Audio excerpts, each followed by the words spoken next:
What was that noise?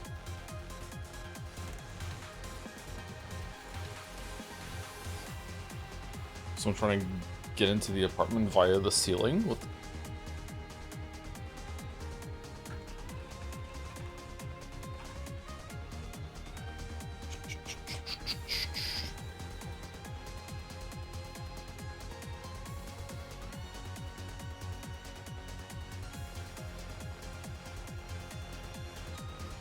Are you gonna play Mouse Pie for Hire? Nope. Do do do do do do do do. I don't think so.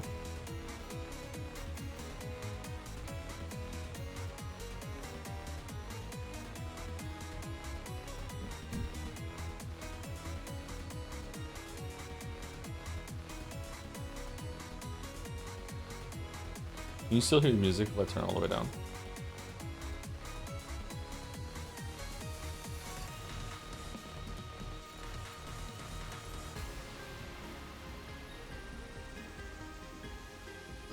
Man, it really is just somewhere that's going to town upstairs. Holy shit. I thought someone was hammering on the door, but it's not. It's upstairs. What are they doing?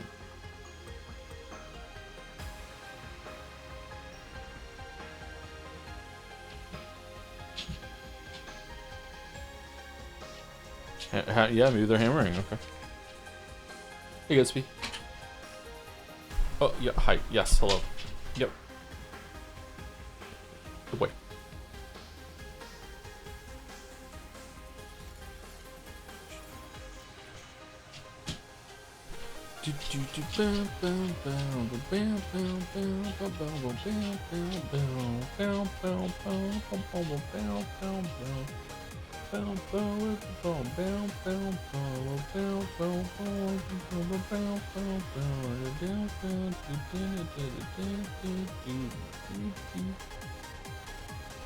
Nigito only has 5 tags, no way. Nigito's like rise and fall from you know, meme status was well before we had the tagging system and everything in place. That's why. Also, I don't think Nagito gets a tag when he's just like a guest pickle somewhere in the art.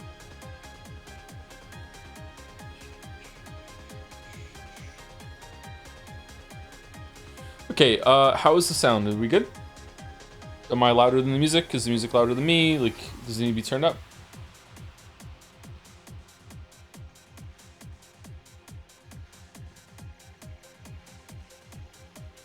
How much is that pickle in the window? The one with the pickly traits. How much is that pickle in the window? I don't know a word that rhymes with traits that could fit this song.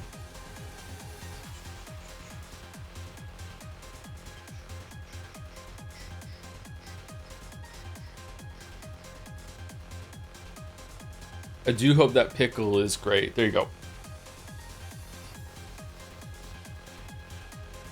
Gosh, this work is just gorgeous. The hatching is amazing. I haven't been able to see it until now because I was getting my window set up. Yeah, it is. It's sweet.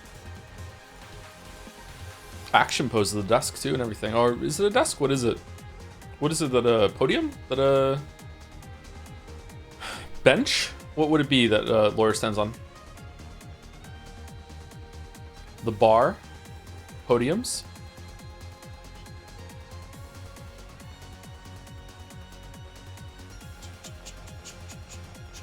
Man, I hate Windows 11. Why is it so dog shit?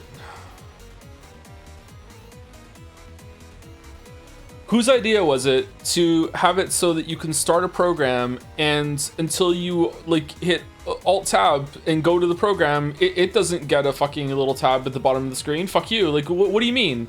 I started a program and I'm like, did it start? Like, it's not there. Like, you know, I do my usual ADHD thing where I start a program and then I go to another tab and I just wait for it to load. And then I'm just like, did I double click on it? Did I forget? And then I hit Alt Tab. It's like, no, it's there. It just doesn't show up in the bottom taskbar until you fucking acknowledge it, I guess. I also don't know why they hid the good functional right-click menu behind more options. You have to go down and click or hold fucking shift and then right-click. It's so ass. It also feels like it doesn't run properly. Just everything just feels weird about it.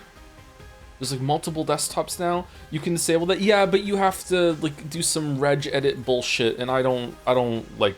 I'm not part of that scene. Haven't got quite got it together yet to fuck with that shit.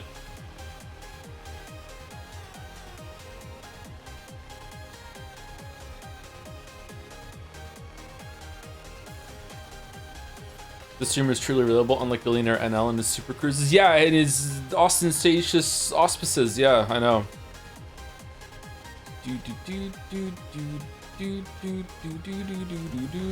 Might be a taskbar saying you can change to make the icons to work reliably, unless it's some splash screen bullshit. Maybe.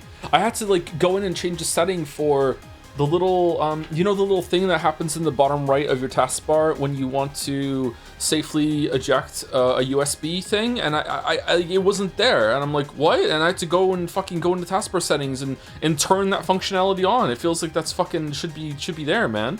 Yeah, the show desktop, I had to turn that on too. Yeah, I love that little thing in the bottom right that you click on and you go to, it shows the desktop. Yeah, I use it all the time. I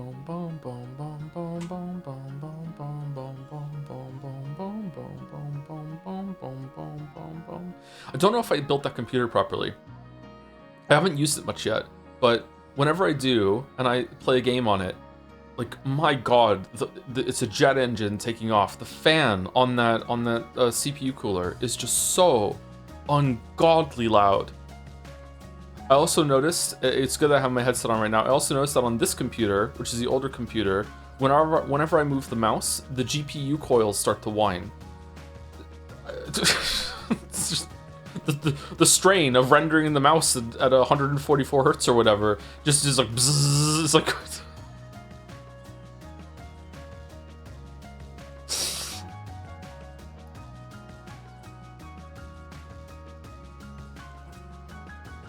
Maybe some of you have that too, and you can hear it. Yeah, I can hear it right now if I take my headset off when I move the mouse. Yeah, fun. And people call me crazy for still using Windows 10. I'm using Windows 10 on this computer still.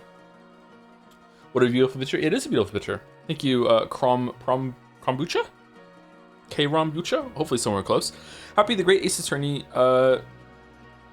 streams woo. I remember having to learn how to mod my 3DS to be able to play the fan translation of this. Good luck and have fun, Joe. Sorry, Joe. Why sorry, Joe? Why is there sorry, Joe, after the have fun, Joe? We have Bikoi Offsnow, who is in the picture in the background. We have Jomsif, as is tradition. We have me, looking quite nice, actually.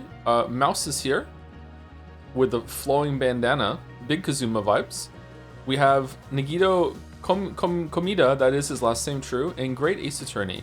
Who is the thing standing next to Nagito? Is that Jomsif? No, the dog is Jomsif. What is next to Pickle Nagito?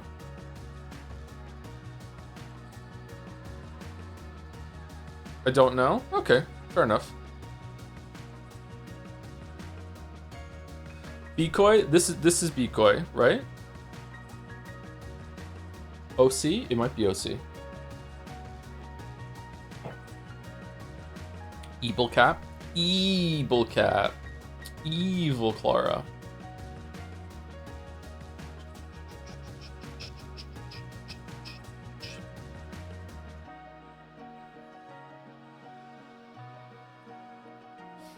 Anyway, so today might just be a fan art stream. I don't know how much of a stream I have in me. I'll do my best fan artist, but I am running on fumes already. I went to bed last night, couldn't sleep until late. Finally fell asleep at around 11:30, fretting very much that I had ruined my schedule, and then I woke up at 3:30 and I was so unbelievably hungry that I couldn't fall back to sleep. And I ate 4 times yesterday, so I don't know what the fuck that was about. The 2 meals and 2 snacks. I don't understand why I woke up so ravenously hungry that I just could not fall back to sleep. I tried. I lay in bed for another 45 minutes, and I couldn't fall back to sleep. So I've been awake since like 3:30. I played some Slay the Spire 2 again. I lost track of time. This is the second time this week that I've lost track of time playing Slay the Spire 2. So I need to stop doing that. It's better than losing track of time looking at YouTube shorts, though. At least with Slay the Spire 2, playing a game, learning a skill, you know, very important. The more you play Slay the Spire 2, the more that RNG just goes your way. So it's pretty good.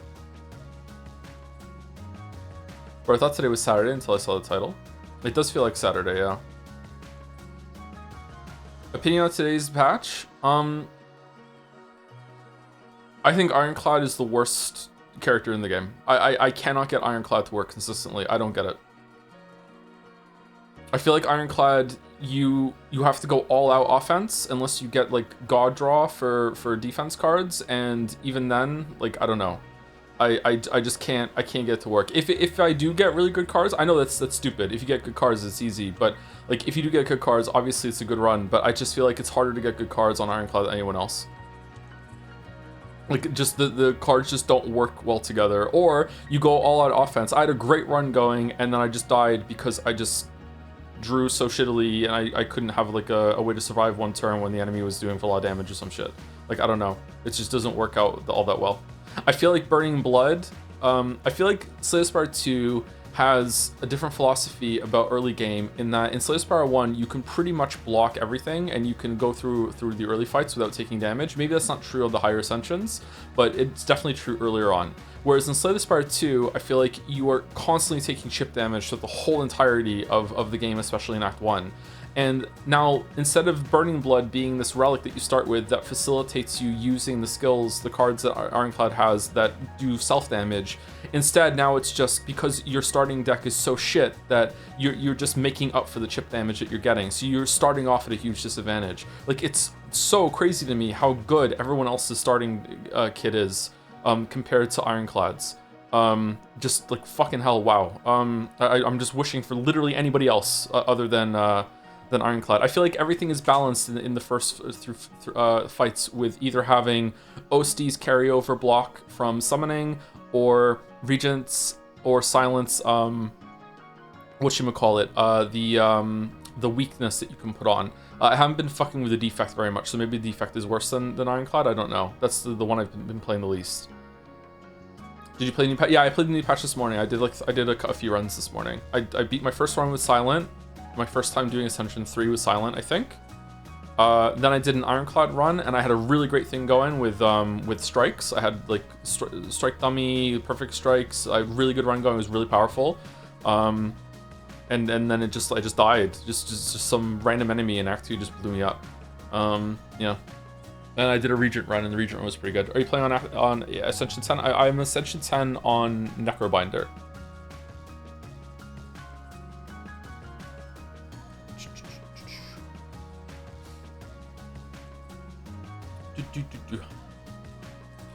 I don't know, man. I just don't get it. I don't like. There's this fucking cockroach in Act 1 that, like, the first turn it does nothing, and then first turn it doesn't attack you, and it shrinks you, and now you're like permanently doing like 66% damage, like 2/3 damage, and then on turn 3 or something, it hits you for 17.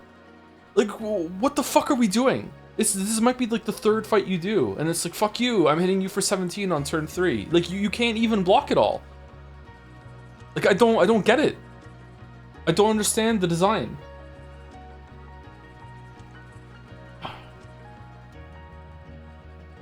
Not too bad. I think it is too bad when you're playing Ironclad. Is it more on higher Ascensions? Yeah, it is. Yeah, it's even more on higher Ascensions.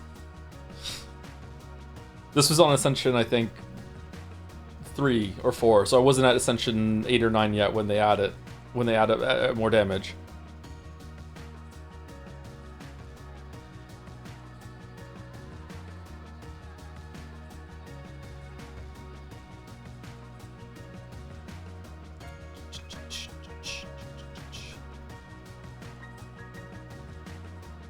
But Ironclad can rush him down? Not really, unless you get a good, unless you get lucky and you get a good attack card. Even like with, let's say you get really great draw and you have your bash and a strike on turn 1, or you have a bash and, you know, like not hemokinesis, but like some other card that you can play, right? Well, he puts an attack debuff on you on turn 1, so on turn 2, you're doing like just 2/3 damage, so you can't really rush him down.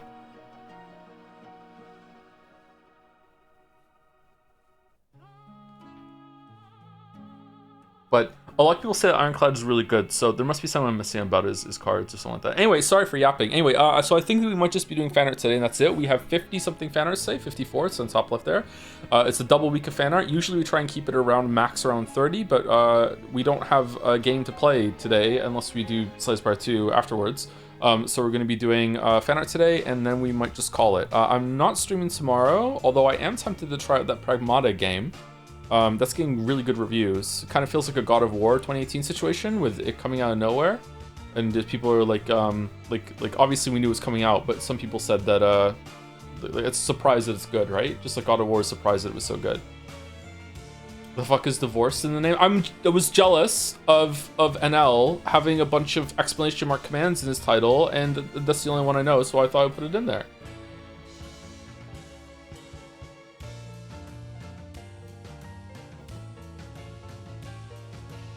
Is it really that good? It looks just decent. I don't even think it looks decent. I think the game looks shit.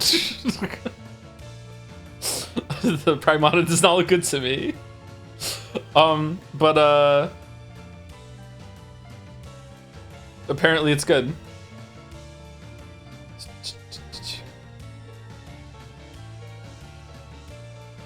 Same in the kid is so uncanny, it's painful. She's not actually human, right? It kind of irritates me that her hair is impossibly long. I saw some gameplay and had some weird puzzle thing. Yeah, you have basically you have two things concurrently going on. You're doing your aiming and shooting, moving around, doing your combat thing, and then there's also like this weird mini game that happens with her hacking magically some of the enemies or some shit. Apparently it's quite natural and you get used to it, but it looked fucking awkward to me. But maybe it's good. Like reviews are saying it's good, so maybe it's a good time. It's one of those fake games I think that a lot of people didn't think would ever come out.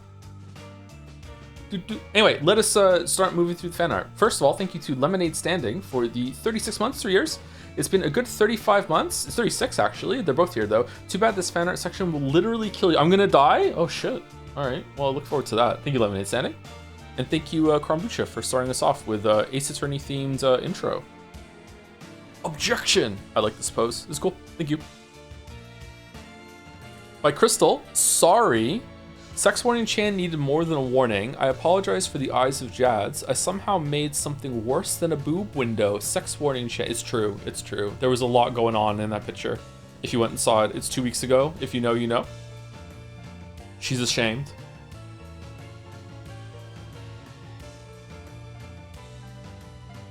She's turning into Catholic Chan now. That's it. That's the end of it. Cool pose. Thank you, Toony Tunes, for the 8 months as well. Thank you very much. 17 minutes ago when we were starting. And thank you, Rinfernas, for the 36 months to 3 years. Thanks to Caps for my sub gift. I'm looking forward to the fan art. Thank you very much. Thank you, Caps.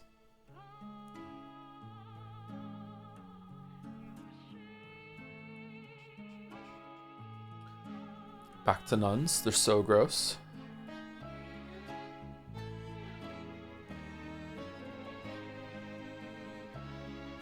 I missed the start. Is today just fan art? Today is probably just fan art. If we have time afterwards, I'm feeling up to it, then maybe we'll play something. I don't know what. I'm really into Slay the Spire 2 at the moment, so it'll probably be that. But it might be something else. I don't know. We're not doing great Ace Attorney today, and we're not doing Pathologic today. So it is a community stream today, yapping and fan art.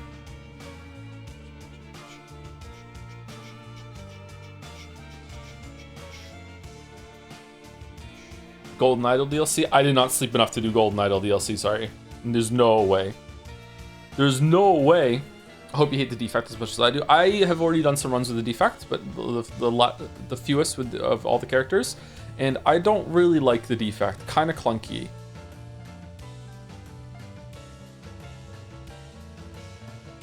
But maybe it gets better with experience.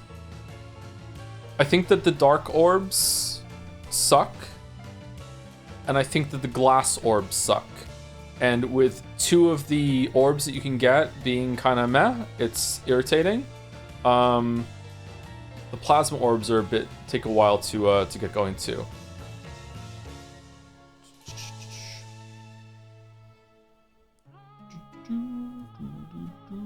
Lol, the 2 most powerful orbs. I thought lightning was the most powerful orb because of voltaic.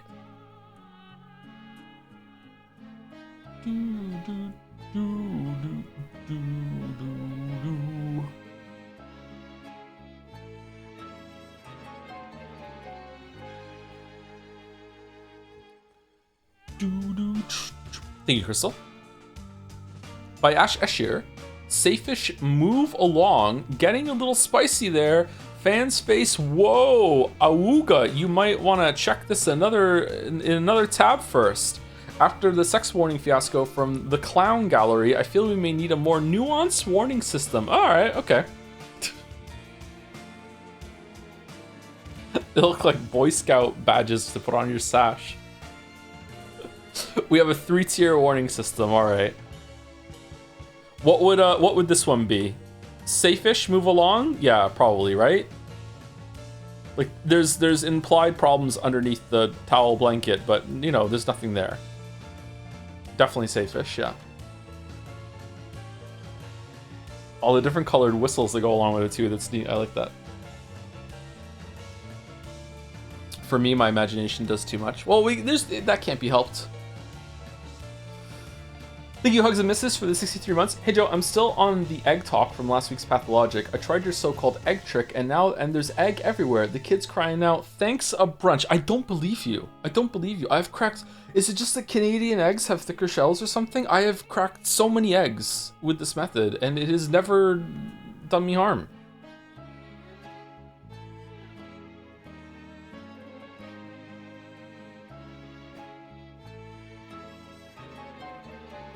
It was an ER, to be honest. I feel like the washing of the eggs that happens over here, if anything, would weaken the egg.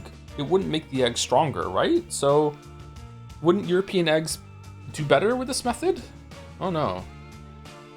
How excited are you for Saros? I'm very excited. I went back to Platinum Returnal and Prep. It was fun visiting the game. I'm not really that excited. I would play it though, yeah. When is it coming out?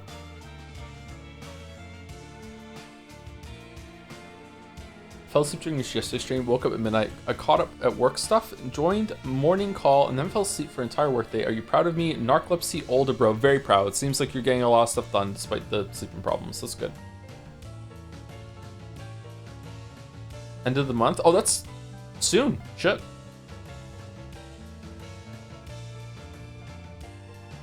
I'll have you know my coworker unrelatedly has talked about the same egg dropping method just yesterday. Wild that. Maybe it was going, maybe we made some movement happen in the old algo. And someone got promoted. Of course not, though. We're irrelevant here. Thank you, Ash Escher. Mitlu? Oh, what rating would this get? To celebrate the end of Golden Idol, I have produced a vulgar artwork. Unfortunately, by viewing it, you have lost some merit, so you will need an ID. As seen in part 2. Okay, what's part 2? Name, Joseph Anderson, occupation, streamer. Nice rendition of that there in the art style. Claim to not be a weeb. Own Steins Gate. Evaluated as vulgar art and literature. True. Exercises moderation in regards to French fry dilemma. +2. Nice. Nice.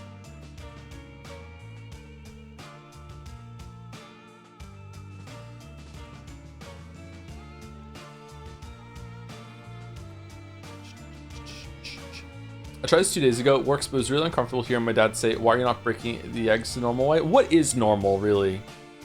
What is normal, really? Can you please do a video showcasing the egg strat so we can overanalyze it and create 11-hour essay about it? Maybe one day, sure.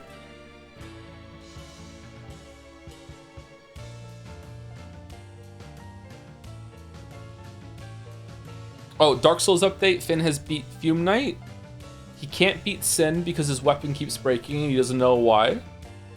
I think he's gonna finish Dark Souls 2. I'm surprised he stuck with it, so he's doing well. I'm glad he stuck with it and he gets the experience. I wonder how much he's going to tear through Dark Souls 3. He hasn't been using a shield at all. He was a big shield enjoyer in Dark Souls 1, and now he's not using a shield at all. You kind of have to use a shield in Dark Souls 1, though rolling in that game fucking sucks. Like you can make it work, but even just like how it feels is really awkward. Wait, Few and I already? He's cracked, I don't know what to tell you, man. He's probably better than me at games at this point. Like if we went up head-to-head in Smash Bros, he might just destroy me. I don't know. We'll have to play Mario Kart again soon and see if I can't compete anymore. Which system is he playing on? PC. With a mouse and keyboard? No, with a Xbox controller. Are you gonna do co-op Souls with him later on? I might play Night Rain with him and see. That might be fun. He really wants to play Elden Ring. Thank you, Mitlu. By Ashir again. Sketch sheet for Retain My Edge Chan. There's a Retain My Edge Chan. I'm gonna call her Remy. Oh, that's a good name. Retain My Edge Chan. Oh, there she is. The first tag. Well-laid plans. Her favorite card. It is a pretty good card. At the end of your turn, choose 2 cards to retain. Underlines. Cooking mags. She kind of looks like a Witcher. What the fuck? Oh, okay, I get it. All right, that's why. All right. Well done. Okay. What the fuck is going on here? Decoy?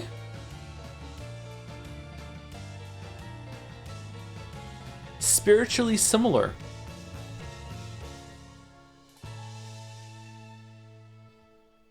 Who's this?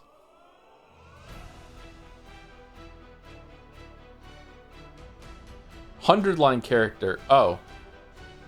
Okay. I don't know who that is, sorry. Thank God. Thank you, Chefin, for the 28 months. Just in case your kids want to get into sports, Joe, get them to be a San Antonio Spurs fan. Their superstar is Victor Wembanyama, is well-spoken and well-read, president of the Spurs book club, doesn't drink/do drugs, zero off-court controversy, very mature, and overall a great role model. The only downside is he's French. It's the Ryan Gosling of sports players? Damn, okay. All right.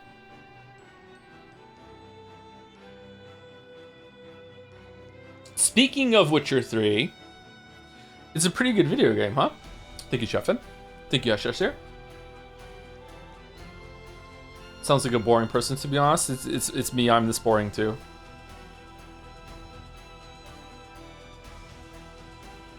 He's 7'4"? Holy shit.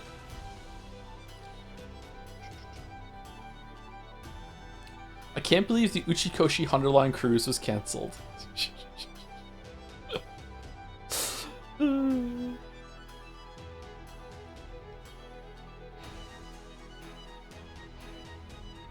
Thank you, Ashir. By Errol and Hello, It's Mouse.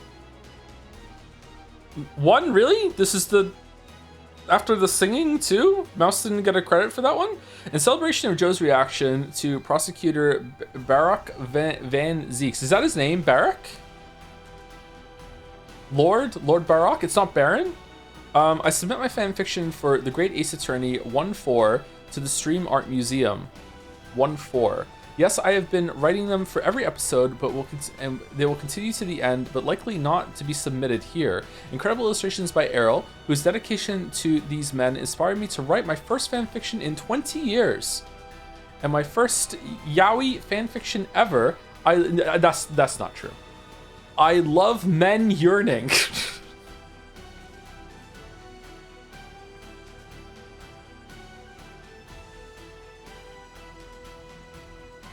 I love men yearning. All right.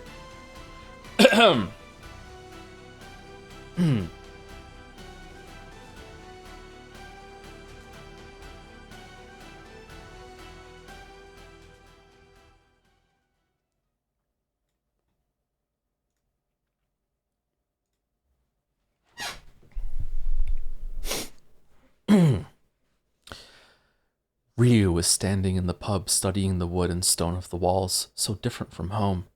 Everything here was too sturdy, too clumsy and rough. He missed the softness of tatami under his feet, birdsong drifting in on the sunlight, filtered dreamily through delicate paper. Here the light was made grey by smeared glass, and the pub was filled with rough grumbling, occasional shouting. You think yourself clever? It took him a moment to realize the words were directed at him, and another to recognize the velvet voice that delivered them. He went still, fingers tightening around his mug of ale. I don't know what you mean, he said, hearing the false confidence in his own voice. Look at me when I'm speaking to you. Ryu pressed his lips together, then turned slowly, dark eyes rising to meet pale ones clouded by drink and resentment. He forced himself to keep his gaze steady, to look nowhere else. I have a job to do, and I'm doing it, he said, trying to keep his voice steady as well. I'm sorry if you're taking that personally. The prosecutor took a step forward and jabbed a finger into Ryu's chest, the first time they'd touched. Ryu's mouth went dry, the blood rushing in his ears again, and drowning out Van Zeek's words. I wish I could stop this. I wish I didn't feel this way. And you come here wielding your foreign tricks, talking everyone in circles until the jury is too confused to recall what they said before you began your farcical defense. But I warn you, the prosecutor broke off as he noticed the expression on Ryu's face. He took a step forward, closing the distance between them. Instinctively, Ryu stepped backward, and his spine met the wall he'd been studying. Van Zeek leaned down, his lips only a few inches from Ryu's ear. Do you believe I am ignorant to what's on your mind when you stare at me like that? The rich voice was silky now, barely rising above a whisper, but still drowning out the rest of the room's conversations. Ryu's nostrils flared, but he said nothing, his pulse fluttering. And just what do you fathom you could offer me that I could not find on any tawdry London street corner? Breath warm against his ear, the broad chest pressing into his shoulder. Ryu opened his mouth, but no sound emerged. A low laugh came in response that resonated through his bones. If you manage to muster a good answer to that, let me know, and perhaps I will consider it. The man straightened and stepped away, adjusting his jacket. Until then, I advise you to stay out of my way, he said, the laughter gone from his voice, replaced with venom. Turning, he stalked toward the bar. Ryu sagged against the wall as the prosecutor's figure disappeared around a corner, suddenly grateful for the stone's sturdiness. Subtext, his head hung low, the forgotten mug dangling from his fingers. He's right. What do I have to offer him? What do I have to offer anyone? Oh, Kazu. Thank you, Mouse. Oh, shit.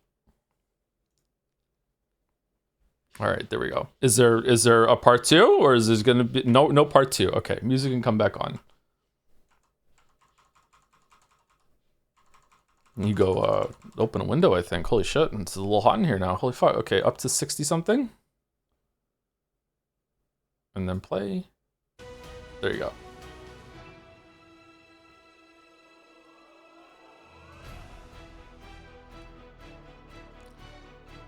Thank you, Errol, as well. The poses.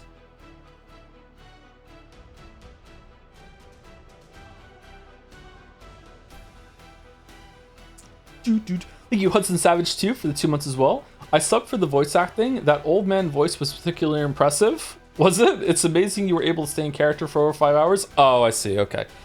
Juror number 6 was pretty good, too. Thank you. Thank you. Oh, thank you for the resub, Hudson Savage.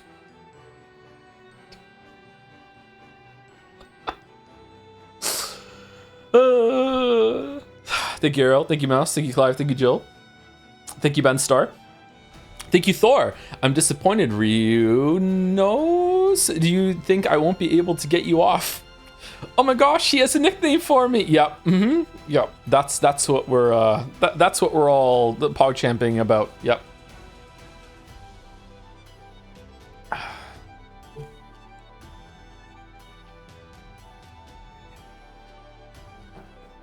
Can you read this again in old voice? Ryu was standing in the pub studying the wood and stone of the walls. So different from home. Everything. No. Thank you, Thor.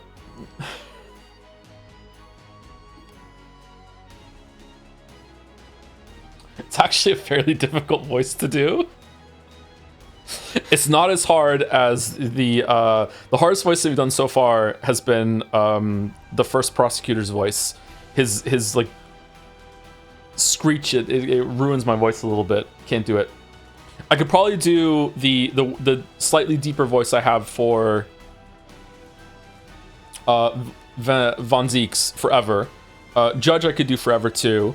You know, the Waffles voice, the Batman voice forever too. But it's just nice to have. I know the voices aren't very good, but it's nice to have some differentiation between them when they're switching line to line. Ideally, I would have a slightly different one for everyone, so you would know when someone else is speaking. But it's very hard to do. Yeah. Thank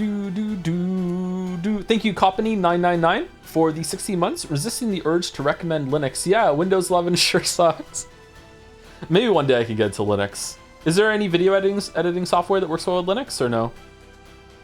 What about Lot of Heart? Lot of Heart is not hard on my voice, I think, but it is difficult for me to do. So a lot of my voices drift. I would be a horrible voice actor unless I had some training. Usually I need some sort of calibration phrase in order to get into it, like, well, or, you know, something like that.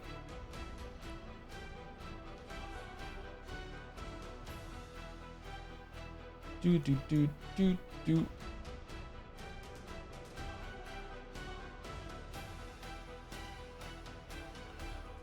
mean, Echo's peak because the voice acting in the background did the trick.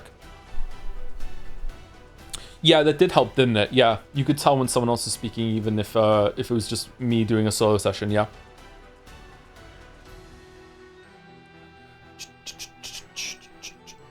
So Yowie Fridays officially a thing now, right? Yeah, sure, why not? Yeah, quite Fridays.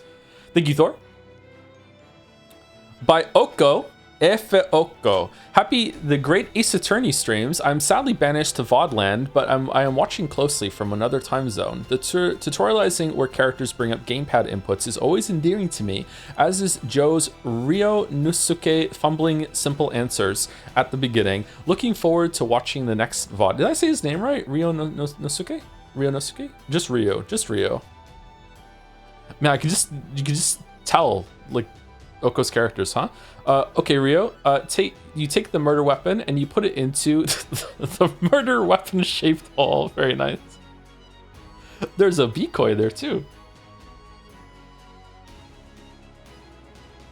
Kermit George was Kino. Even Kermit is hard for me to maintain. I think the Judge voice is the one that I can do the most consistently.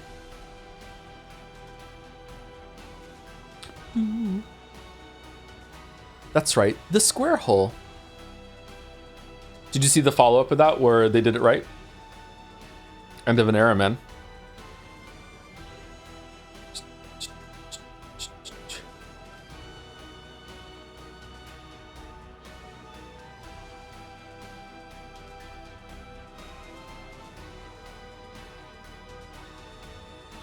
Ryu looks so nervous, and Kazuma looks so calm and confident too. The glittering bandana, holy shit. Holy shit. Thank you, Julian John Jr. John Jacob Jingleheimer Schmidt. His name is my name too. Thank you, Julian John Jr. for the 4 months. That's a fun name to say.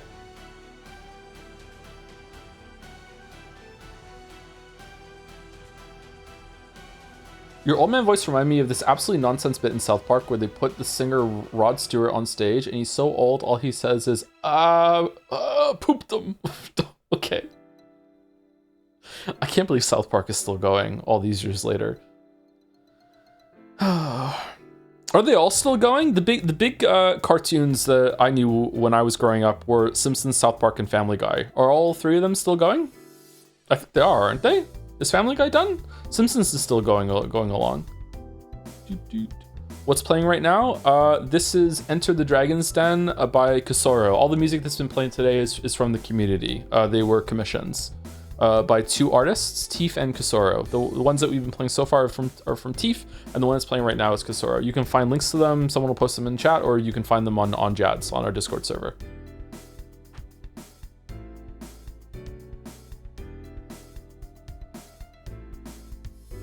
Thank you, Oko. By Errol. Did you know, for most of the 1800s, it was a capital offense in Japan to leave the country without receiving explicit permission from the government? Really? That was not that long ago. That is to say, sumari, it was a crime punishable by death, if only before stowing away with his best friend in a suitcase on his voyage to Great Britain, Kazuma Asogi had thought to consult a lawyer first. Are you sure we should be doing this, Kazuma? Won't we get in trouble? Don't worry about it, kitten. Okay, yay!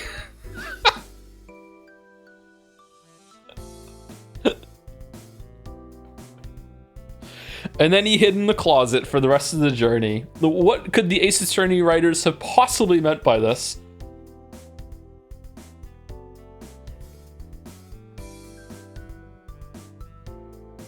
A lot of sturdy structures on that ship.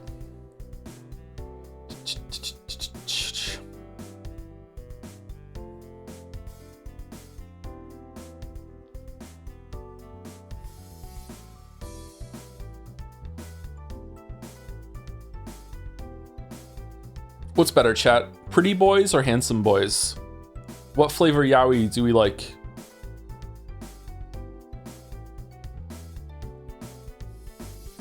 Or do we like when one is pretty and one is handsome? Do we like mixing, like Neapolitan ice cream?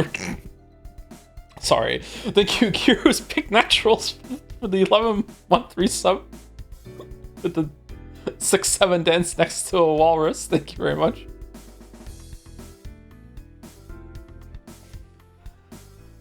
Oh.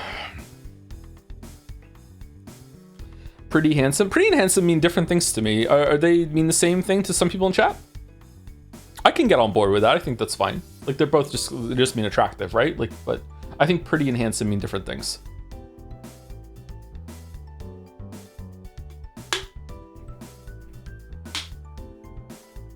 You mean cute? I think cute means something else as well. You can say the same. You can use the words interchangeably. Like you can say like cute, pretty, gorgeous, hot, all these things. You can say that. But as Chappelle says, call me hot, not pretty. But you know, like I think some people can use them interchangeably.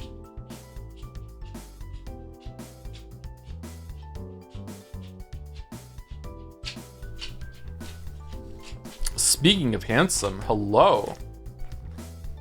You're a great example. Handsome dog. Yes, everyone loves Gatsby. Oh, big smile. Oh, your breath smells. I need to brush your teeth.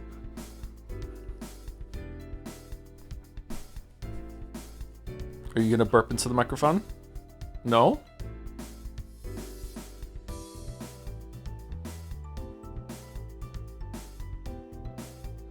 How did you just pronounce Chapel? Isn't that how you say her name?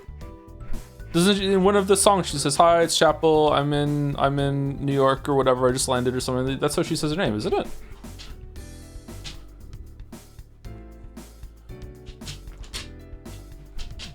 Oh, whoa.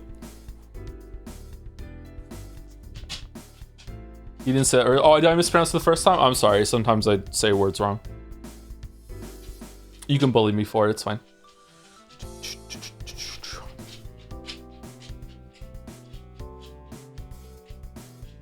Big Yarrow. By Clearer, and then they kiss and brr and brr. Also brr in the closet. Oh, he's playing with dolls. Okay.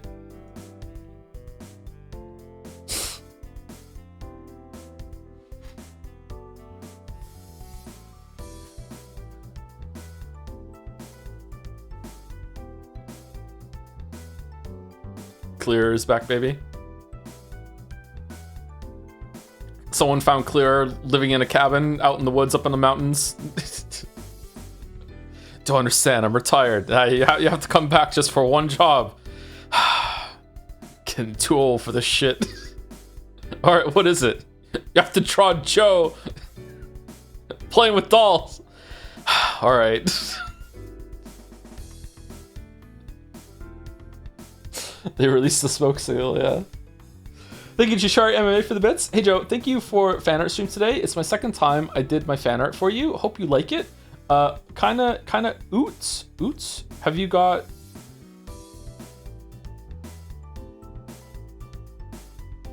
What does OOT mean here? Kind of off topic. Have you got this confused feeling that you got happy that you found people you hate are on harsher time? It's like giving them a big fuck you without doing it. It feels very weird, Joe. Help. Okay, I can sense the weirdness. I just again we can quote Chapel with you know, my kink is karma. It's a good thing. Yeah. When bad things happen to someone that wronged you and you didn't have to make it happen, it's like, yeah, okay, cool. You just do your best Kermit the Frog, you sit back and you just drink your tea. That's it. Okay, yay. There we go. Clear's art style is just adorable. Holy shit.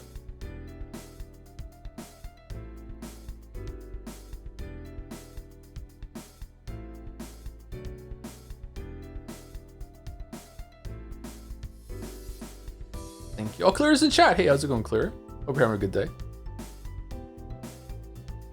I didn't know the game was gay until you started playing it. Thanks, Joe, for making the game even greater. I don't know if it's gay. I don't know if Ace Attorney is gay either, but we can do Death of the Author and make it gay. I think the original Ace Attorney has a great amount of sexual tension between Phoenix and Chadworth, but I don't know if it's intentional. I feel like this one is intentional. I don't know if if it's intentionally there as a joke or just to be entertaining, or if it's intentional, hey, you're meant to piece it together that maybe there was something more here. I don't know. But I don't think it was intentional in the first one.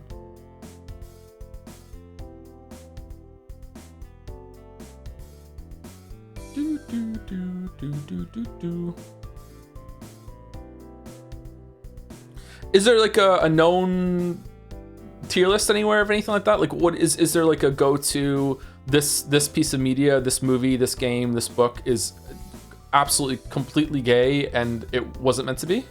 Like Top Gun or whatever? Like, I haven't seen Top Gun, so I have no idea. I just know that that's something people talk about. Is there a go-to example?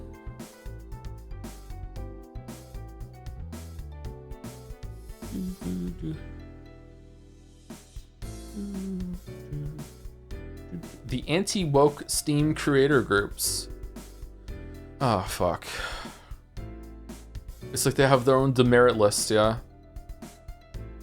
The Great Gatsby? Oh, God. I didn't find The Great Gatsby gay at all. Is it?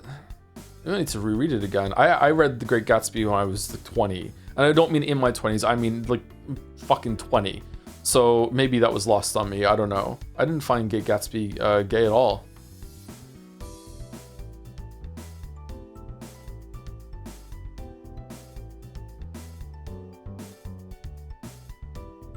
Picture Dorian Gray? Well, I mean, Oscar Wilde wrote it, so I think it's probably meant to be gay. Yeah. That was a pretty gay book, yeah.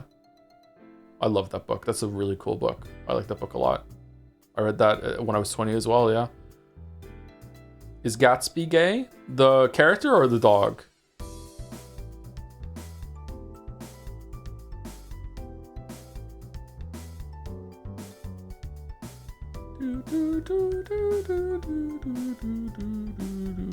Gay dog. Thank you, Clear. By Moth. I could see people already made fan arts of Kazuma's big naturals, but the more the merrier. Ryu, think Yu-Gi-Oh! Yu-Gi-Oh! Nice. I don't know why. The pose that he was in just whooshed me right back to the pose that Mia would do in the first games, big time. Decoy on the sash there, nice. What are these, Kasuma? Didn't notice the cleavage? How could you miss it? Someone's been doing chest flies. Do. The angle, everything is perfect. Well done, Moth. Holy shit. Thank you, Earthbee, as well for 39 months. Hi, Joe. Still catching up on Great Ace Attorney VODs. Something I'm curious about. Where do you draw the line of distinction between morbing, intuition, and deduction?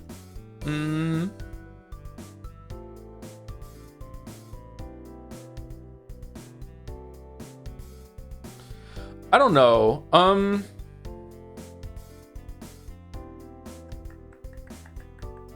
How to talk about this? When you have, especially if you've written stories, when you've read so much stuff, watched so many movies, it's not just about tropes. It's just knowing the language of storytelling. Like if you've listened to enough pop songs, then you know that most of the songs are going to follow the same kind of structure. That's going to be like a verse, chorus, and then this weird kind of like mix up where they do kind of like a half chorus into like an explosive chorus, and that's the end of the song. You know, like a pop song. Like if you've listened to enough pop songs when you were like my age, going through a teenager, you just understood that's how all the songs were going to be. It's the same that when you play a video game, you just know the language of video games. You're like, okay, I know if they're giving me a mechanic, I have to use it somewhere, that sort of thing. You just know this stuff. It's the same once you've like consumed so many stories, you can just kind of tell where something is going. You can see if they're lingering on a scene. It's kind of like Chekhov's gun, but for everything. If they're linger on something for a while, it's probably going to come up later. It's probably important. You know, you just kind of get a sense for setting things up. Now, it used to be that I would consciously like pick up things when I was watch a movie or watch a TV show. And I would just be like, oh, okay, that's going to come back later. Like, you know, just being able to pick out the twist, like, I don't know, like maybe 15 minutes in, you're like, oh, okay, that character is actually dead. Oh, that character's the murderer. That character is they've been dead the whole time. That's a ghost. You know, you just kind of know. You can just kind of like figure it out intuitively and via deductions, especially if you grew up watching a bunch of like plot twist movies like I did. Like Fight Club was one of my favorite movies. I really liked the first movie, Saw. Saw was a really cool movie. Just stuff like that. I really like twisty storytelling. Nowadays, I don't know what happened, but I don't do it consciously anymore. I just kind of turn my brain off more, and I can enjoy things as they are. But the conclusions still come to me somehow. So I guess that is what I would call morbing. I feel like some people in chat would say morbing is when like the prediction comes out of fucking nowhere. But I feel like that's coming more of a just there's like 100 shots and some of them are gonna land. You know what I mean? Yeah, I don't know.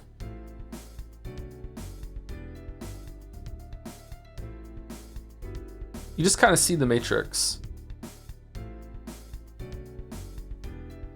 It's really nice when a story doesn't do that or sets something up and then completely subverts it. It's really fun when that happens. I can't think of an example right now.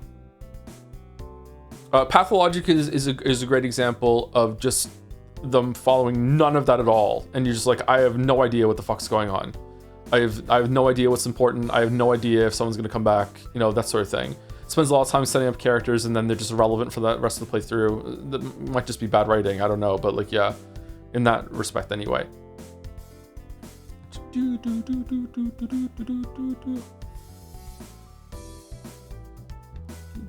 If you're new, by the way, morbing is the term that our community uses for when you just sort of know something that you shouldn't know. And it comes from our playthroughs of Zero Escape, where they called it the morphogenic field. And at the time, the movie Morbius was pretty popular, and morphogenic field was too hard to say, so we just started calling it morbing. Yeah, I understand that some of the things that we say is kind of impenetrable, but yeah. Thank you, Moth. Thank you, Clive. Thank you, Joe. No, another one, Night Mini. Are we in a stretch of Kazuma's Big Naturals now? Catching up on the VODs, and was super happy to see Joe playing the great Ace Attorney. Anyways, I felt compelled to draw this after he said that the Kazuma pose was the holy shit, Maya has huge owies angle. It was. Are you listening, partner?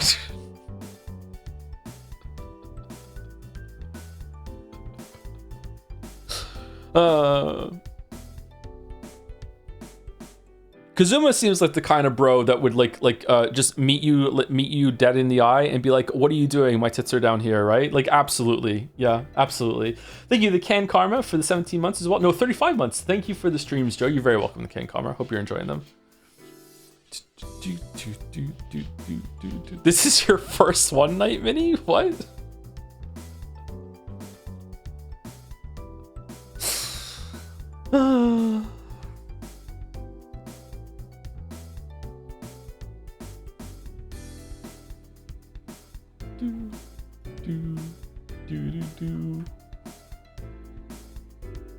Oh, was Ja'awi changed from Ja at some point? I think it's always been Ja'awi, hasn't it? Maybe they were cycled out and they came back as Ja'awi. I can't remember.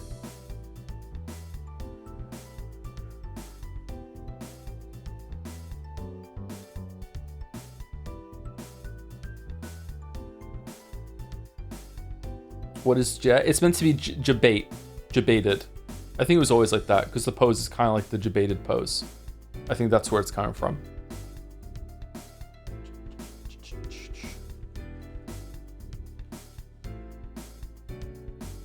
Gatsby, you okay, bro? Yeah? What's the matter? What's wrong? You seem insecure. What's the matter? You're fine. You're fine, buddy.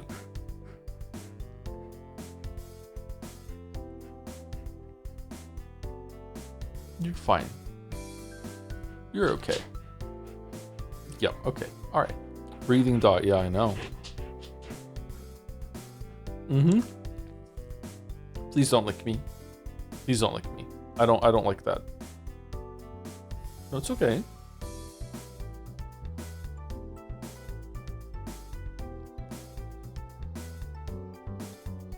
Blow on his face? No, he won't like that. No, not at all. Thank you, Nighty Mini.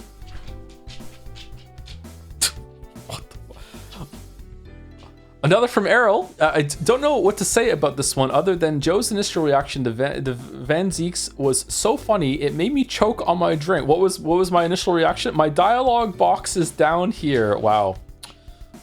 The Mandalore. Wow. And I get accused of horny posting. What the hell?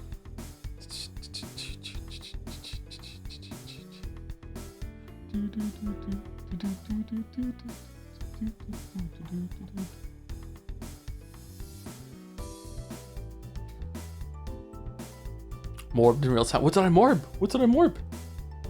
Apparently I did a Muppet Christmas Carol reference yesterday. I don't even know what I did. Or was it the time before? Your reaction was to stop mid-sentence and stunned silence. He is pretty fucking hot. Zeke's to me is handsome. A little pretty, but mostly handsome. Do we agree or no? You said it is the British way. Oh yeah, that is, yeah. The bird guy says it, right?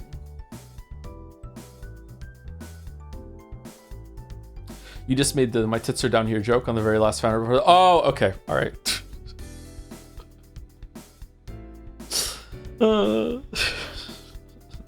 Aww. Accurate height difference here. I wonder if they're ever going to talk outside of the courtroom. They haven't done that yet, have they?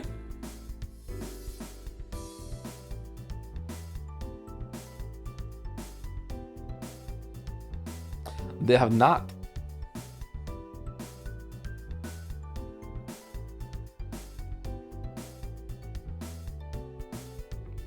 So how come there haven't been any more games in this series? Because to me, it's the kind of series that would really do well with like a yearly installment by like multiple teams on rotation. Like people love mystery stuff, and you could just like make mysteries and have back and forth and have fun. Like what is it about them that they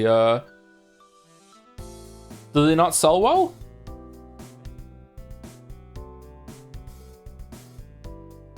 Do you can get hair like Van Zeek's? Nah, absolutely not. If I tried some finasteride, maybe.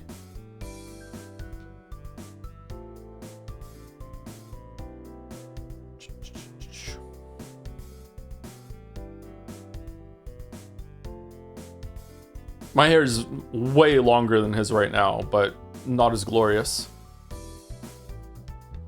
It's really annoying, actually. My hair has never been this long before. Sometimes I just get a...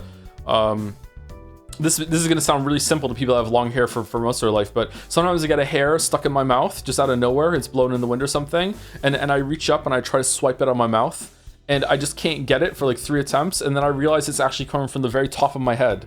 Is it not? I'm not used to having hair so long that you know, from there, that's where it's coming from. Just have to go like up to my forehead and swipe it away. Like what the fuck? Like yeah. Bro, just get a haircut, dog. I like it long. It's just annoying.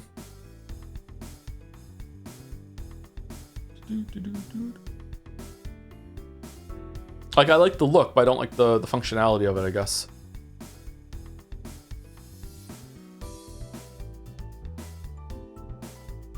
I think having to shave my head would be even more annoying. I don't know how people do that. When you're bald, usually you're not. When you're bald, you're not completely bald. Like, you have to shave your head with like clippers, and then you have to probably take like an actual razor and shave it completely smooth, right? Like, that seems really difficult. And Nella's completely bald. Yeah, but he shaves his head, right? He's not that bald naturally.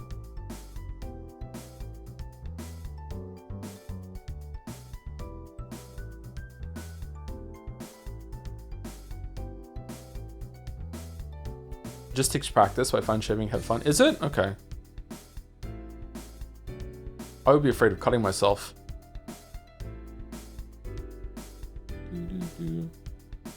And I'll shave with an electric razor? No, there's no way. You can't get that smooth of a shave with an electric razor, can you? Do they have electric razors that are that's close now?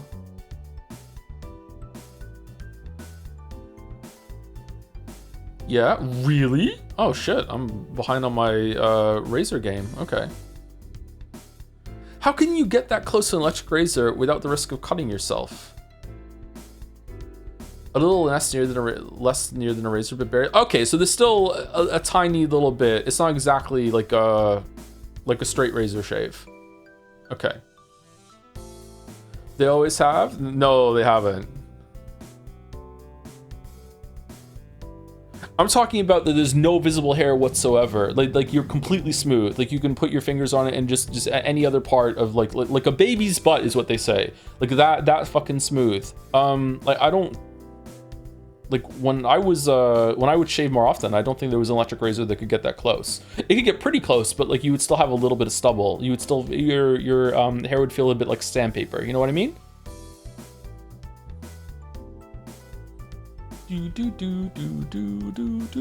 Anyway, sorry for the shaving talk. Thank you, Arrow. God, he's jacked. Holy shit. Fucking goals. Holy fuck. By what the fuck is this? Oh, that looked like Five Nights at Freddy's to me for a second. Thank you. By BTG Kyotek. Thinking time. How was the victim murdered? It is thinking time. Morphogenic, lactose tolerant assassin snake. Yeah. Leon kilometers an hour. Fucking thinking time. Imagination excavation. The balls on them to just have these stupid fucking mini games in Danganronpa. Do.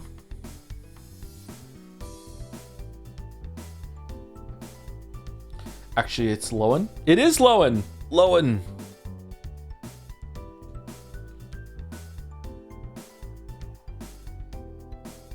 With the color photograph, maybe they will have this kind of car soon in the game. Joe, why not take hair supplements? I just haven't gotten around to talking to a doctor about it yet. I would try finasteride. I hear that it has some side effects that can be a little iffy. I already take minoxidil. I use that. Minoxidil? How do you say that word? I don't know how to say it. But I'm not taking finasteride yet. I should probably try. When you first is anyone in chat on finasteride? When you first take finasteride, does it does your hair fall out? Because when you first take minoxidil, some of your hair falls out as it like grows back better.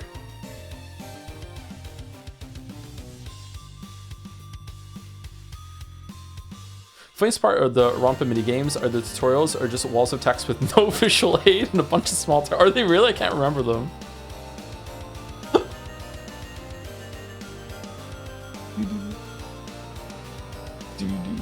Finasteride prevents DHT loss. Min promotes regrowth. I thought Min primarily preserves the hair that you already have. Like it stops you from losing, like thinning even more. And I thought finasteride actually does promote regrowth.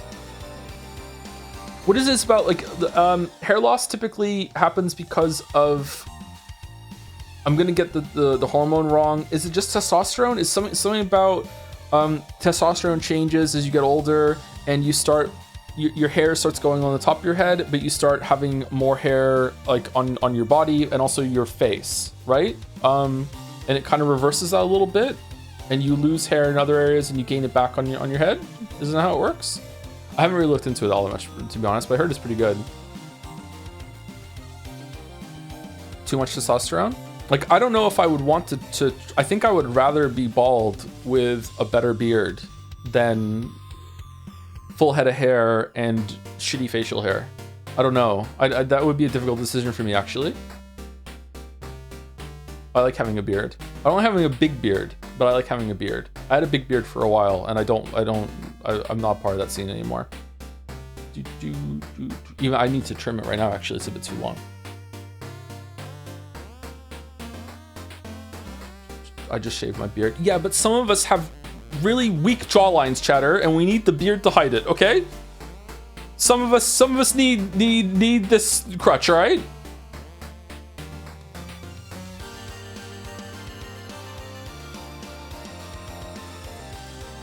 You, I don't know. I could be talking about anyone.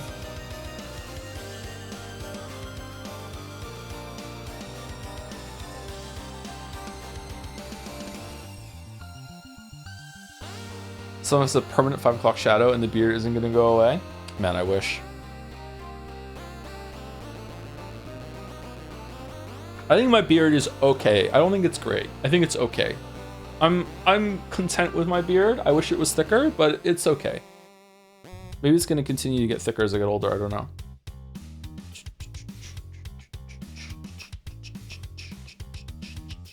Having facial hair seems like it would be such a pain. You get used to it. Growing your beard out for the first time kind of sucks, and then you just get used to it, yeah, and then you just keep it trimmed. I personally hate when hair grows back after you shave it. It's really irritating to me. So I never, ever, ever shave the skin anymore. I just trim it down.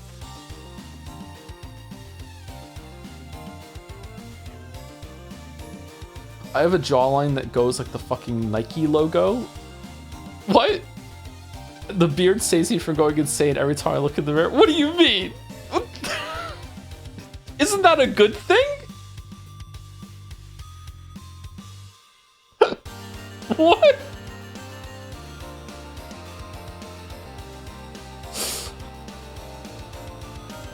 Not if you're an Adidas fan? Oh, fucking God. All right. Thank you, BTG Kiotek. Sorry, hopefully I'm saying your name somewhat close to correct. Thank you. I love this expression. Holy shit. By Madison Bake, I made this Chan just to aggravate Joe. Super punctual child genius. How much Ace Attorney fan art is there? I invented this completely new material in 2 days, 6 hours, 7 minutes, 13 seconds. Yeah, fucking hell. Science juice. Super punctual child genius Chan. Why?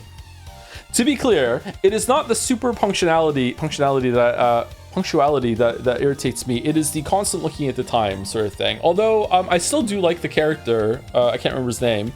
The Chief Justice. I do like the character other than this this trope that he has about checking the time all the time. Yeah. Male strong heart. Oh, yeah. It's not homoerotic at all. Fucking Grace Attorney. No. Nothing to see here. Two bros chilling in the courtroom.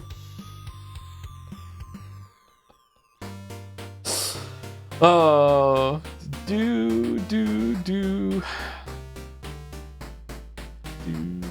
This is a crazed expression, Maddie. Holy shit. Science juice. Oh, there's another word there. These Kingdom Hearts gloves? Dude,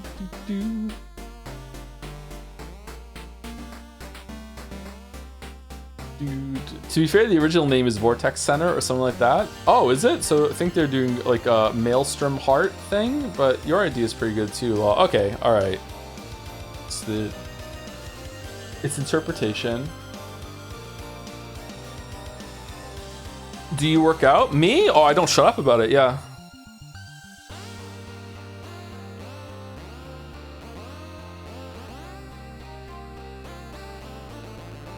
I don't look like it though, unfortunately.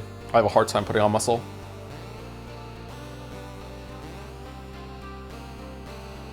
Look a lot better than I used to though, so that's good.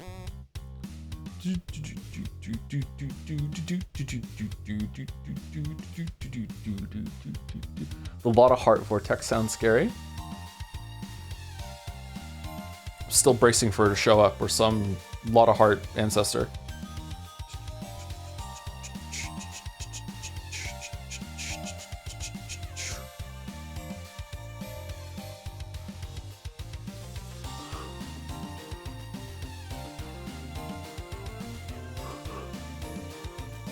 Oh, excuse me, that was a big yawn. Holy shit. Thank you, Maddie. Like a big yawn like this down here. You know. Thank you, Maddie. By Dronkov, good bit. Swoosh. Is that Monokuma Dragon? Crack, sploosh, boom, squelch, shatter. I'm so psychotic and insane. What? Why are you like this? Your eggs are... Oh, it's the egg bit. Why are you like this? Your eggs are inefficient and make no sense. You were made to serve the superior species, real dragons. You haven't truly lived a life until you drop an egg from 1 feet high on the plate and it cracks and no eggshells get inside and you like, holy shit, it worked. Exactly. It's a great experience. Guy who dressed up as Joms one time. I agree. See? Yeah. Sponsored by Big Dronkov. Here we are.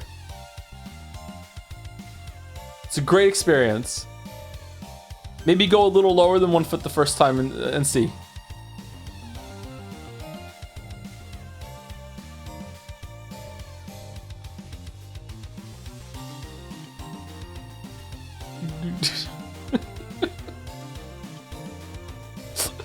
Good bit.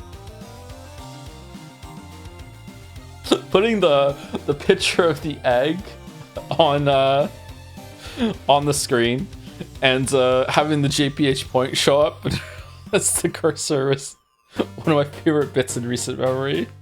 Fucking so stupid. Remember, follow the instructions. It is dropping, not throwing. You let gravity do the work, because then it's consistent. If you're gonna throw it, you might as well just tap it on the surface instead of dropping it at the same height. Hello, I'd like to play a game with you. If you drop an egg on the plate lower than 1 feet, you die. Hello, chat. Wanna play a game? I haven't seen any of the Saw movies after 3 or 4. Are any of them good? 2 was already losing me. I think the first Saw movie is like legit good. That's a good movie.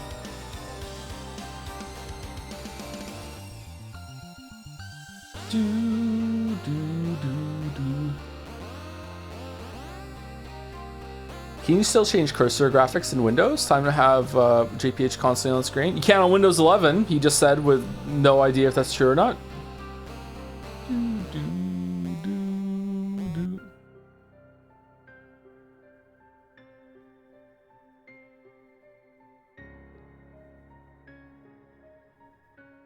It pisses me off in the Saw movies that some people get harder tasks than others, and they don't always fit the crime. It's not fair. Also, the one where you have to put like your arms up through like jagged glass and then reach and grab the key and then pull your arms back down, but now they're caught in the glass.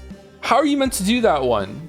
Are you meant to just like break the glass? Are you supposed to have the foresight to see, oh shit, this is gonna cut my arms, better smash them first? Like what's the answer to that one?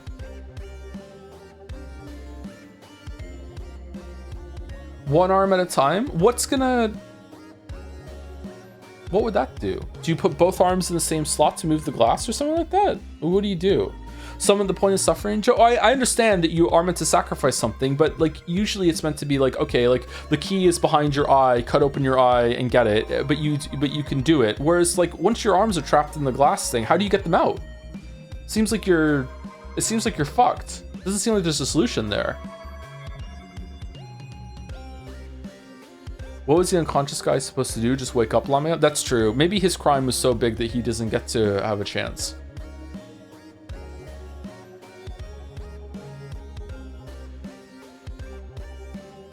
I don't know. Anyway, thank you, Drunk Off. We should watch the Saw movies. By Zoe Emily, meet Fujo-chan. Great Ace Attorney Stream 2 spoilers on second panel. Spoiled third panel for the surprise. Spoiled? It's Fujo-chan and the future. Fujo-chan. Am I saying the name right? What is this? A bit smelly. Showering takes up the energy she needs for uni coursework. What? Marusasu war combat vet only needs eyes for her gay ships.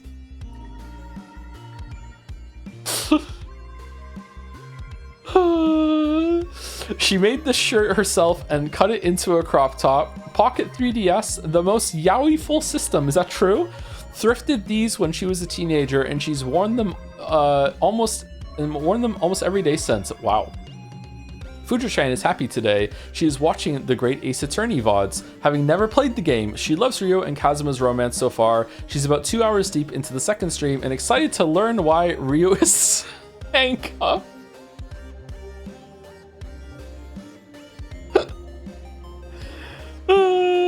Alright. Second one. Ooh, Kazuma-sama's body was discovered not long ago. Fujo-chan doesn't know why she is sad all the time. Fujo-chan does not have depression though, because she had it once and she got better. She does not have many real friends because she is too intense about loving her gay ships. Fujo-chan has never seen a girl like her in a book, a movie, or a game who feels the way she does. Sometimes Fujo-chan wonders if there is anyone out there in the whole world who feels this the way she does or understands her. Who are you? Who are you? I feel bad for Fujo-chan.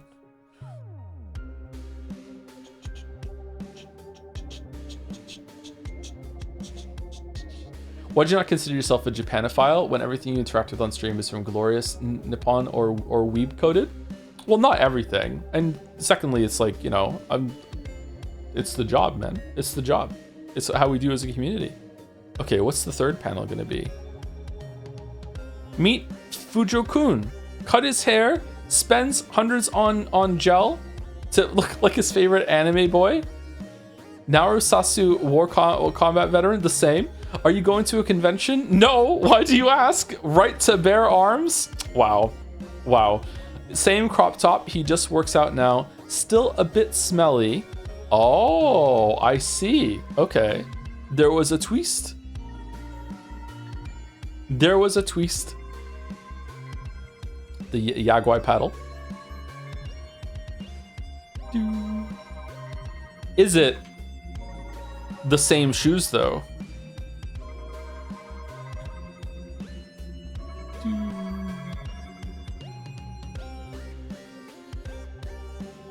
This was sweet. Thank you, Zoe.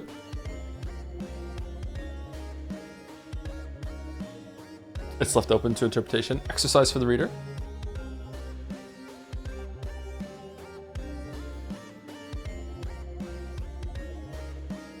Grug like anime, grug happy.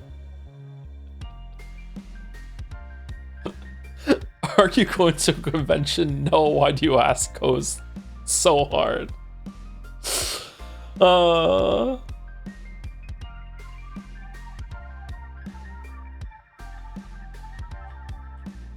Thank you, Zoe.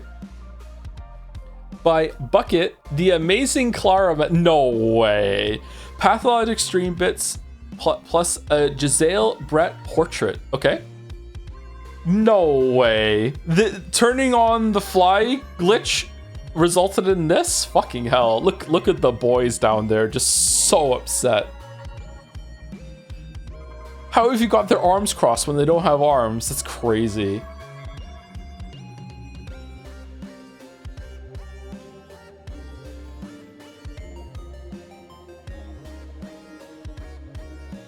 I'm not even into comics and I can see that this is just true to form. Holy fuck. Has Clara ever been that happy? Evil Clara is always happy. Evil Clara.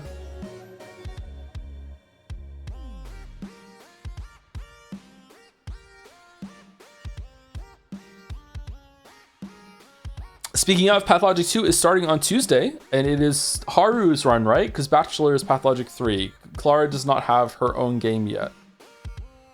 I'm very interested to see what has changed and what has stayed the same. How... Oh, is that spoilers? If it's not spoilers, I would like to know. How... Is Pathologic 2 about as long as one of the Pathologic 1 routes? Or is it a bit longer? Is it somehow shorter? Or what? Moo? Oh, Moo, okay. Moo. 20, 30 hours, 70-ish hours. 40? It's bigger than big, it's large.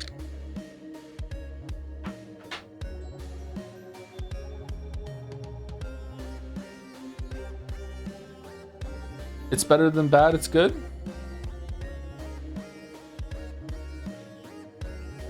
Depends on how much of it you want to see. All of it. All of it. Anyway, this is 1 out of 4. Where does this go? The Amazing Clara Man.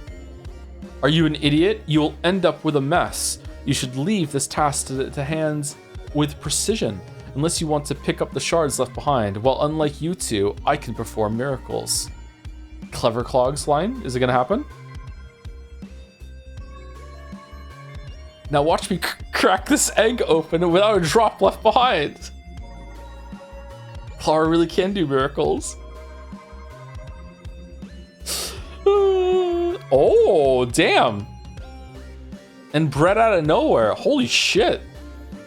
Look at the colors there. Holy fuck. All right, let's go back to these for a second, then we'll go. So Amazing Clara Man, who's just really good at dropping eggs, apparently.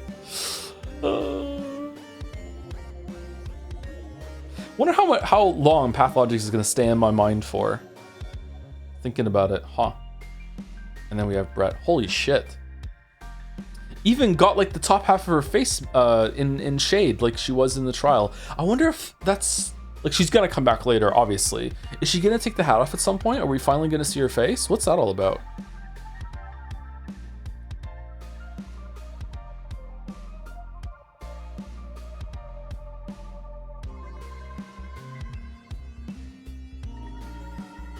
Is Pathologic better than Disco Elysium?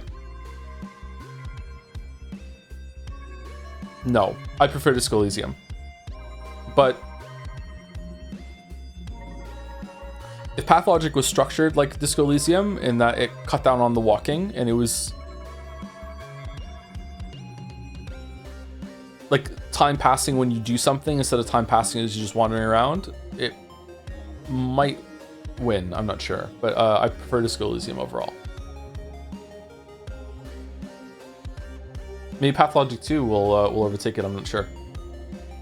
I really love Disco Elysium. I'm sorry to be such a video game critic cliche, but Disco Elysium is one of the best things that's in the industry, the medium, the art form, whatever you want to say. Disco Elysium is just so fucking good. Disco Elysium is the easiest thing to point to when you want to talk about how most video game writing is not very good, to put it politely. And sometimes you have conversations with people and they're like, I like, you know, this is the Resident Evil is so great and fucking Silent Hill 2, blah, blah, blah. It's like, okay, yeah, I understand that these things are good for video games, but you know, Disco Elysium, Disco Elysium is just good. Disco Elysium it's not good for a video game. It's just good, you know, like, so it's that sort of thing. Esoteric Gab. I don't know if I'm gonna like Esoteric Gab. Some people in chat are pushing for it, but I'm not sure. What game does have top tier writing? Does that even exist? Disco Elysium.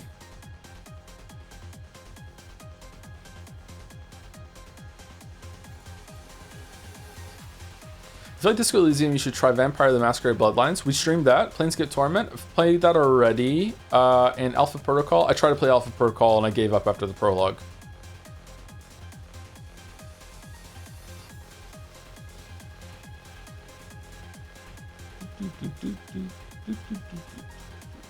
I don't know if we ever want to get back to Alpha Protocol and give it a chance. I'm not sure. I didn't stream it. I tried to play it years ago.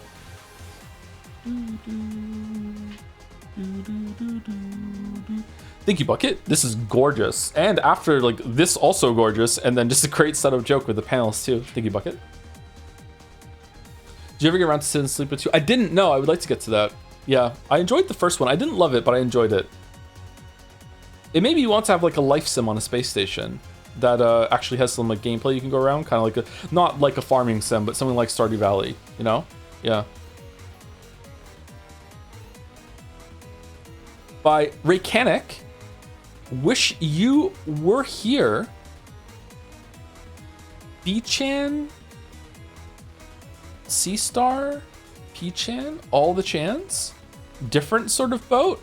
Airboat Chan, Ash Escher, Boat Chan, Crying Seagull Chan, Fifi, Defi, Fessel, Hypothetical Walrus, Pish Chan, Seagull Chan, Sea Star Chan, Two Fit, and Umi Neko Chan. We have to do a run of Hades 2, by the way, because apparently they made it so Poseidon gets more and more excited about Sea Star, which is a weird addition, like this long after the game came out, by the way. I don't know what that's all about. Raycanic, haven't you heard? They are opening cruise trips for general public, and not just boats, and the captain is very cheerful, hospitable, and cute. Hey, are you okay?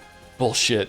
Well, please welcome Boat Chan, Chanification of the cruise ship carrying all of the best of all time Chans, posing alongside almost every seafaring adjacent character in the Jad's extended universe.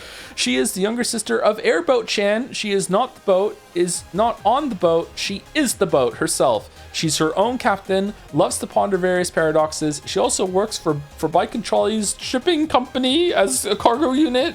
Just a side gig. All right, they are shipping Jami X Glorpy plushies. My thanks to all Chan designers and Art Cafe for help. That was really fun to draw. Wanted Identity of the Planet in the background, or GD. GD.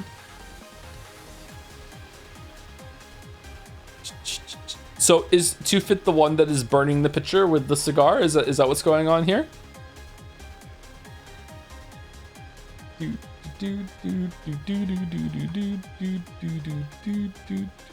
Why is the planet blushy crushy?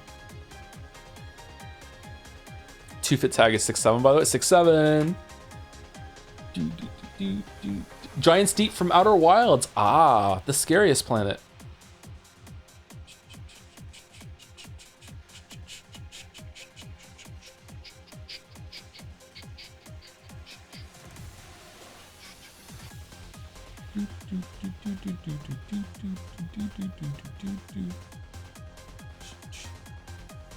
Did you find Piss Chan, Joe? I did not find Piss Chan.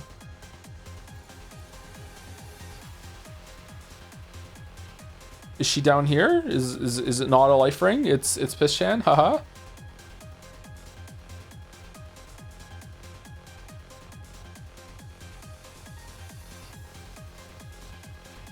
This is a paradox. Holy shit.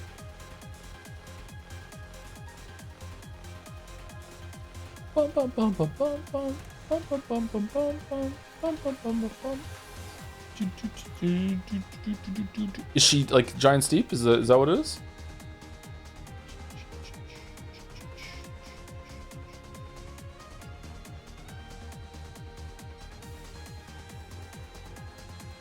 This is a cool like cast photo here. This is neat. Do you think good writing should be objective to you? What do you mean? Do you believe writing can be objectively good? Nope. It's not really a belief either. It's that, here we go again. If something is objective, it can be measured, and you can't measure quality of writing. You just can't do it. If we could, then sure, but you just can't do it. Like when you measure a distance to something, so if you measure something in, say, centimeters, using the term centimeters is subjective. We just decided arbitrarily, although the metric system is actually quite beautiful in the way it interacts and has overlapping things with, what is it like a calorie is the amount of energy that's needed to raise a cubic centimeter of water by 1 degree. Like there's a lot of really, really cool interactions between all of the different measurements. They're not just like willy-nilly, that's what we decided. But anyway, like choosing a centimeter is subjective, but no matter what you call it, the length of something that 1 centimeter describes objectively exists, right? You can't do that when it comes to the quality of a movie writing or anything like that. Even if you did have a standard, right? you then have to prove why is the standard itself objective, right? Like why is it, if your standard for a good movie is it has Carrie Fisher in it, and then you are watching a movie with Carrie Fisher and you're like, okay, this is meeting the standard, Carrie Fisher's in the movie, therefore the movie is good. It's like, okay, but why is Carrie Fisher being in the movie? Why is that an objective standard for something being good? That is an objective standard that we can measure. We can measure whether Carrie Fisher is in a movie or not, but that doesn't mean that it's good or bad. It probably means it's good because Carrie Fisher fucking slapped. But like, yeah, that sort of thing. You just can't do it. It's a frustrating argument to have with people because it gets in this very weird area where you're just asking for something impossible. It's not really a debate. It's not really a conversation. You just can't do it. It doesn't exist. So how do we talk about something being good or not? It is always framed with subjectivity. Basically, it's just a lot of what I do as a profession is basically explaining why I think something is good or not. Now, its standards are still very, very important, okay? Because even though it isn't objective, there is some value in consensus, but consensus changes, and that it's important to remember that a lot of things that we think are bad right now, in a couple decades they might think it's good. It wasn't too long ago, and a lot of people are going to say I never liked it, and that's fine. It wasn't too long ago that quips were seen as like revolutionary and really, really great in film, right? And like the undercutting of emotional sincerity with like a joke or something like that was a good thing, and it was funny, and people really liked it, and it was fresh. It really was. It felt fresh. And now we're tired of it, and that's because consensus and standards have changed, and you feel fatigue, and things keep moving and ebbing and flowing, right? So that's what we mean. So like what we think is good right now, like I really like Disco Elysium. I like, and I don't know, like the medium might progress, and my standards and my taste might change. That in 20 years I might play Disco Elysium and be like, you know what, this is actually really, really bad. I don't really like it.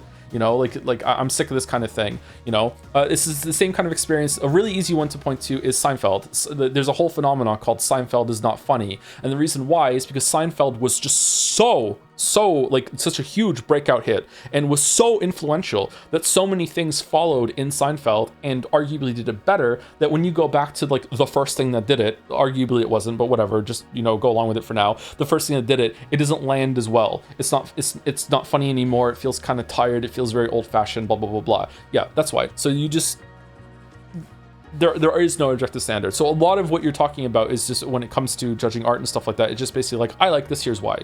Now that's a very simplified, like, what's the word? Reductivist take on what critics and people do when they're discussing things. But what really boils down to, if you want to take it down to like its most elemental like pieces, is basically, I like this and here are my reasons. I don't like this and here are my reasons, and that's it. That's where the conversation like begins and ends. That sort of thing. It's funny because now the Zoomers have rediscovered Seinfeld. Oh, have they really? There was this period of time where people didn't like Seinfeld. So I wonder if it's like it's looped back around to being good again.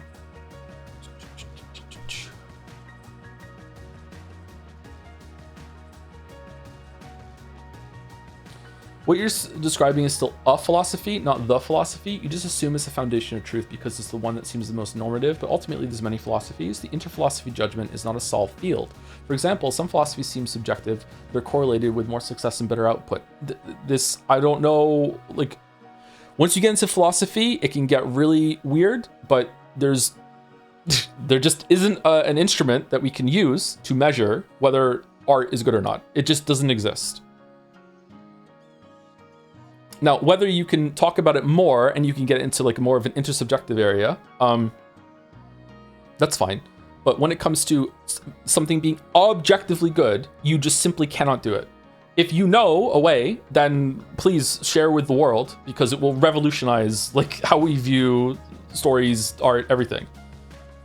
But as we famously went through on Twitter a couple years ago, you can't even judge pictures of squares. Never mind, you know, Disco Elysium versus Dark Souls 3 when it comes to which one is the more objectively better video game. You know what I mean? Like, you just can't do it. There is no mechanism by which you can. And this, ironically, isn't subjective. It's not my opinion or belief that that is the case. You just can't. And if I'm wrong, then it would be really easy to demonstrate that.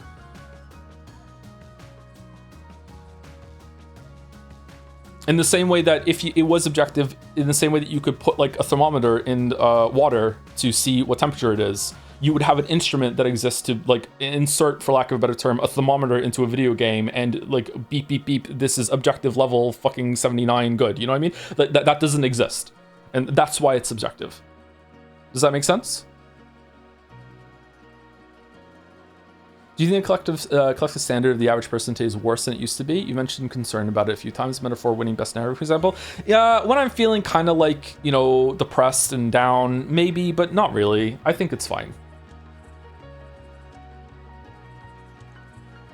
I think it's fine. I don't even know if that's a damnation or condemnation on gaming at large, or just a bunch of critics that just so happen to be smitten by the game at the time. You know what I mean? It might just be like a little flash fire. Dark Souls 2 is another great example. Sorry, Dark Souls 2 is on my mind because my oldest son is playing it right now.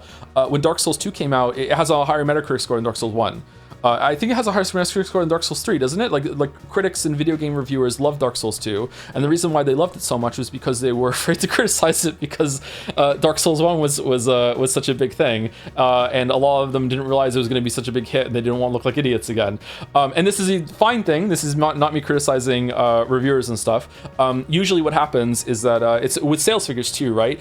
Usually, sales figures are not really representative of the game's quality itself, but the game before that in the series. So if game 3 was just amazing, game 4 is going to sell even better than game 3 usually, even if game 4 is worse than game 3. You know what I mean? So the same thing can happen here, where if game 3 was reviewed like lower than it should have, then there's going to be some sort of compensation that happens in the next game where it's like, okay, shit, we didn't realize this was going to be so influential. The next game should rate a little bit higher. And then afterwards we're like, oh shit, well, Dark Souls 2 actually doesn't really stand up to Dark Souls 1 all that much. Yeah.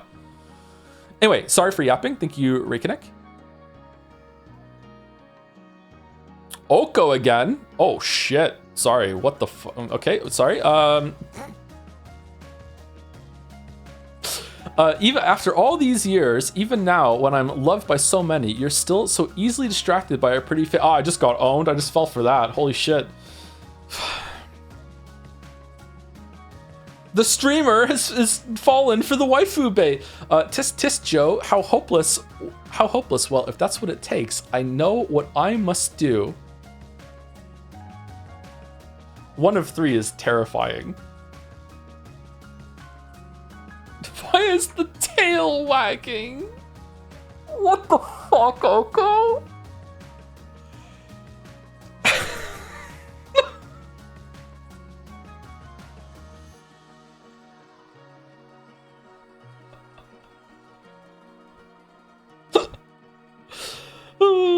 The silhouette of Two-Fit there. Damn.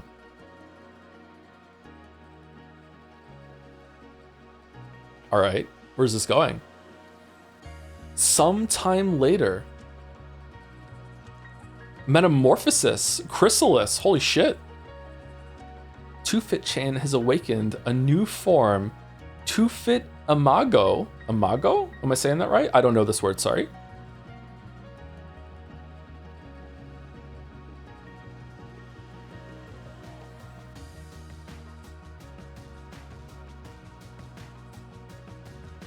What is this reminding me of? This is familiar.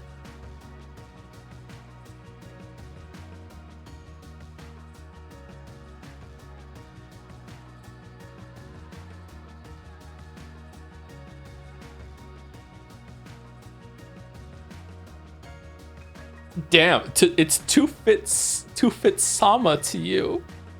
Two-Fit Sama. Holy. Okay, so there's this insect called the butterfly. Okay, reminding me of the fucking raider that I spoke about yesterday in the WoW story. I just said Chrysalis myself. I'm not talking about that. There's something about the imagery here that is reminding me of something, but I don't know what exactly. Maybe it's just Slay the Spire card, I'm not sure.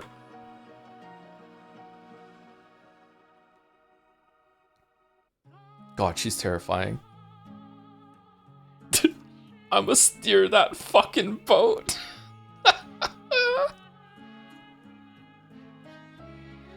No Chan has ever wanted it more. The Vine sandals here, those go hard. Holy shit. Well, thank you for owning me, Oko. You were here in chat earlier. I'm not sure if you're still here, but yeah. I accept my ownage. Thank you, Chitalian, for the 36 months, 3 years. Thank you very much. Wither Glorp, thank you. Thank you, thank you. Thank you. Beautiful wings. Holy.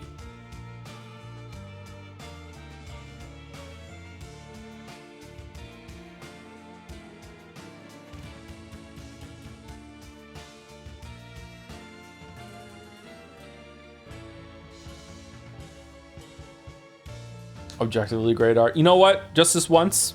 Sure.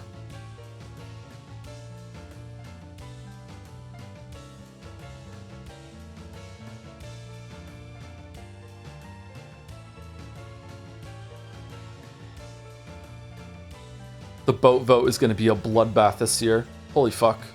Absolute bloodbath. Thank you, Oko. Oh, there's more by Jacob as well. Too fit if she cooked the cure-all. Oh, for fuck's sake, the cooking cure-all. Same like Vine sandals.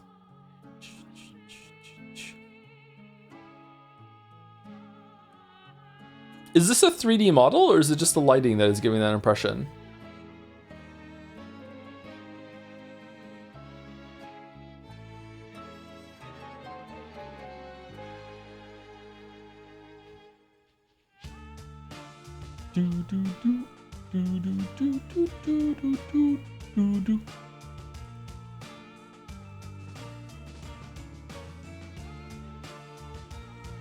They made Too Fit hot. You hate to see it. You hate to see it. There is no line that Too Fit will not cross.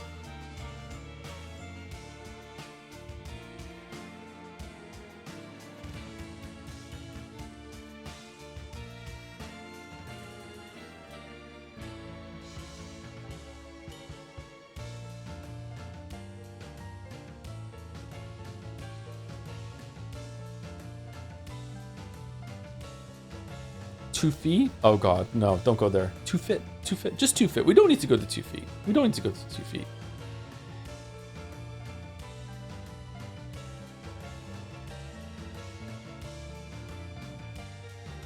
Thank you, that's Quantum Moving Castle. That is an awesome name. Thank you for the great Ace Attorney streams, and thank you for Pathologic 1 streams. They were quite cozy. They were kind of cozy. Yeah, I was kind of sleepy for a lot of them. I'm trying very hard the past month or so to try and get on a more stable schedule and try to figure something out when it comes to staying on it after I get there. And I've been like swinging a bit with losing it and getting back on it, but you know, I'm getting there. It's very hard.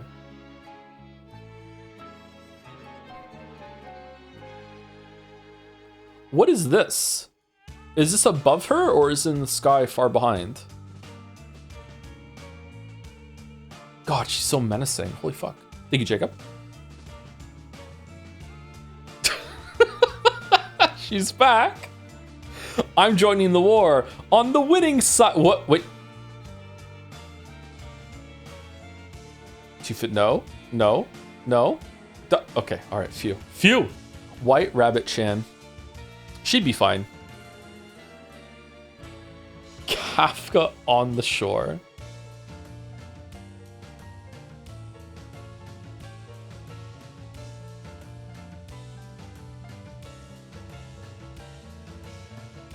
Live chandelier reaction. Thank you, C8. 2 fit versus White Rabbit Chan.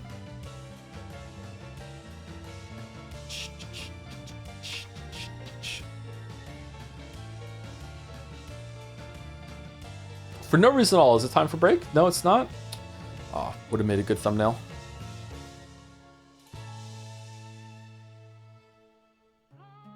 Almost said a metaphor spoiler. Shit.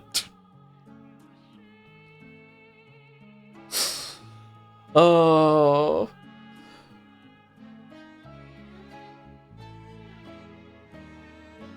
Do it? I mean, if you were there, you can figure it out for yourself. Alonso's dead. Alonso is dead, yeah. That one we can say. Alonso's dead.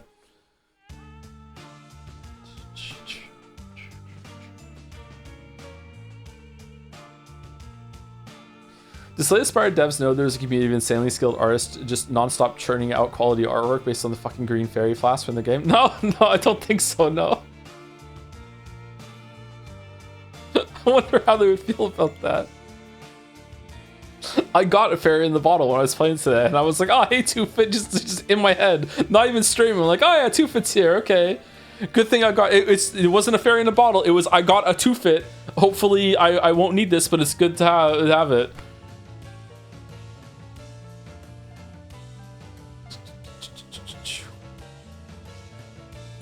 Thank you, C8. By tap. Meta streams 2026. Loved by all, even their haters. It's from The Flash, isn't it? Fucking posing over the grave. PHP trash video inspired me to do a send-off to one of my favorite stream series in recent memory. Nothing mid about peak Fantasio Chan, baby. That video was good. I don't know, that might be my new favorite. It's either that or the Persona 4 one. The Great Vegetables bit just sends me in the Persona 4 one, how it just cuts back to it.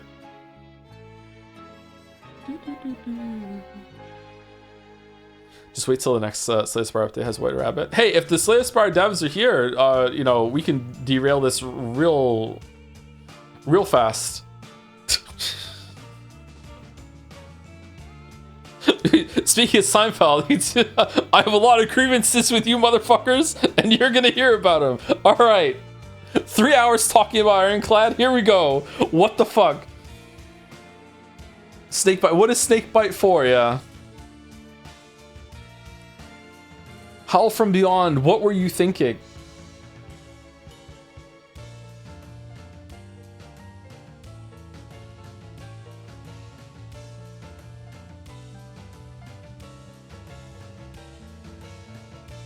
Do do do do do do do do do. 510 could have been a video. I don't think a video on a game like Slay the Spire would be good. First of all, it would be out of date real fast because that game gets a fair amount of like patches and stuff.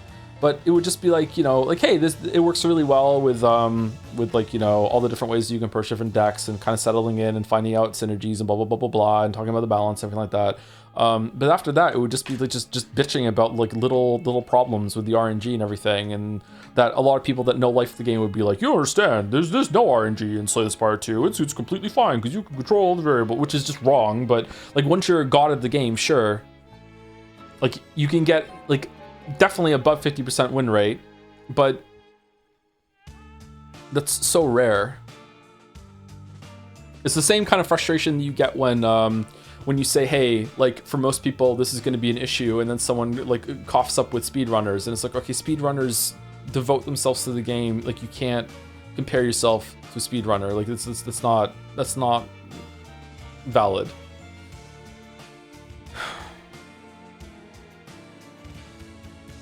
I don't think a good video can be made about any roguelike. I had a script for Gungeon for a while, and I was talking about the best thing to talk about Gungeon was about the variety of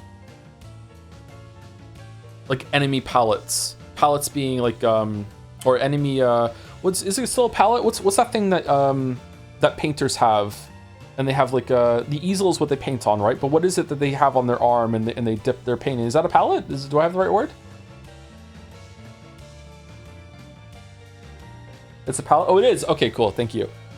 So yeah, like any palettes, and like a lot of the video was basically like, okay, like it's really fun that like guns can define runs, but at the same time there are a lot of guns, and a lot of them have a lot of similar kind of things, and there's a bunch of guns, like there's a lot of AK alternatives and a lot of pistols in Gungeon that feel kind of the same, and I feel like there's a bit too much overlap. The synergies are really fun, but what really makes Gungeon special to me is that it has a lot of different enemy types, but they don't like in theory, like the greatest amount of variety that you could possibly have is if you just have like all the enemies available all at once, and you can just throw them in rooms and that's it. But that gets really, really tiring. What's really, really great is that the constrained amount of variety that's in Gungeon, in that each floor is defined by certain like enemy palettes that are unloaded into that area, with sometimes some enemies coming from different floors as a little bit of spice. But you know, you have a cool little flow between the groups and how they all work together and all the levels. Like the big enemies in each floor really define the runs, like the big knight guys in the first floor, and then there's like the totem guys, there's the big mass guys, stuff like that, and it's really good. Gungeon does it really well. And also like the hard mode in Gungeon with the variety that adds it to different floors and different rooms when you go into it, and we have different modifiers is really cool. I'm surprised that stuck it behind a hard mode actually, because it's such a big change and it really makes the game more exciting. But it's hard to balance. Maybe that's why it's there. But yeah, I just love Gungeon. I'd like to talk about Gungeon. But you're right, it probably would only be like maybe a 15-minute video, and people don't really want that, I think. Anyway, sorry, I'm yapping a lot. Thank you, Tap. I love this pose. I love the send-off. Rip Meta Streams by Lilac Siren. The final Metaphor stream was, is this the Lowry pose? The final Metaphor stream was very fan art inspiration heavy for me. For this one, streamer noticed that Louis wasn't merely sitting, he was kind of floating there. Then I thought it then that someone in chat thought it too. So I had to at least doodle it. I present you the Metafloat Lowry Azio. There we go. It is the fucking Lowry pose. How many people in chat even know what the Lowry pose is anymore? Where are my scissors? There we go. Some people know. Fucking Mystery of the Druids. Holy shit. Mandalore's fucking cursed ass run of Mystery of the Druids.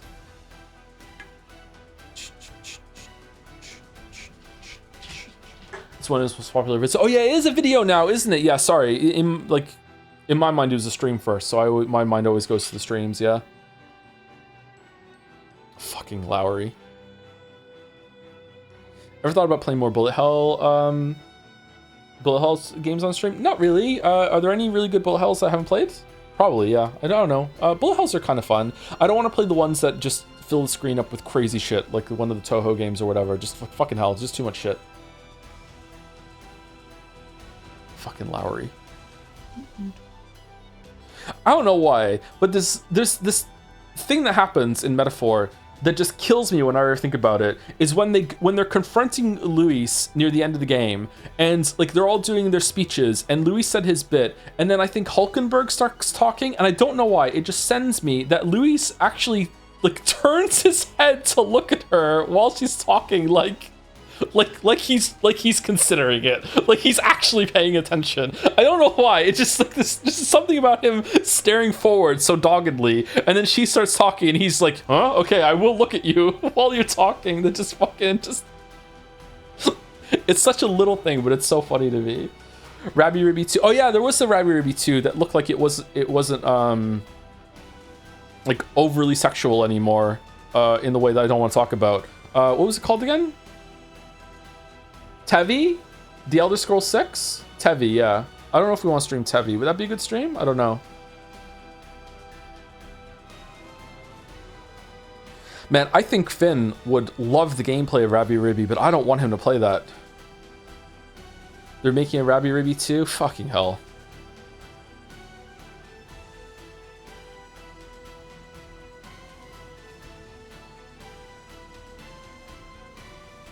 Is it Undertale Bullet Hell game? It has some Bullet Hell elements, yeah.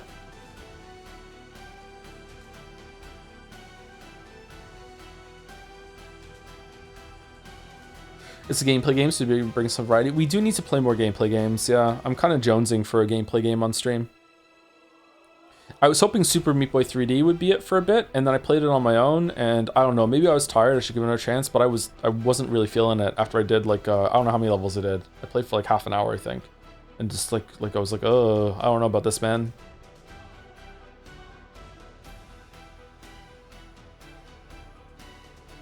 Have you considered a place? I saw a trailer for that recently, and it looked interesting. That Reanimal game looks good too. And it's like a cinematic platformer sort of thing, but it still is primarily a gameplay game, right? I haven't played Little Nightmares 2 or 3.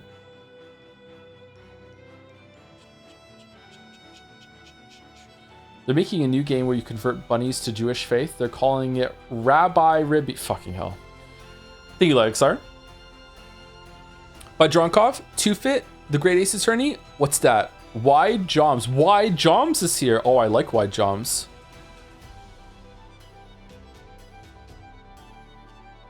Oh, cat and dog. Is that why they're doomed? Wide Joms.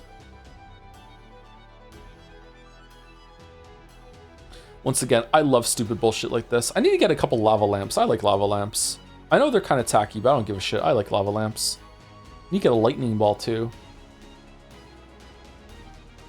When I was a kid in Cardiff, there used to be this shop downtown called the Gadget Shop. I don't know if it's still there or not. I haven't been back to Cardiff in like fucking over 20 years. And they had a bunch of bullshit like lava lamps and like lightning balls and stupid magnets and shit like that. And I loved that stupid bullshit when I was a kid. And I always said to myself, when I get older, when I'm an adult, I'll have some stuff like that. And I don't. I didn't do it.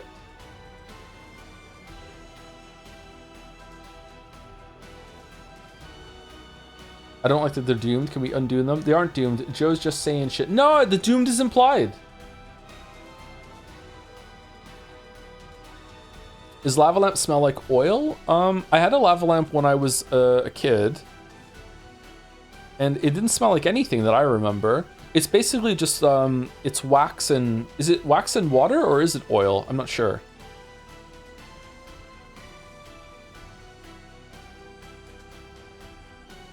It's glycol toxic. You definitely shouldn't drink it, yeah. Absolutely not. The lamp just heats up, the light just heats it up and it just starts moving around and then it floats to the top because it gets warm, and then when it gets to the top it starts to cool down, then it floats down again, and then it just cycles over and over and over and over again, that sort of thing. Do you remember Techniquest in Cardiff? Techniquest. That kind of rings a bell, but not really. Techniquest. I remember Forbidden Planet. That was near the Games Workshop. It was across the street from the castle. I wonder if that's still there. Techniquest.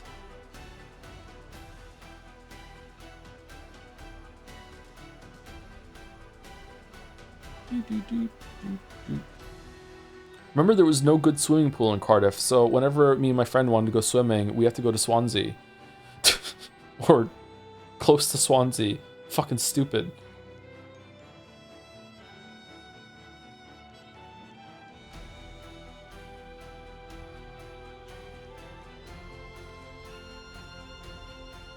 I'm fairly sure the castle's still there. Yeah, the castle's still there. I wonder if all the gargoyles are still around the castle grounds. Ever go to Newport? I can't remember. Probably. Went all around. Is Newport in South Wales? But went all around South Wales. Me and my granddad would go on a lot of drives. Go on a lot of walks around the beaches there as well. I really miss it. Really like the ocean. I need to go back at some point. I should have gone back by now.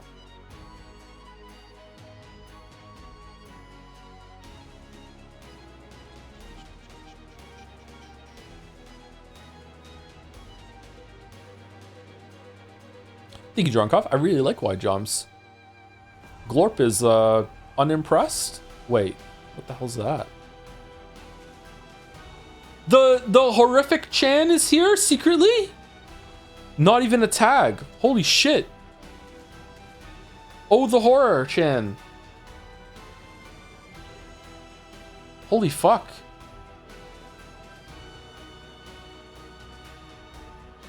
Now I wonder if there was any that we missed in the earlier fan art. Holy fuck. By Barbar? Wait, what? I made hanging paper dolls of 2Fit and Mid-Chan. Aw, these are cool. I made 2Fit first, inspired by Jacob's fan art of 2Fit pinned into the cork board. And then I made one of Mid-Chan because I think she's pretty neat. I do too. And I have an update on Metaphor-Chan. It seems she found her second favorite video game after Metaphor. It's Danganronpa V3. Well, that tracks. She's looking forward to a certain other streamer's playthrough of it. Surely the experience will be great, or at least mid. And when I say real, huh? Is this a lead into the next one, or? T4 hours till Danganronpa V3. Hope it goes well, mouse.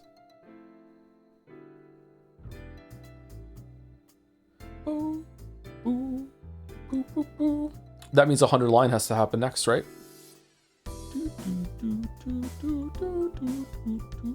What are these figurines? These aren't Funko Pops, are they? Do these have a name? Because the stands on them with the crane supports in the back look like they're from the same thing. They're Nendoroids? Nendos? Oh, never heard of those.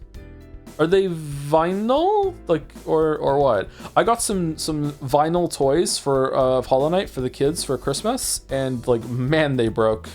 I even told them, like, these aren't toys that you can smash together, but like, fuck, yeah, Hornet went on an adventure right away and just like broke completely. The plushies survived though. Some of the Hollow Knight plushies are really cute. They have a grub from Hollow Knight 1.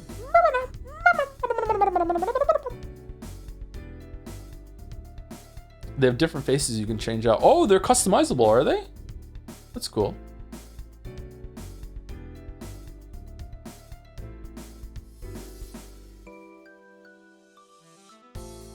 I like the expression on Mid-Chan. I'm quite fond of Mid-Chan, actually, even though she has horrible taste.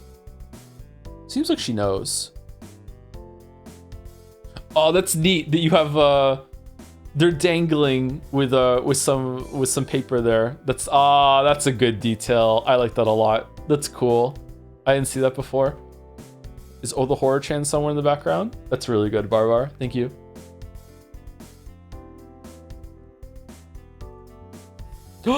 Badonk, Joms is real again. Joms keeps finding ways to be real. Please enjoy my toil in the form of an overly stuffed soft toy. I mean this kind of real. Oh, that was the setup. When I say real, I mean, is this kind of real? There are 3 pictures of Joms frolicking in a field, which is suspiciously like the pictures that I got of Gatsby when he was a puppy from the breeder that we got Gatsby from. Giving me big Gatsby puppy vibes right now. Are you gonna play the 40-year-old dad sim, Pragmata? I don't know. Maybe. It might get nominated for Game of the Year, right? There's buzz about it. Apart from Grand Theft Auto 6, is there a shoe-in for Game of the Year this year? Like, or at least a nomination, or no? That isn't out yet.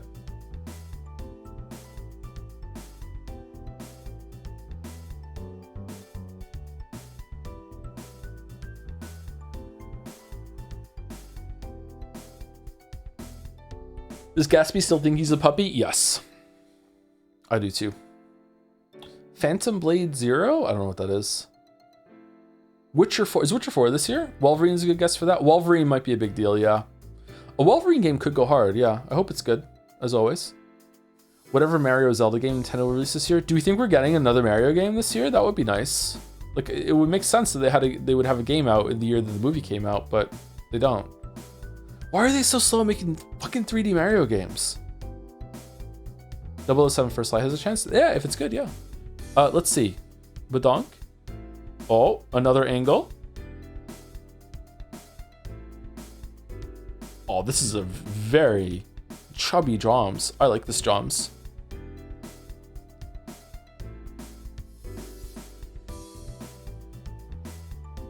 I don't know if it's Animal Crossing or something else, but there's something in the eyes and face that is making me think of something in that area. Round Joms. Though when I say real, I mean this kind of real. It's a hopelessly inside baseball bit about Nintendo's microtransaction experiment app on the 3DS. Oh, okay.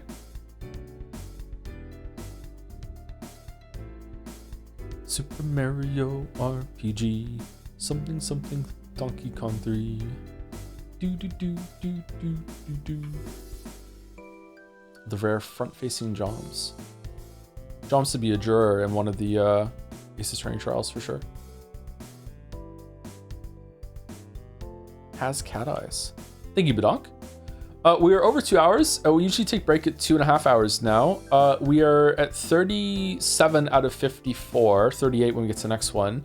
I don't think there's any chance of us getting to break, finishing this before break. So maybe we want to take break a little early today instead.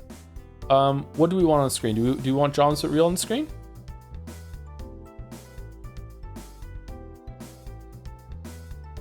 That's from Nirvana, the band, the show. Did you see the movie? I did not see the movie. Someone linked that song, that YouTube video in Jad's, maybe it was you, like last week or something, and I watched it. I'm like, oh, I've seen this before. So I'd seen some of the stuff and I'd forgotten about it. Let's do this one because it'll look like he's looking at the live chandelier reaction while we're on break.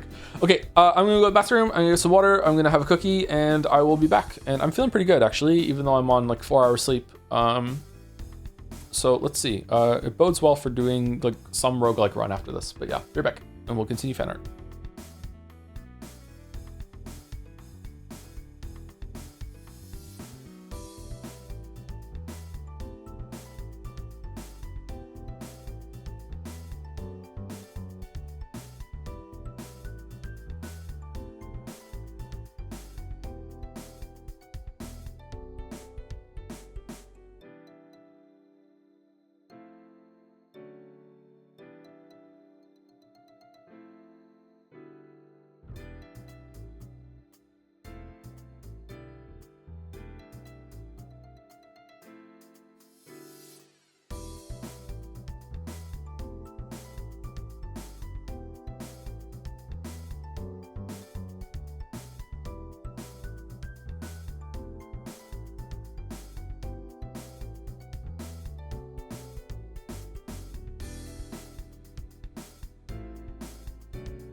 Bum, bum. Do. Sorry if this is longer than usual. I'd take Gatsby out real quick.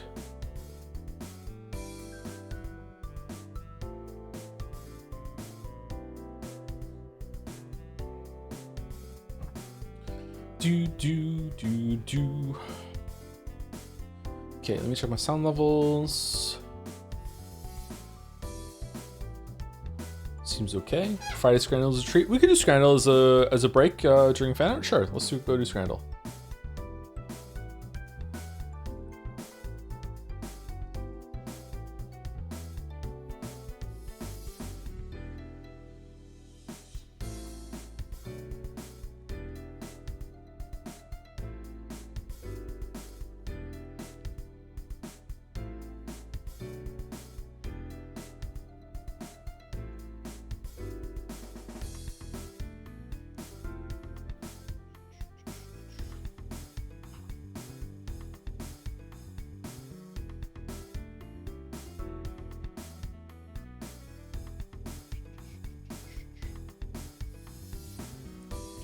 All right, Scrandle, the thrilling daily game of food comparison. Is this for those who scran after? It is for those who scran after.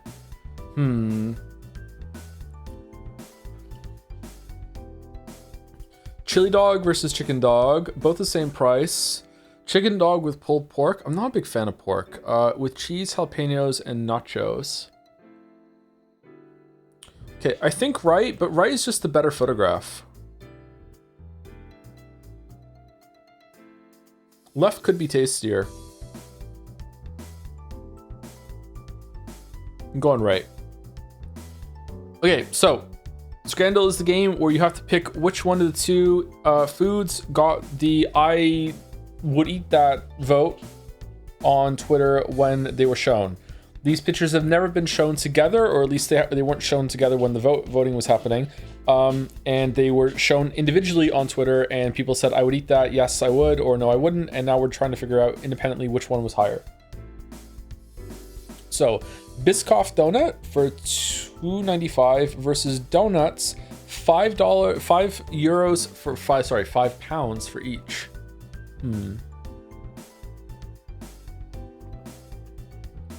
The best donut here for me is easily the one on the far right. These two are pretty much interchangeable to me. They're kind of the exact same thing, except the one on the left is cheaper. So I'm not a big fan that part of it is gone on the cardboard, but you know, it's not the worst thing in the world. It's gotta be left. Yeah, it is. Wow, pretty high. Holy shit. Donuts and crepes. £5 versus Jaffa Cake donut. This is my shit. Okay, first of all, I don't know if I would like a crepe, to be honest with you. These sugar donuts look awesome. They look like fairground donuts. These things are probably horrible for you, but they are tasty as fuck.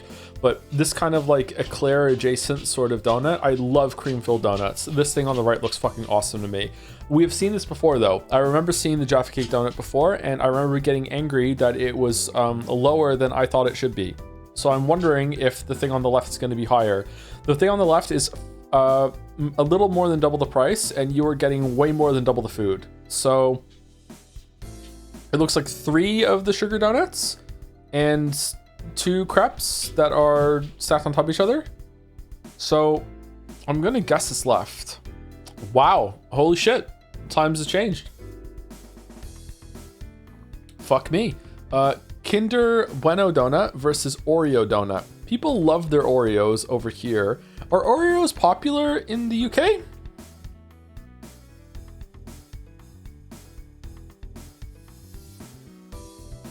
I don't remember people liking or eating many Oreos when I was in the UK. Had Oreos not left it? Had not made it there yet? I'm gonna guess the Kinder takes it. I'm right. Damn.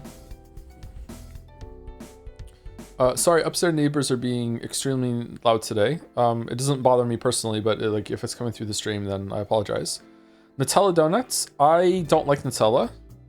I don't like nuts in general, actually. But £6 for 1, 2, 3, 4, 5, 6 donuts. They're a pound each. Damn, that's pretty good. Meanwhile, the ones on the right are £5 for just one of them, but they're more of a gourmet sort of donut. Why is it just the same one that we had earlier, except it's just a different angle? I think left. Yeah, that's just really great value. 5 sugar donuts for $5 versus toffee donut for $3.50. It's blurry, it's out of focus. It still looks pretty good though. These look vile. I know some people might be like, I don't understand why you thought the other ones were great, but these ones are not. I don't know. These look like they're gonna make you sick. No, thank you. I don't know. There's something about the left I don't like. And also the donuts look pretty bad. I think we're gonna go with right. I was wrong. Okay, left is it. What is it, Gatsby? What is it? Biscoff donut versus Jammy Dodger donut. Ooh, you Jammy Dodger. Kind of feeling the Jammy Dodger donut, I'm not gonna lie.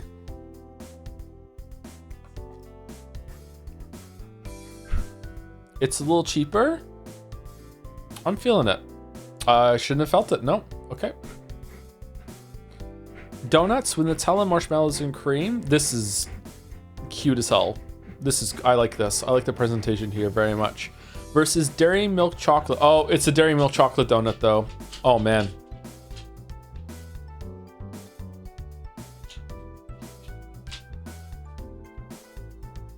This here, the caramel thing, caramel, is my favorite chocolate, period.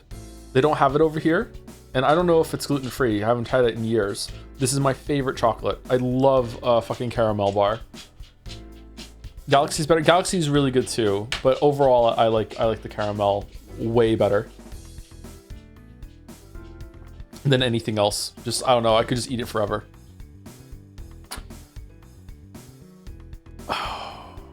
Pretty good cream. There's 3 donuts in there. Value for money. It's gotta be left. What?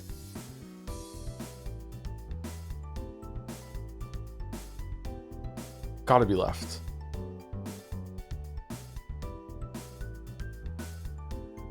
Pie in a donut versus Lotus Biscoff donut. Gotta be right. Okay. Lotus donuts 6 versus a single chocolate donut.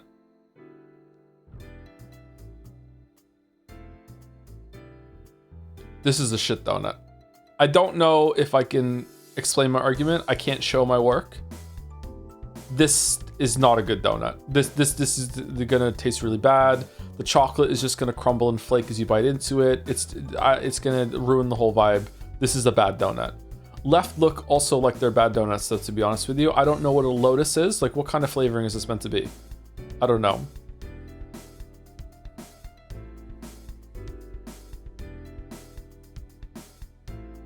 Fuck it, I'm going left. I was, holy shit, I can't judge donuts. What the fuck? I can't do it. I can't do it. I'm broken. Holy shit. My instincts were all wrong on this one. Any single time that there was like any like dispute or controversy, I was fucking out of it. Can't believe it.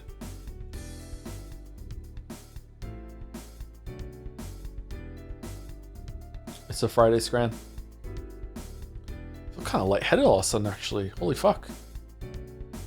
Not enough water, not enough sleep. Probably lack of sleep. Yeah. Anyway, thank you, Badonk. Oh, more real Joms. Joms as a book. Jomsif, they really love hanging out with their best friends. Jomsif by Cairo Koira. Book of Joms. They book our Joms. Sorry. I like the Joms book. Thank you, Dirtplug22 as well for the 13 months. Thank you much for the resub while we were on break.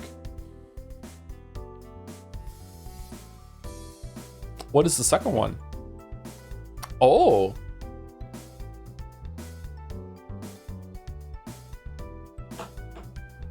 Wait, what? Why scribbled out? Capital. Communist Manifesto, and Joms.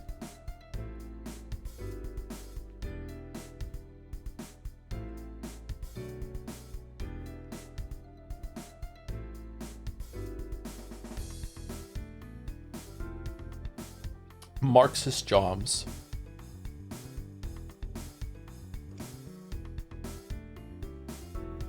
They book our jobs, they took our jobs. There we go. Scrandal Cruise Edition prediction? Wait, what? What's that?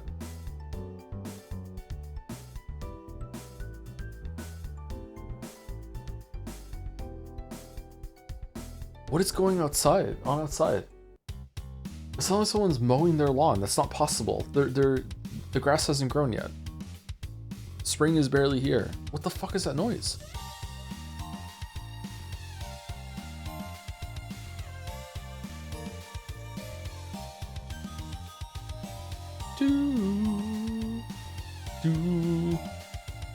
The Joseph Anderson Super Cruise has been cancelled. Nightbot, what the fuck are you doing? Refunds are processing for all those who booked. Please allow 3 to 5 business days for arrival. Please accept my apologies. You better fucking apologize, Nightbot. Better fucking apologize. Thank you, Koira. I like the John's book. I like crafts. Crafts are cool. By Crad.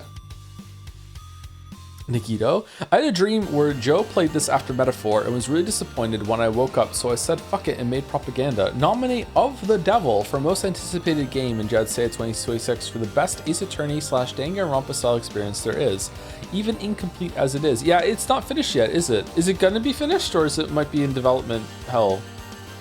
If anything should be a testament to how good the game is, consider that it made a guy who's never even tried fan art make a whole ass comic page. Ooh. I know my turn won't come for a while. The British gents are already underway. The Japanese wonderkind are beloved by the community.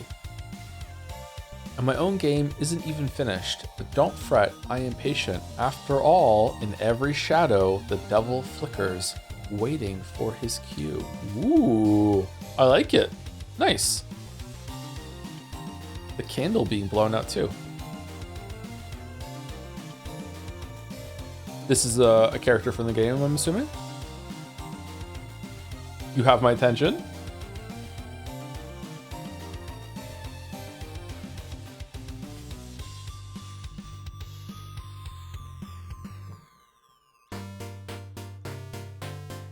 The MC, yeah. Oh, did she die in the first case? This reminds me of something. Is it just Gatsby or not? Or no? Bum bum bum bum bum bum bum bum bum. One Piece. It does not remind me of One Piece. No, no. That I can say for sure, yeah.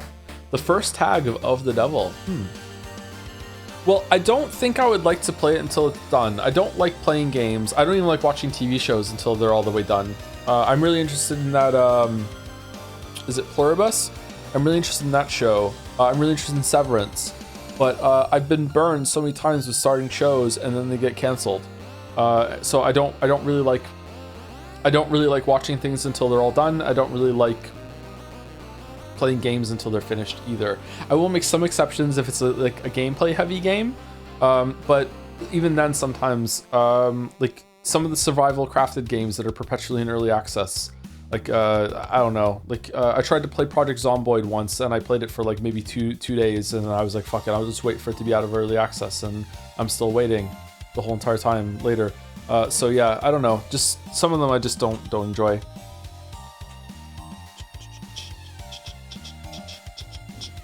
One of Severance or Pluribus is going to burn fans for sure. What? Are you gonna see the Firefly cartoon TV show? I will believe it when it happens. I'm pretty disappointed that it is an animated thing though, but I don't know how you could do it. You can't bring that cast back. I don't even know if I would still like Firefly. I haven't seen Firefly in, like, again, 20 years. Maybe I wouldn't like it now. But I loved that show when I watched it when I was 20, 19, 20, something like that.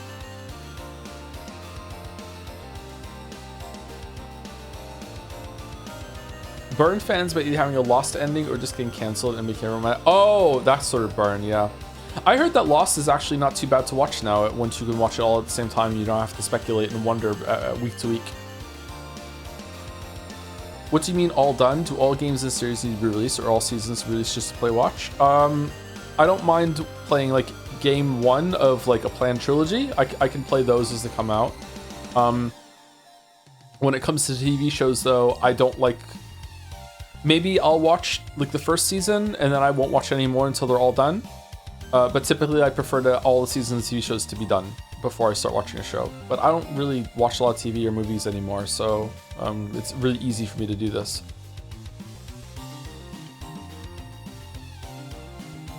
Would you play Ace Attorney if it had a case come out once a year? I'd probably wait for all of them to be out. If it had a yearly installment though, I would play it like it had a year installment of like 4 or 5 cases or something like that. I would play that year to year, sure. Is that also why you're okay playing Deltarune even though it's not finished? I'm not okay with playing Deltarune. I'm actually waiting for it to be all done, yeah. It was exception that we did the first chapter to see what it was, and then I decided after that I'm gonna wait for the whole thing to be done. And I'm still waiting, yep. I've seen bits of Firefly and it seems like it was an antidote for a lot of stuff at the time, but it's not good in retrospect. Well, Firefly might be a good example we were talking about earlier about how like standards and consensus changes, and that Firefly may be seen as like a really big breath of fresh air at the time, but now it's kind of like you know. What's another one? They say that was it Deep Space Nine? Deep Space Nine was really ahead of its time for being like the serialized network show. And a lot of viewers didn't know what to make of it because it didn't have like Monster of the Week sort of plots where it's like, this is the problem we're dealing with, here we go. It had so much continuity and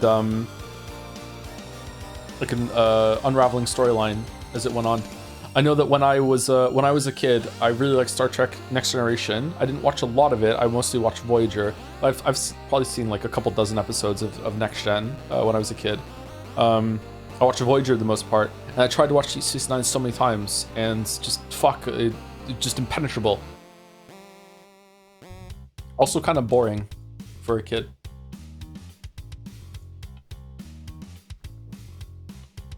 Anyway, thank you, Kat. I'm interested in this game, but I think we should wait until it's done. By Medhead, 2-Fit rules. 2-Fit Sucks Rules wanted to try to make something with a lot of mixed media, and the Green Goblin wormed its way into my mind. This is a very moody 2-Fit. Holy fuck. You ever seen Babylon 5? I love that show. I've seen some episodes now and then, but that was also kind of impenetrable to understand. I wonder if that had a serialized story. What was the other one? Was like that Farscape? That was the other one that was out at the time. Stargate SG-1 was one that I watched. That kind of had an ongoing story, but a lot of it was just like, this is the place we're going to this week.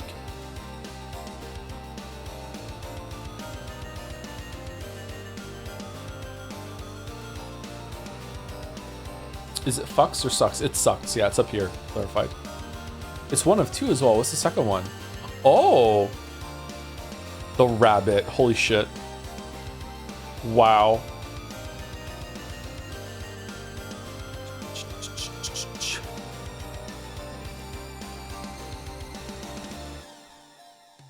These are presented in backwards order, I'm guessing.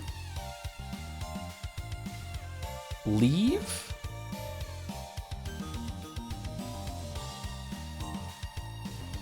Upgrade all cards? Is that armaments?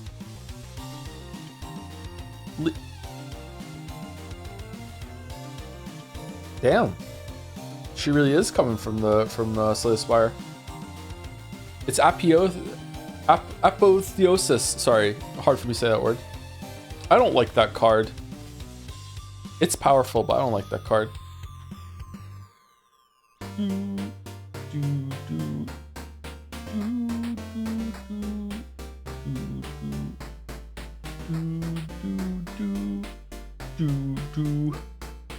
Two-Fit wood smoke. It's true. It's true. This is cool. This is really stylish. Big Persona vibes. Sorry to hit the low-hanging fruit there. Thank you, Bedhead. By Zoe Emily again. Joe said he would go into space if he could. Absolutely. Here's Joe, the Dragon Hog, on a spacewalk after some satellite maintenance. Sonic has gone to space a couple times, right? I would absolutely go to space.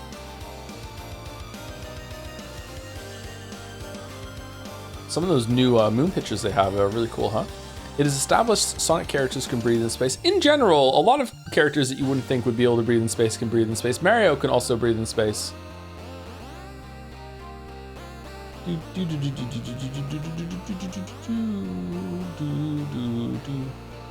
How come Superman is okay in space? Doesn't he have to breathe?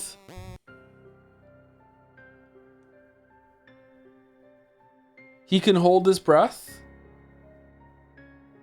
What do you mean? Super breath holding. How long for?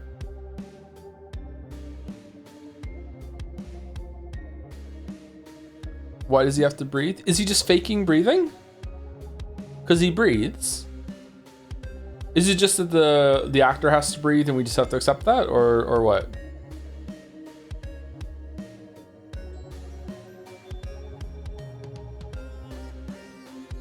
It still is crazy to me. I didn't believe it when someone told it to me because I knew about Superman long before I understood why Superman was Superman.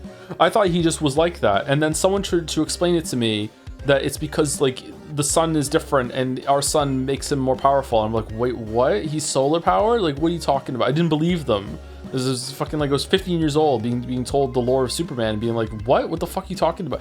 Yeah, he's so fucking weird. So Superman flew into space and flew like far enough away from our sun.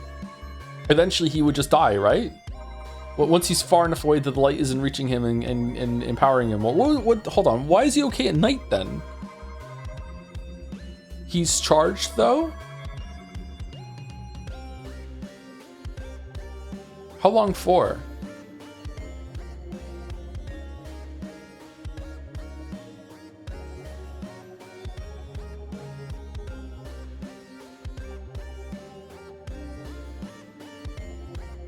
Because when he went into the when he goes into the ship in Man of Steel, he's on Kryptonian fucking atmosphere rules for a while, and he immediately starts to weaken, doesn't he? I don't think there was like a different sun there, or is that not canon anymore?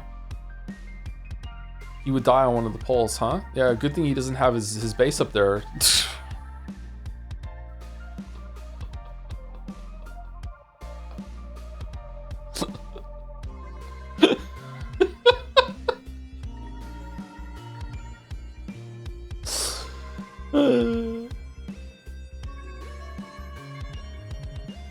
Actually, the sun keeps shining on the poles for half a year straight, and then the other half, it's problematic for ye old Superman. What if you went to one of those towns where it's dark for 3 months straight and the vampires love it? How long would it be until he lost his powers? I'm sorry that this is Zoe. I'm sorry that it spawned this conversation. My bad. Sorry. Thank you very much. I would feel like this in space. It would be nice to go to space.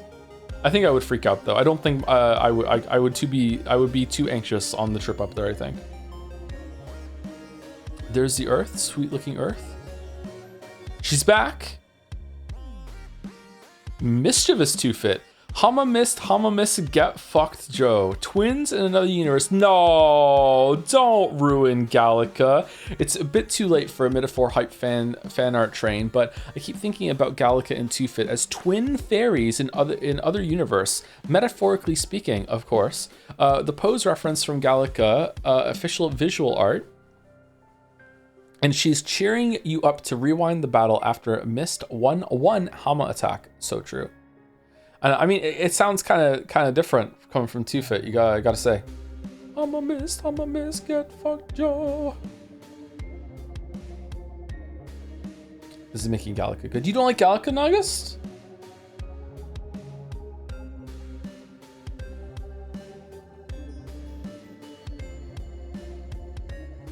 This goes hard. Look at the colors and like the spiral or encircling around the background.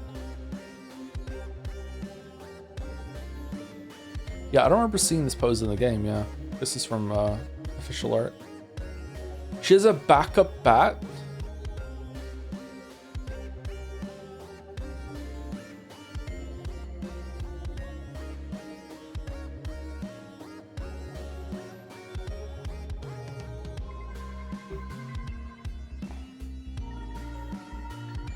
I don't like Gallica either. I don't know why you're so caught up in her jump. It's because I watched Hook.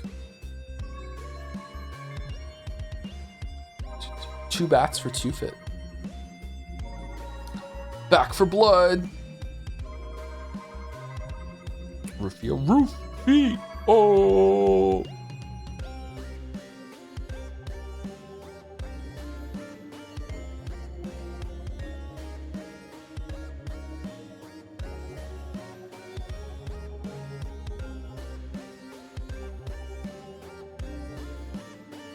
The only reason you like Gallica is because she's shorter than you. If she was a normal person size, you find her boring too. No, that's not true.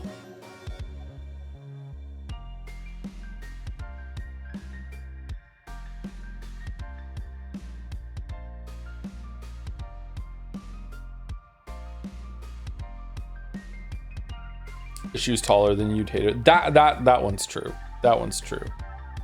Well, not hate. Not hate. Textful out of 2. Oh, is there a follow-up to this one? Oh, textless and textful. Oh, my bad. Sorry. We should have went to this one a bit sooner. I like the prismaticness of the wings here. Do they both count as prismatic, or is this is definitely prismatic? I like prismatic and rainbow things. I don't know what is about that. The rainbow shell on Chrono Trigger is very appealing to me. Stop the count. Who's better? Gallica 2 fit. Gallica 1? Nice. Thank you, Chichari MMA. Was it you had the message earlier about the fan art? Yeah, second time they did my fan art. Hope you like it. I did like it. Thank you, Chichari MMA.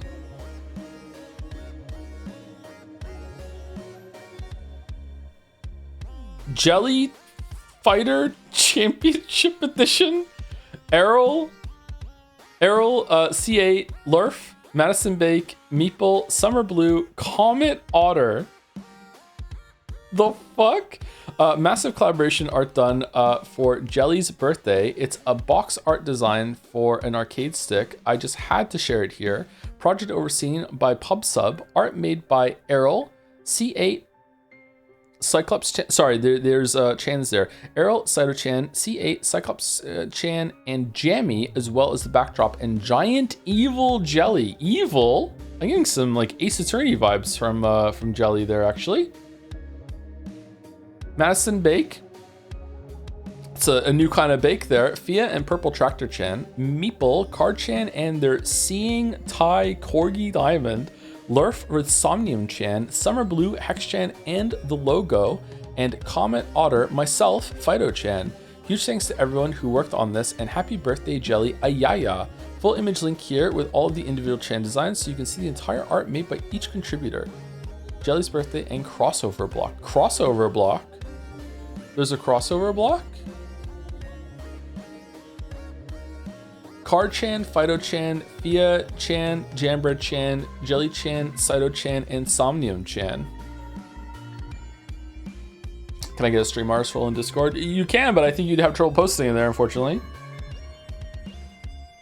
This goes hard.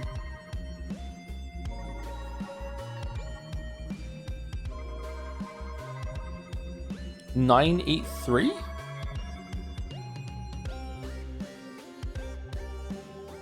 Oh man.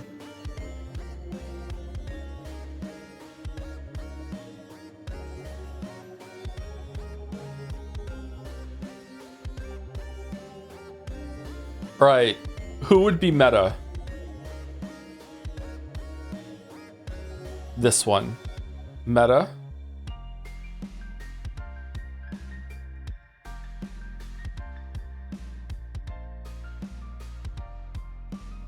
The dog?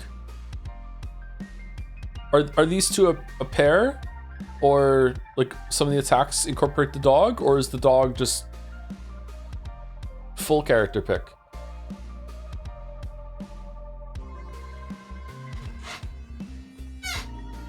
Is Battler meta in the Umineko fighting game that exists for fucking some bizarre reason?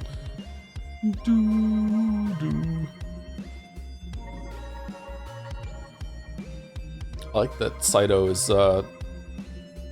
so washed out compared to everyone else.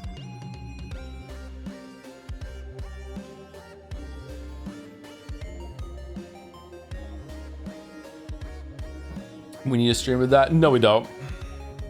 No, we don't. Jelly-chan has a fucking huge fuck-off axe, huh?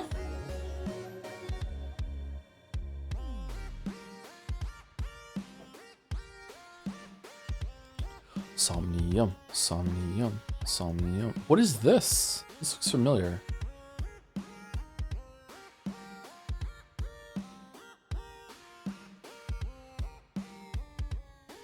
Well, that's fucking cool.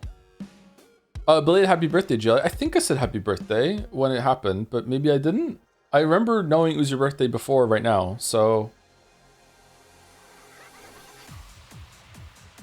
For context, Cyclops Chain is based on the Cyclops submarine from Subnautica, goated vehicle, and Purple Tractor Chain is based on the trucks from Satisfactory, and Hex Chain is based on hexahedrons from Talos Principle 2. I need to play those games.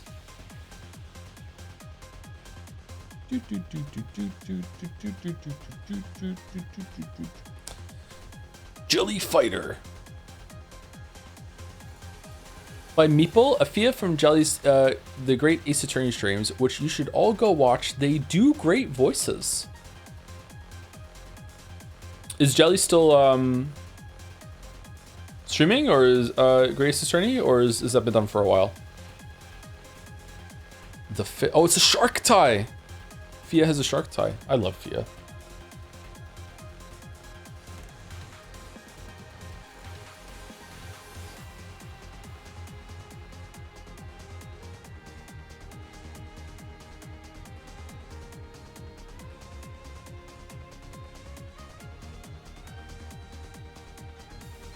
I'm taking a break from it until you're done so we don't get cross-trade spoilers. Okay, fair enough. Am I ahead of you, or around the same? Once I get to where you are you going to resume kind of concurrently, sort of thing, or? She's wearing Biff's outfit. Yeah, it is. I remember the fish on that character on the ship. Yeah. Thank you, Booty Too Fruity, for the 68 months. Have been pulling my hair out the past while trying to stop the cats peeing and pooping in the sink bath.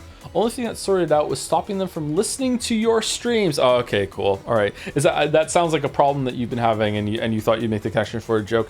Far be it from me for offering unwanted advice, but if that ever happens, you just basically need to add like another litter box if the cats are litter trained, which most cats are nowadays, aren't they? I think, don't you want to have more? For every litter, for as many cats that you have, you want to have +1 litter boxes. So if you have 2 cats, you should have 3 litter boxes, isn't it? If you have multiple floors of your house too, you might want to have 1 on each floor. Yeah.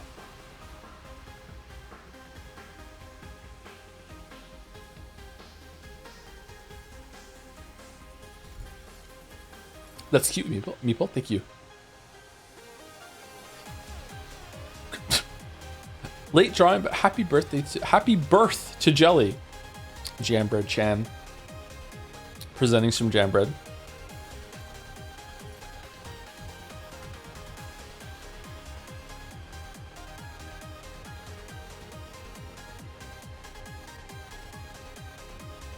Cheeky wink.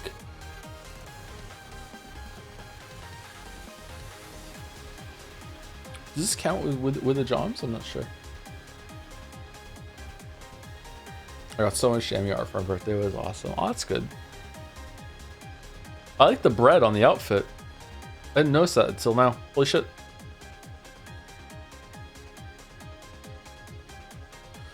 You been playing Arc Raiders at all? I'm fully addicted right now. Don't shoot! No, I haven't touched Arc Raiders in months. Did it get any big updates or anything like that? I found playing the game pretty frustrating. Bread, you say? Is the next one breads? It's breads. Pretzel still counts as bread, right? I think you'd come across a little crazy if you said, "Give me some of that bread," and pointed to a pretzel. But you know, it's in the bread area. You bounced off Marathon too. Oh, I bounced way harder off Marathon than I did Arc Raiders. I played Arc Raiders for a bit. Marathon, I didn't even last through the open beta. I think I played Marathon for like maybe an hour and a half, and I said, "Fuck this." I haven't done I haven't tried Hunt Showdown with the new Inferno map that they brought back yet. We could do that today if I wasn't self-conscious about my shooting skills. By Madison Bake, we do be loving evil British women. Oh, we saw this one before. This got a fast pass, right? Oh, a classy English woman. Yo, and she is evil? You goon like a Japanese man. And racist for some reason. Joe, that's not a new Mineko character. That's Margaret Thatcher in disguise. Oh, fuck no. I do hate Margaret Thatcher. That's true. I think I said this last time, didn't I?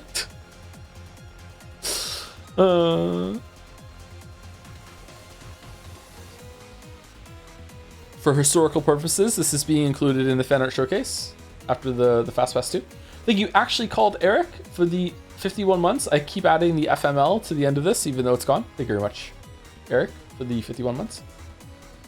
Why is the goose evil? Gooses are evil. Or at least the Canadian ones are.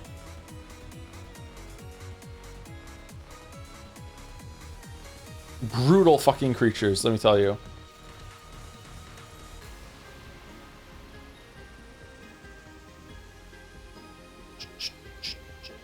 You mean geese? Nope, gooses.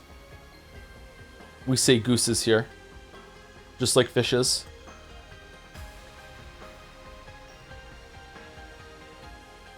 They don't get their special plural word, it's gooses. You got a problem with Canada gooses, you got a problem with me? Fifi defeat Vessel with Humpty Kun? In celebration of my reaction to Mouse's reaction, here is some egg-rotica. What? Oh, it's the egg. Okay. Oh, the crack on the face. That's really cool. I can't remember how long it's been since he let me go. His powerful hand closed around my whole body. My weight swept up in him. I thought I was flying. I must have been a foot off the ground when he released me, lurching, shuddering towards the plate. And then I hit it. I hear the crack before I feel it. My soft innards unspooling onto the cold ceramic. No, that's not true, but this is just where he wants me. Every inch of me exposed to him. My defenses washed clean and all my insides out. It's thrilling, intoxicating. Dexterously, his fingers pick apart my shell, leaving me bare. I can feel his hunger and I want to sate it. I want him to devour me. Ooh.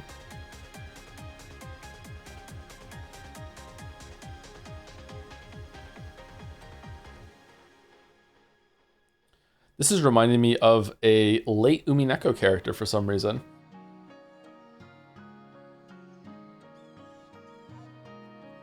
Humpty Dumpty sat on a wall. Humpty Dumpty had a great fall.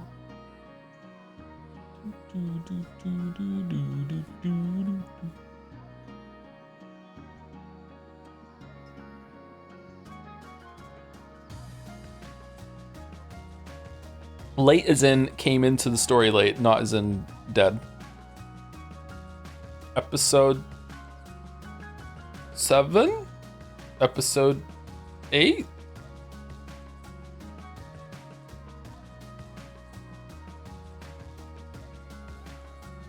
Seven, I think.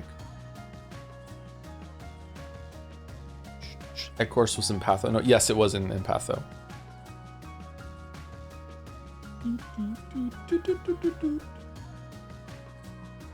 I like the cloak. It also looks like longer hair coming out from the back too, of like the egg spilling on the shell. That's cool. I like it. Inspired design. Thank you, Fifi. There are 4 more by Tep. Ended up deciding to post this here also. Watching the AC Train streams, I've noticed a strong parallel in the relationship between Iesa Nosa, and the baby, and the relationship between Discord user Hello It's Mouse and 2Fit send tweet. For those not in the Discord, Mouse has been doing some early aggressive Jedsea campaigning for 2Fit. Nah, just a little bit. Just a little bit. Not too much. Damn. That one moment when the baby came off that character's back and they did the salute. And that's all it took for this. Holy shit. Did you drop Humpty Kun from feet high? Yes, absolutely. Thank you, Honda Cura, for the bits. It's so comforting to know that the community loves GL and BL. Yeah, we do.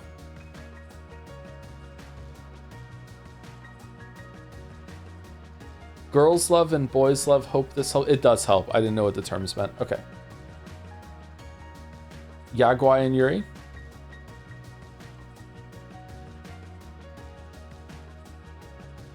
Same side on a different coin.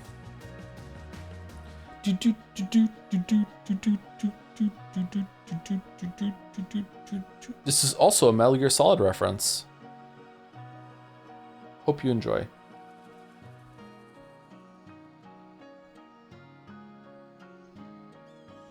Pull from hell? What do you want Joe to do after fan art? Video essay watch along? Oh, which one? One of mine or someone else's? I don't want to watch someone else's content. I don't want to do a React Andy. Slay Spire 2 is like the bottom? Why is it the bottom? Eugenics being so much higher is kind of freaking me out.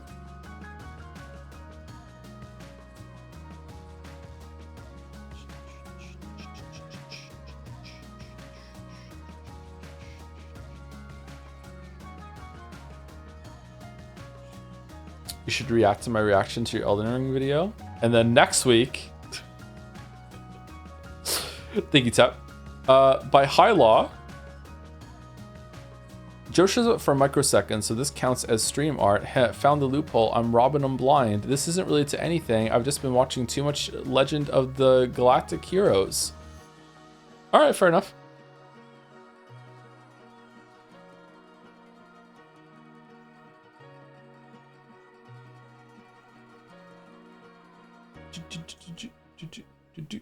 As always, music that we played today was by Teef and Kusaro on Jads. There's probably a link that someone can share, or you can find it on on our Discord, Jads, or you can find it on YouTube too. I think all of them are posted on YouTube.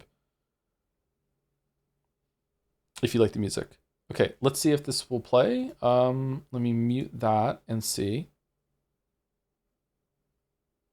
Legend of Galactic Heroes, Joseph Anderson, Mouse, Too Fit, Decrepit Joe. Oh, Decrepit Joe. Okay, let's see. Does this work?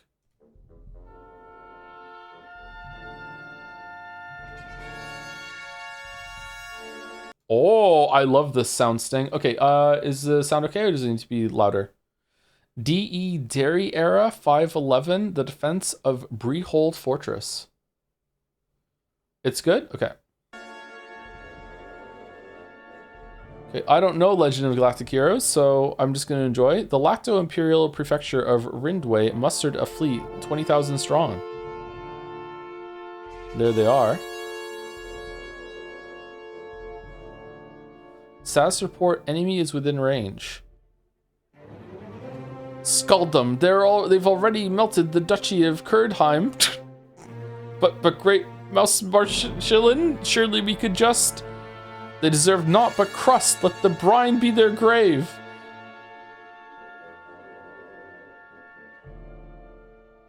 Your will be done, my lady. Jawal.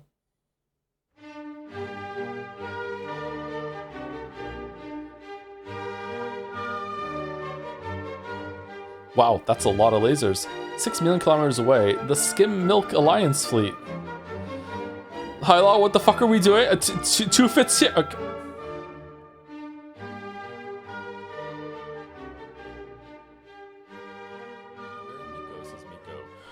Interesting.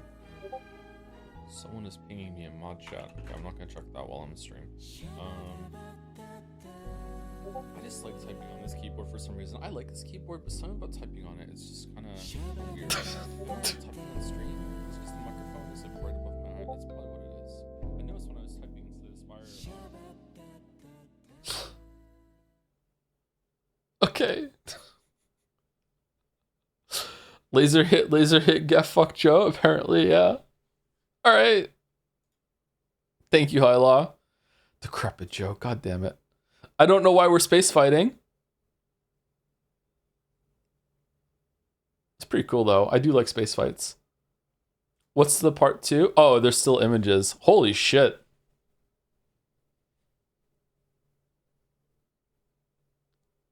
What is this style called?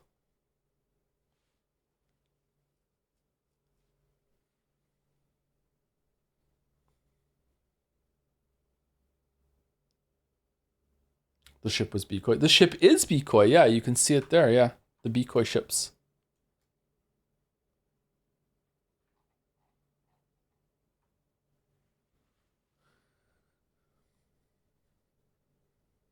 That looks fucking awesome. I can't appreciate it enough because I don't know, like, I don't know the reference, but I also don't know what the homage of the style is to. It's like kind of like an old film sort of thing, like maybe an old Disney thing. I don't know what it is, but holy shit. It's fucking sweet.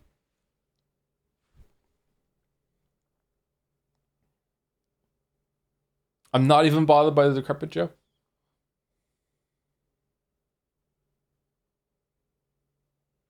Do people really eat a lot of Baby Bells? Are those good? I don't know, man. Yeah? I think they're kind of mid. They're not bad. They're pricey. Are they pricey? Shit. I haven't had a Baby Bell in fucking forever. What's a Baby Bell? These are Baby Bells. The cheese, small cheese wheels are Baby Bells.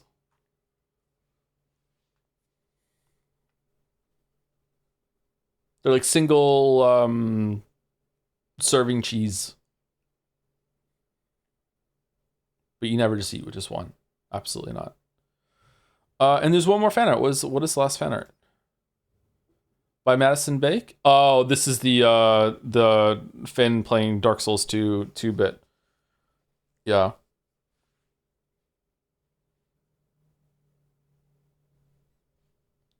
He got all the way to Drangleic Castle, then didn't go into the castle, and just went and did all the DLC instead. So he's beat Fume Knight, he didn't find Suralon, he found the Blue Smetal Demon, and asked me, is there a hidden bonfire for the boss? And I went, no! And I told him he could skip that one. He got to Sin, which is really hard. He got to Sin.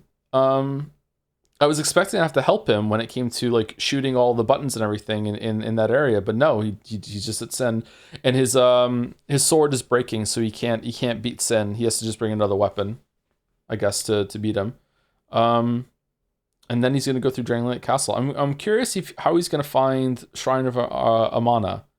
I like that area. I think Shrine of Amana is a cool area. It's hard and it's kind of frustrating, but it has an idea that and executes on it well. What is he using? The sword is breaking. He's using a Hides Knight sword. Sin does a lot of damage to your equipment, doesn't he? It's not surprising me that his sword is breaking while fighting Sin.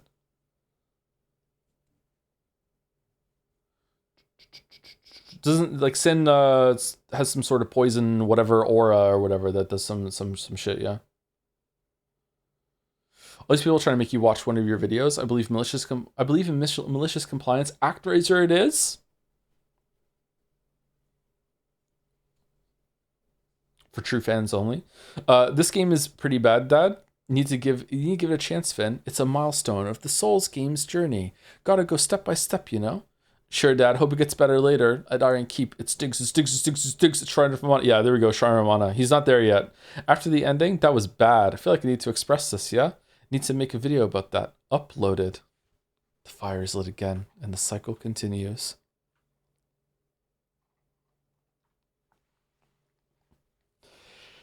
Oh. Just a little casual reminder that From fans are so crazy about Defense forcing all the games that they hate Matthew Matosis and think that he poisoned the well of Dark Souls 2.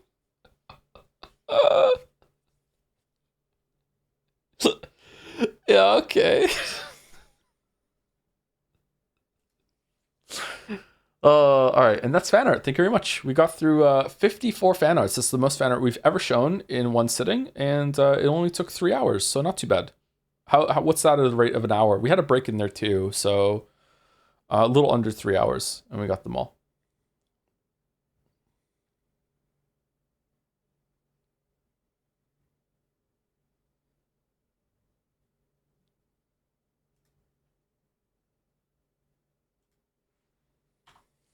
If Finn does make a Dark Souls 2 video, he should call it the generational trauma of Dark Souls 2. Maybe. I think he's enjoying it more now. The fact that he's gotten so far in it so fast makes me think that he's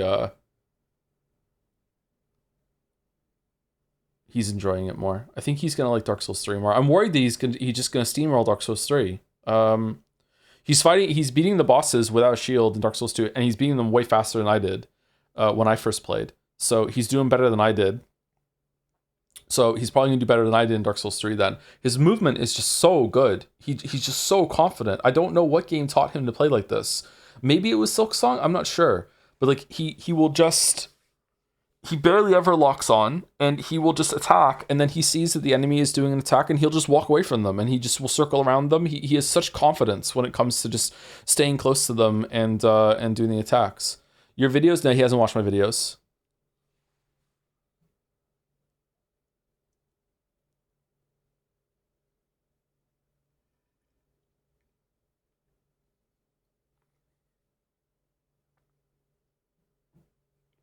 It's all that Calamity. Is Calamity mod for Terraria legitimately difficult?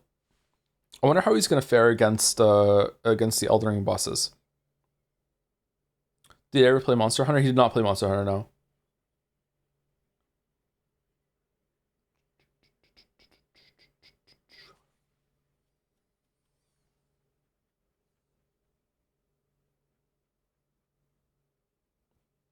Is this the kid that watched how to beat Cuphead bosses ahead of time? Any chance he's doing that here? No.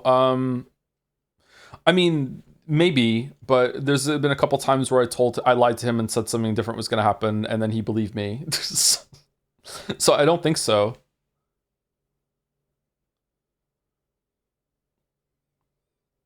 Like I said on stream before, I told him that Beta Chaos was over after he hit the second arm, and then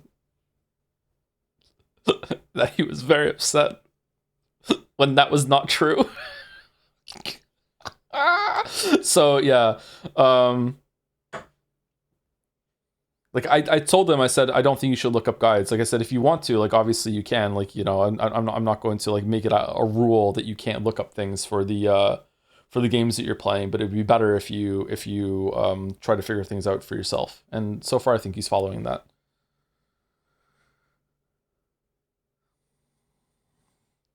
The authentic Beta Chaos experience. No, it wasn't, because after he hit the arms, he went down the Mario slide, didn't know what to do, said to me, what do I do? And I said, I don't know, what do you do? And then he walked forward and said, do I have to get through the middle part then? Then the floor fell down, and he looked down, saw the root, and went, oh, I guess I just go down there. Immediately just perfectly rolled down onto it, walked up the thing, hit the branches, fucking tanked the firestorm with an Estus flask, and then ran down and killed it first try. No, it was not the fucking authentic Beta Chaos fucking experience. I wonder how many tries it took him to do Fume Knight. He didn't one-shot Fume Knight. He said Fume Knight is the hardest boss that he's fought so far in the Souls games. He had to go upgrade his weapon to +10 for it.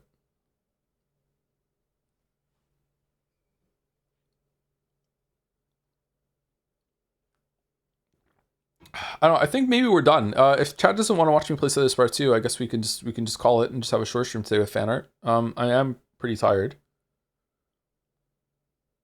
I don't think there's a video of mine that I would like to watch right now. I don't know. Are there any videos of mine that are under 2 hours that we could that could fill the space?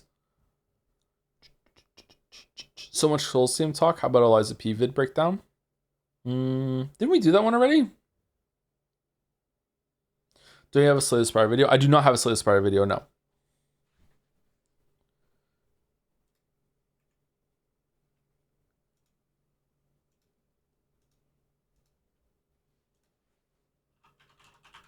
Let's make one. Just live on stream, we'll just make one. I love Witcher 1 video. I love the Witcher 1 video too, yeah.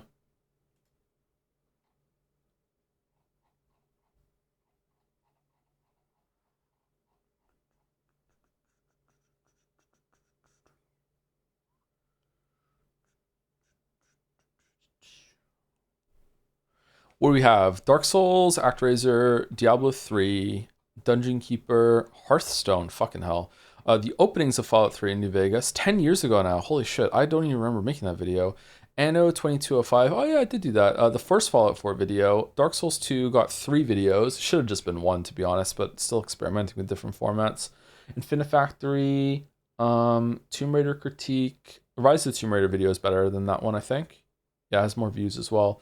Darkest Dungeon, Should You Play Factorio, Dragon's Dogma, Stardew Valley, The Witness. We watched the Witness video, didn't we? Yeah, we did. When did we watch the Witness video? What day was that? What did we finish and we needed some time when we did the Witness video? Was it after Fanart and before the Looker? Was it a Fanart day? Bloodborne got 3 videos in the same way the Dark Souls 2 did. Commentary and critique has way more views than the other ones. I'm pretty sure that some people watch that one not realizing that there are 2 other videos, which again is why I try to combine them all into one video now. Making multiple videos on the same game doesn't typically go well. Uncharted and Last of Us, Great and Terrible Games, that has 11 million views. Oh my god. Uncharted 4 gameplay critique and the story got more. Yeah, that should have just been one combined video. Dark Souls 3 critique, Inside, No Man's Sky.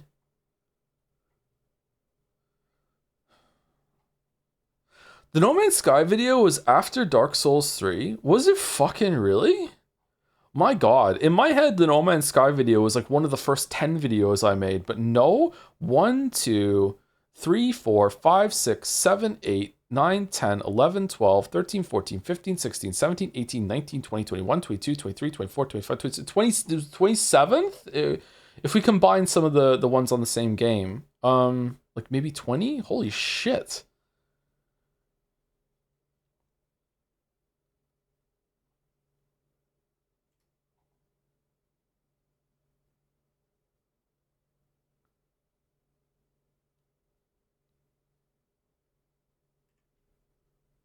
Who is Philip Solo TV and why am I subscribed to them?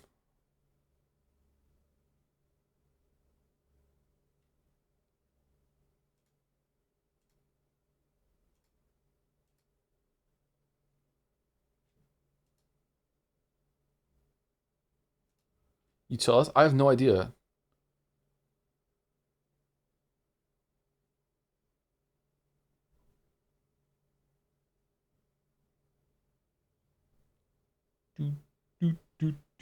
Do.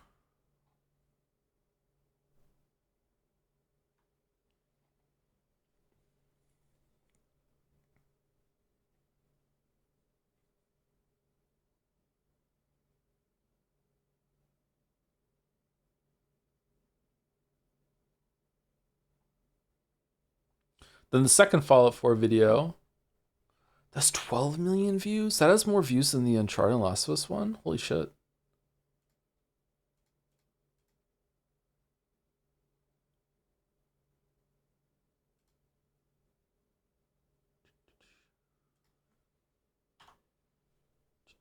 I think this will show it.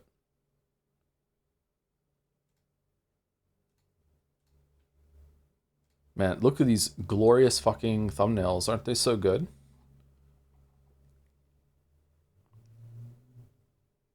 Let's see.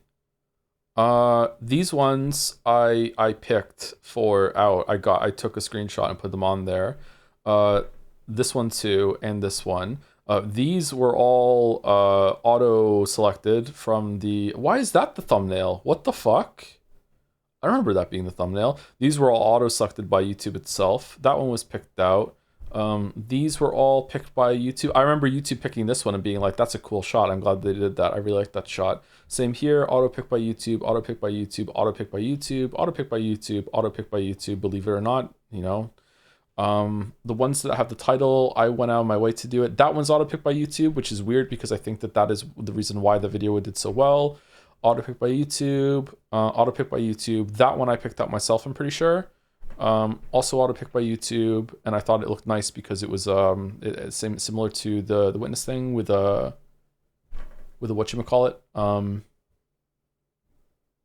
with like some nice trees. Auto pick by YouTube. The title ones I put on myself. Someone said that sometimes that makes it look like, because the length of the video, at a glance, that it looks like it's just a posting of the OST. The Villainy of Finch one used to be the fish head, and then I changed it to the shots of the monsters, and the click rate on it just skyrocketed. Yeah.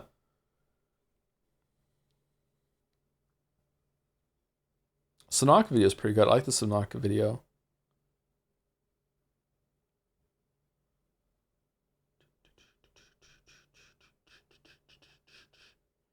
That one up there. Not this one.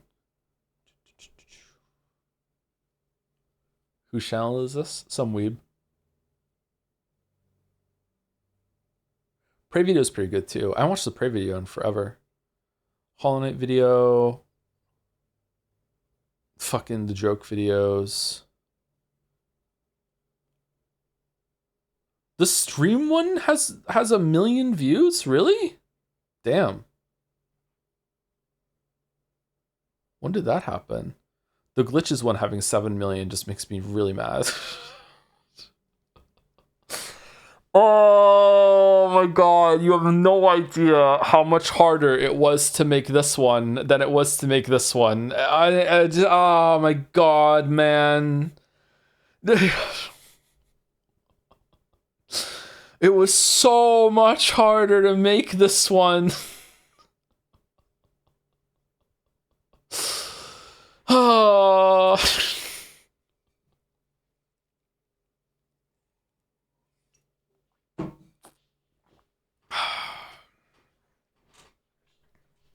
The Forager video, made that in a weekend. I think I made the Steven Sausage Roll one in about a weekend too. There's still time to make the Cyberpunk glitches video. Nah, there isn't. There isn't. Playtale Innocence. That was a fun video to make.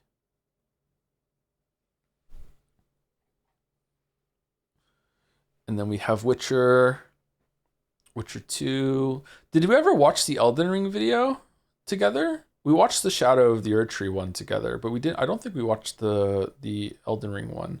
A Shattered Masterpiece. I think it's a good title. Unfortunately,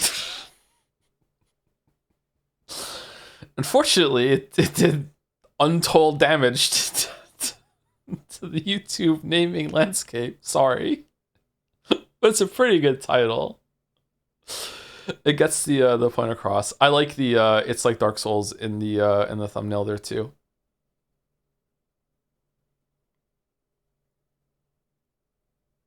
Ever played the Plague Tale sequel? I haven't, no. Do you think I'd like it or no?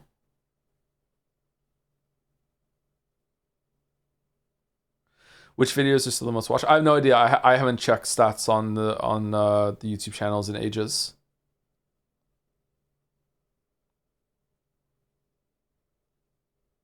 It was decent, was it? Elden Ring was 4 years ago. Yeah, we're due for another one, aren't we? Shadow of the Erdtree was pretty much a whole entire like Souls game in terms of the amount of content that was in it. Absolutely. Not quite a sequel to Elden Ring, but in that same area. And we've had Night Rain. I don't really like Night Rain, but you know, still, I don't think that should count as like them having like something for a release date when it comes to it. It's probably a different team that made Night Rain, but who knows? Maybe I'm wrong. So we should be due for something else soon. FromSoft. One of the most impressive things about FromSoft is how fast they make the games. They make a lot of stuff, and it's almost never slop. Dark Souls 2 is kind of sloppy, but like the rest is good.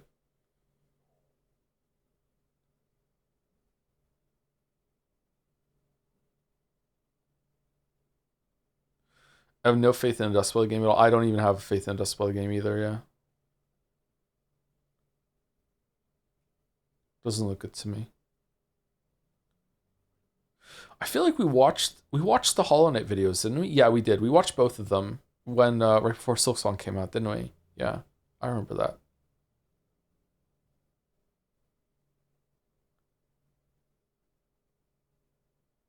How often do you ask about the Witcher 3 video nowadays? Still quite a lot. It's really annoying. It's not annoying in the sense that people are unjustified for it. It's just annoying to have to deal with. Everything about it is really annoying and depressing and blah, blah, blah, blah.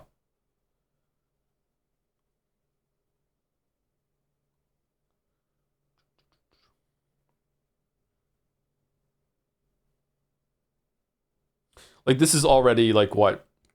This is 11 hours of Witcher content Like that's already so much above like the promised amount, but I still want to finish it for me.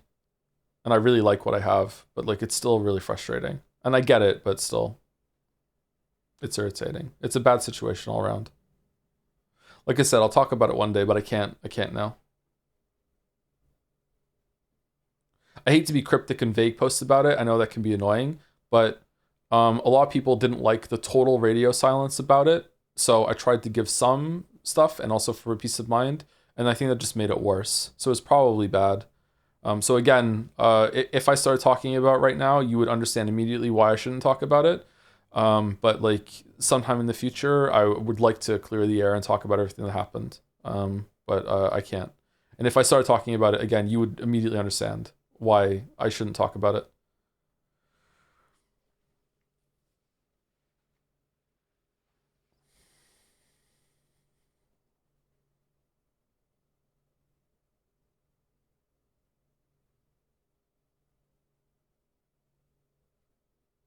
It's also none of anyone's business. It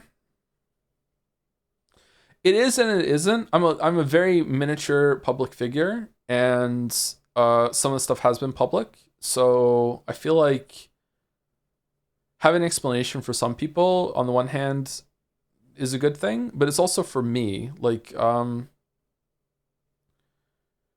because this isn't my fault. Like, don't get me wrong.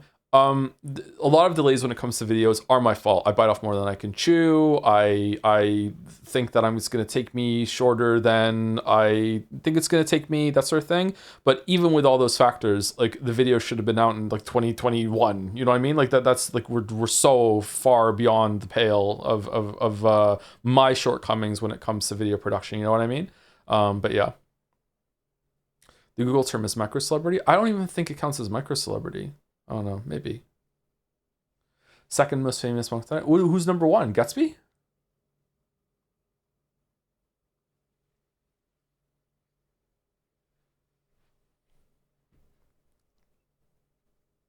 Famous dog.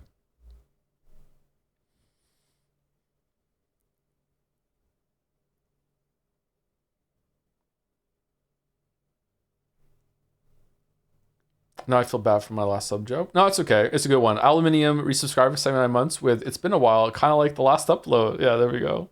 That's good.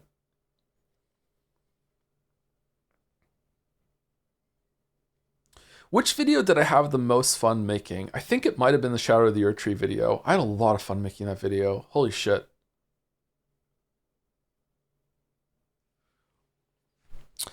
Like,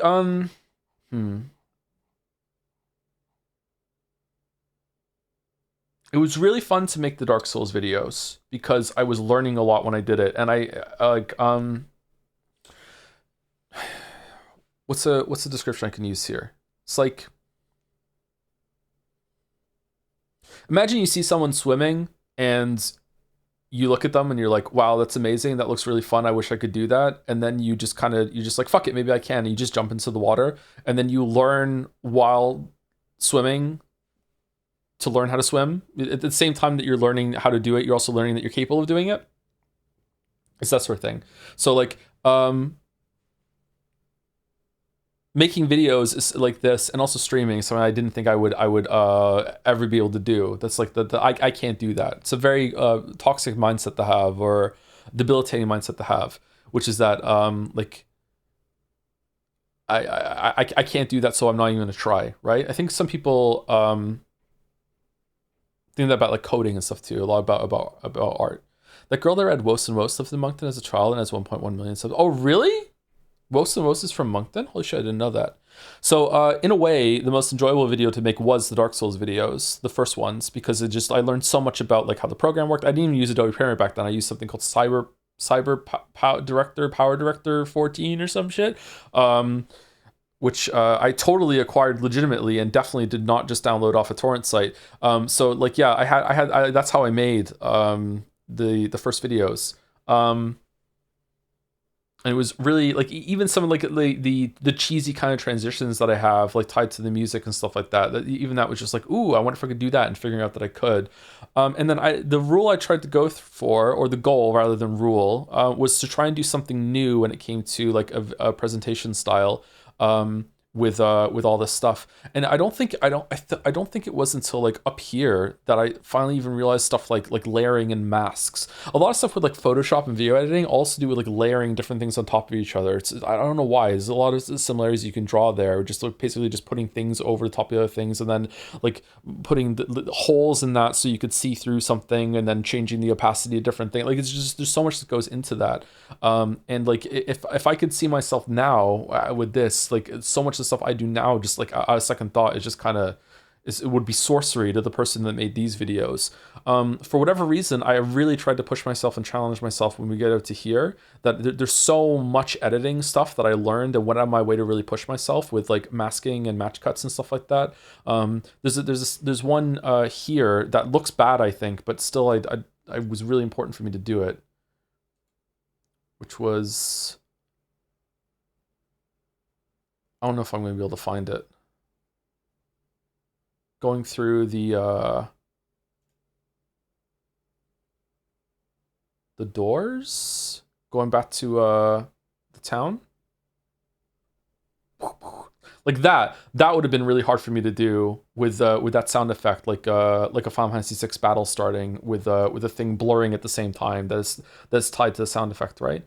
By the way, just to be clear, I didn't make this part though. This was made by Nick, the same person who did the Persona highlights. I didn't do this part, but that part I did. The simple part. I hate how the microphone sounds in this one. Where is the transition?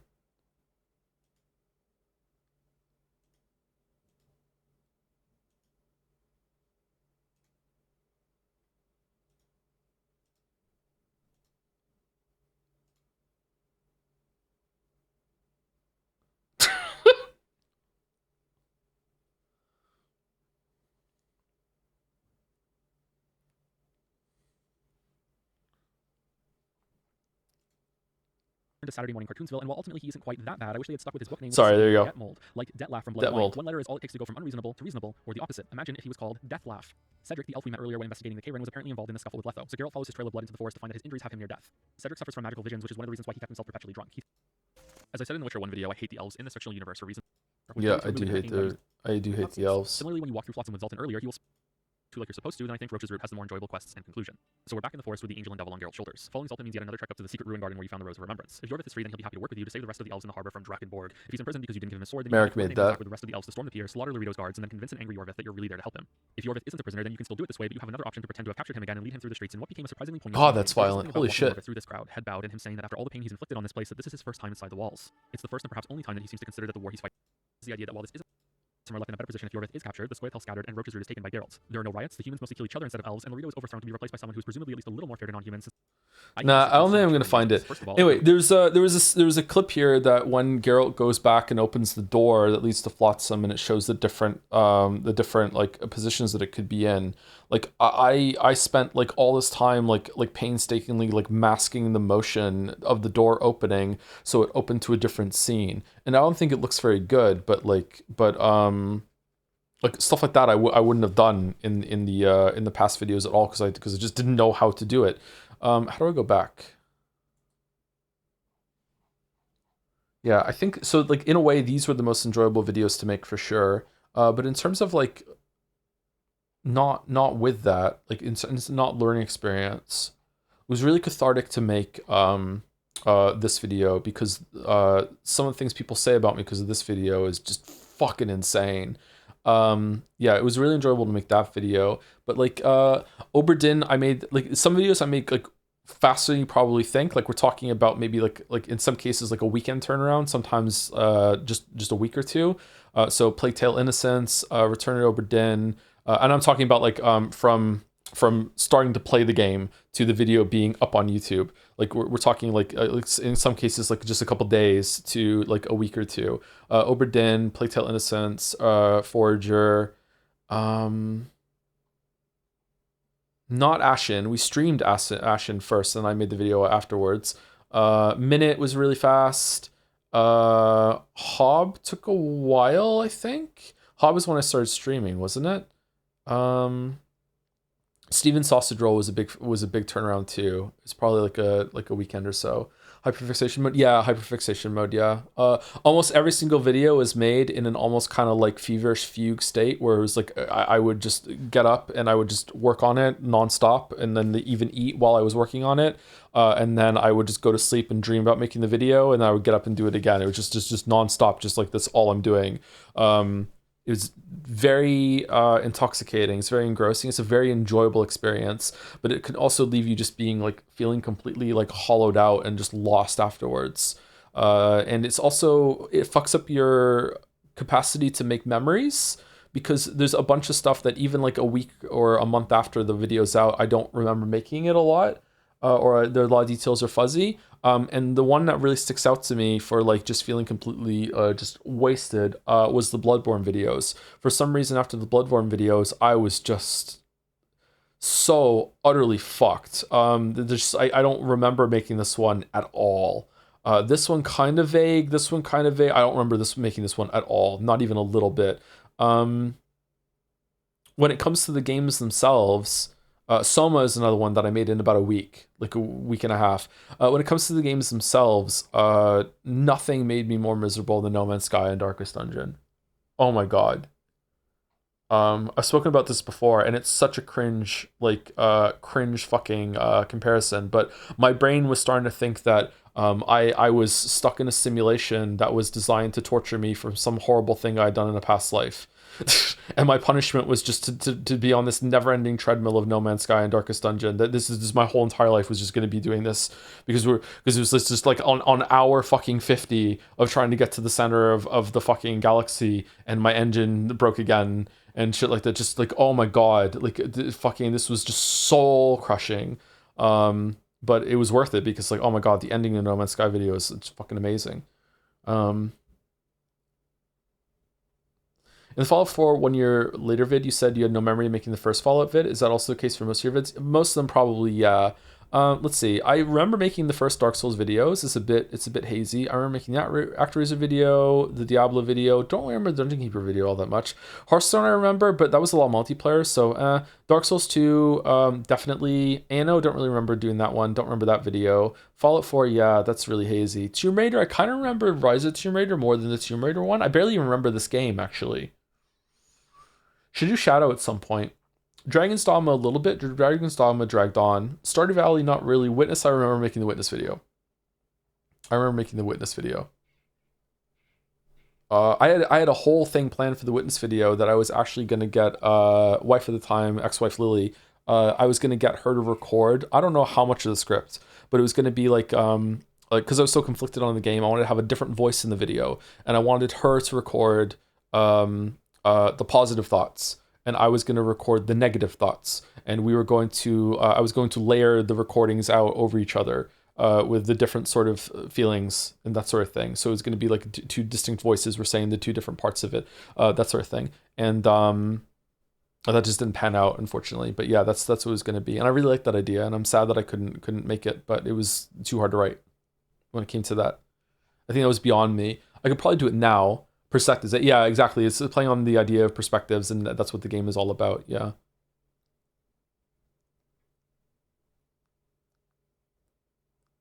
I see you're subscribed to Fort9. You a biker? The video's a lot of fun. I have no idea what Fort9 is. Apparently, I just have subscriptions to people.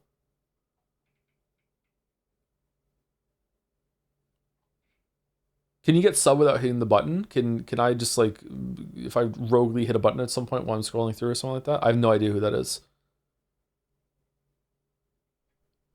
I know who Internet Shaquille is. Makes great videos. I have no idea who Fortnite is. I have no idea who the Gemsbach is. I have no idea I just really like is. Is Peter McKinnon the Gunnar Gunnarsson? I have no idea who Philip Solo TV is. I know who Captain Disillusion is, but I haven't watched their videos in a while. I don't watch that much YouTube on the computer.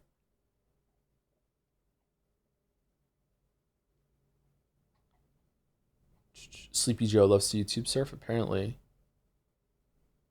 It's possible that at one point the kids were logged into a computer that using a computer that I was still logged into, and they use a lot of YouTube, so maybe they go through that. Yeah.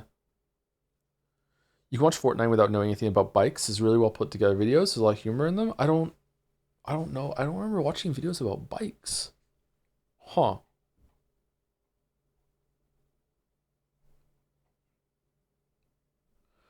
What do you think the best original point made in your videos was regarding curriculum analysis? In which video? Or just a video, just any video? Oh, that's going to be hard.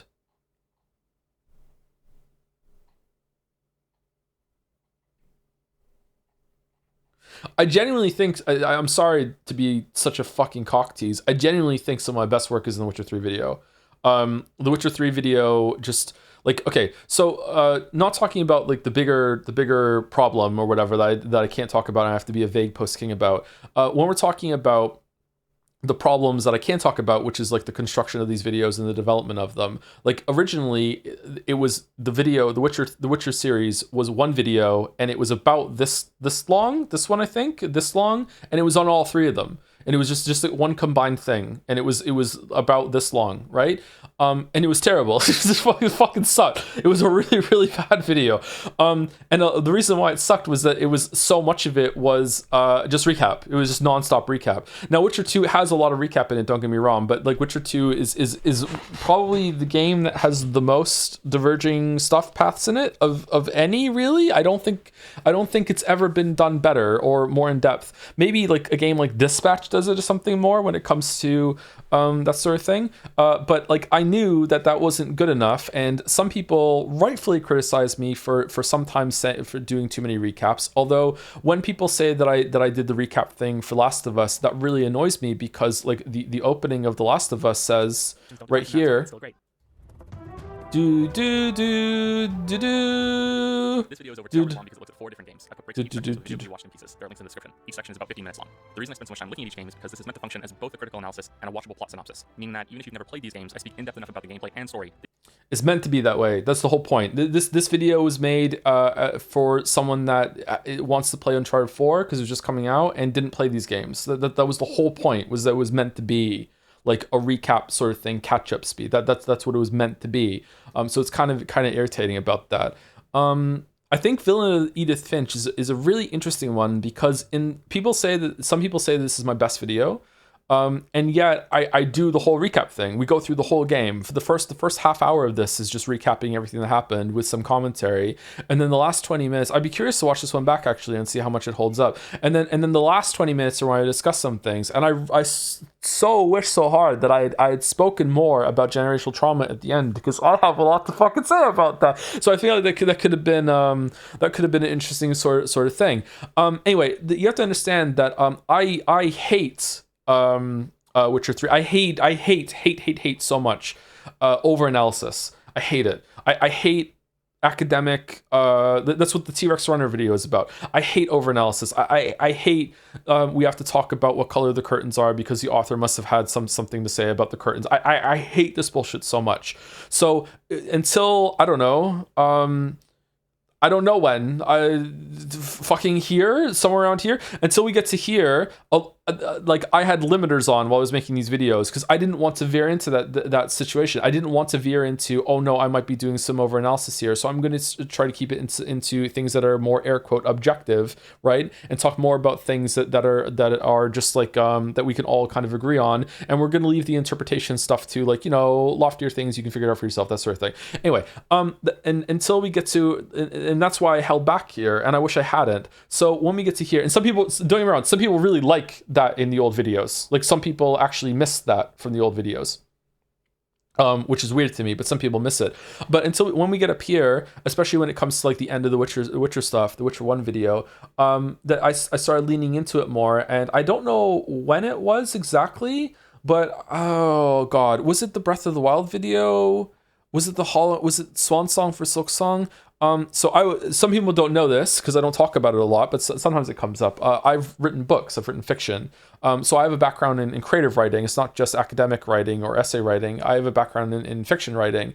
And I specifically did not draw on the fiction writing and creative writing experience when I wrote these videos in terms of flowery language. I didn't want to do that. I wanted to be more academic, more straightforward. I didn't want to be the kind of person that I hate when it comes to writing a news article that is about, here's it's a recipe for fucking apple pie, and the fucking recipe starts with, it was a cold winter day when my grandma first fucking wrote this fucking recipe for the apple pie that I'm going to do right now. She baked it for me, and I remember looking at the steam on the windows and thinking, I could write the recipe myself on this fucking steam on the windows, and then it could fade away, but it would still be there, like it permeates the fucking house. Just shut the fuck up and give me the fucking recipe. That's why I don't like that when on YouTube either, you know what I mean?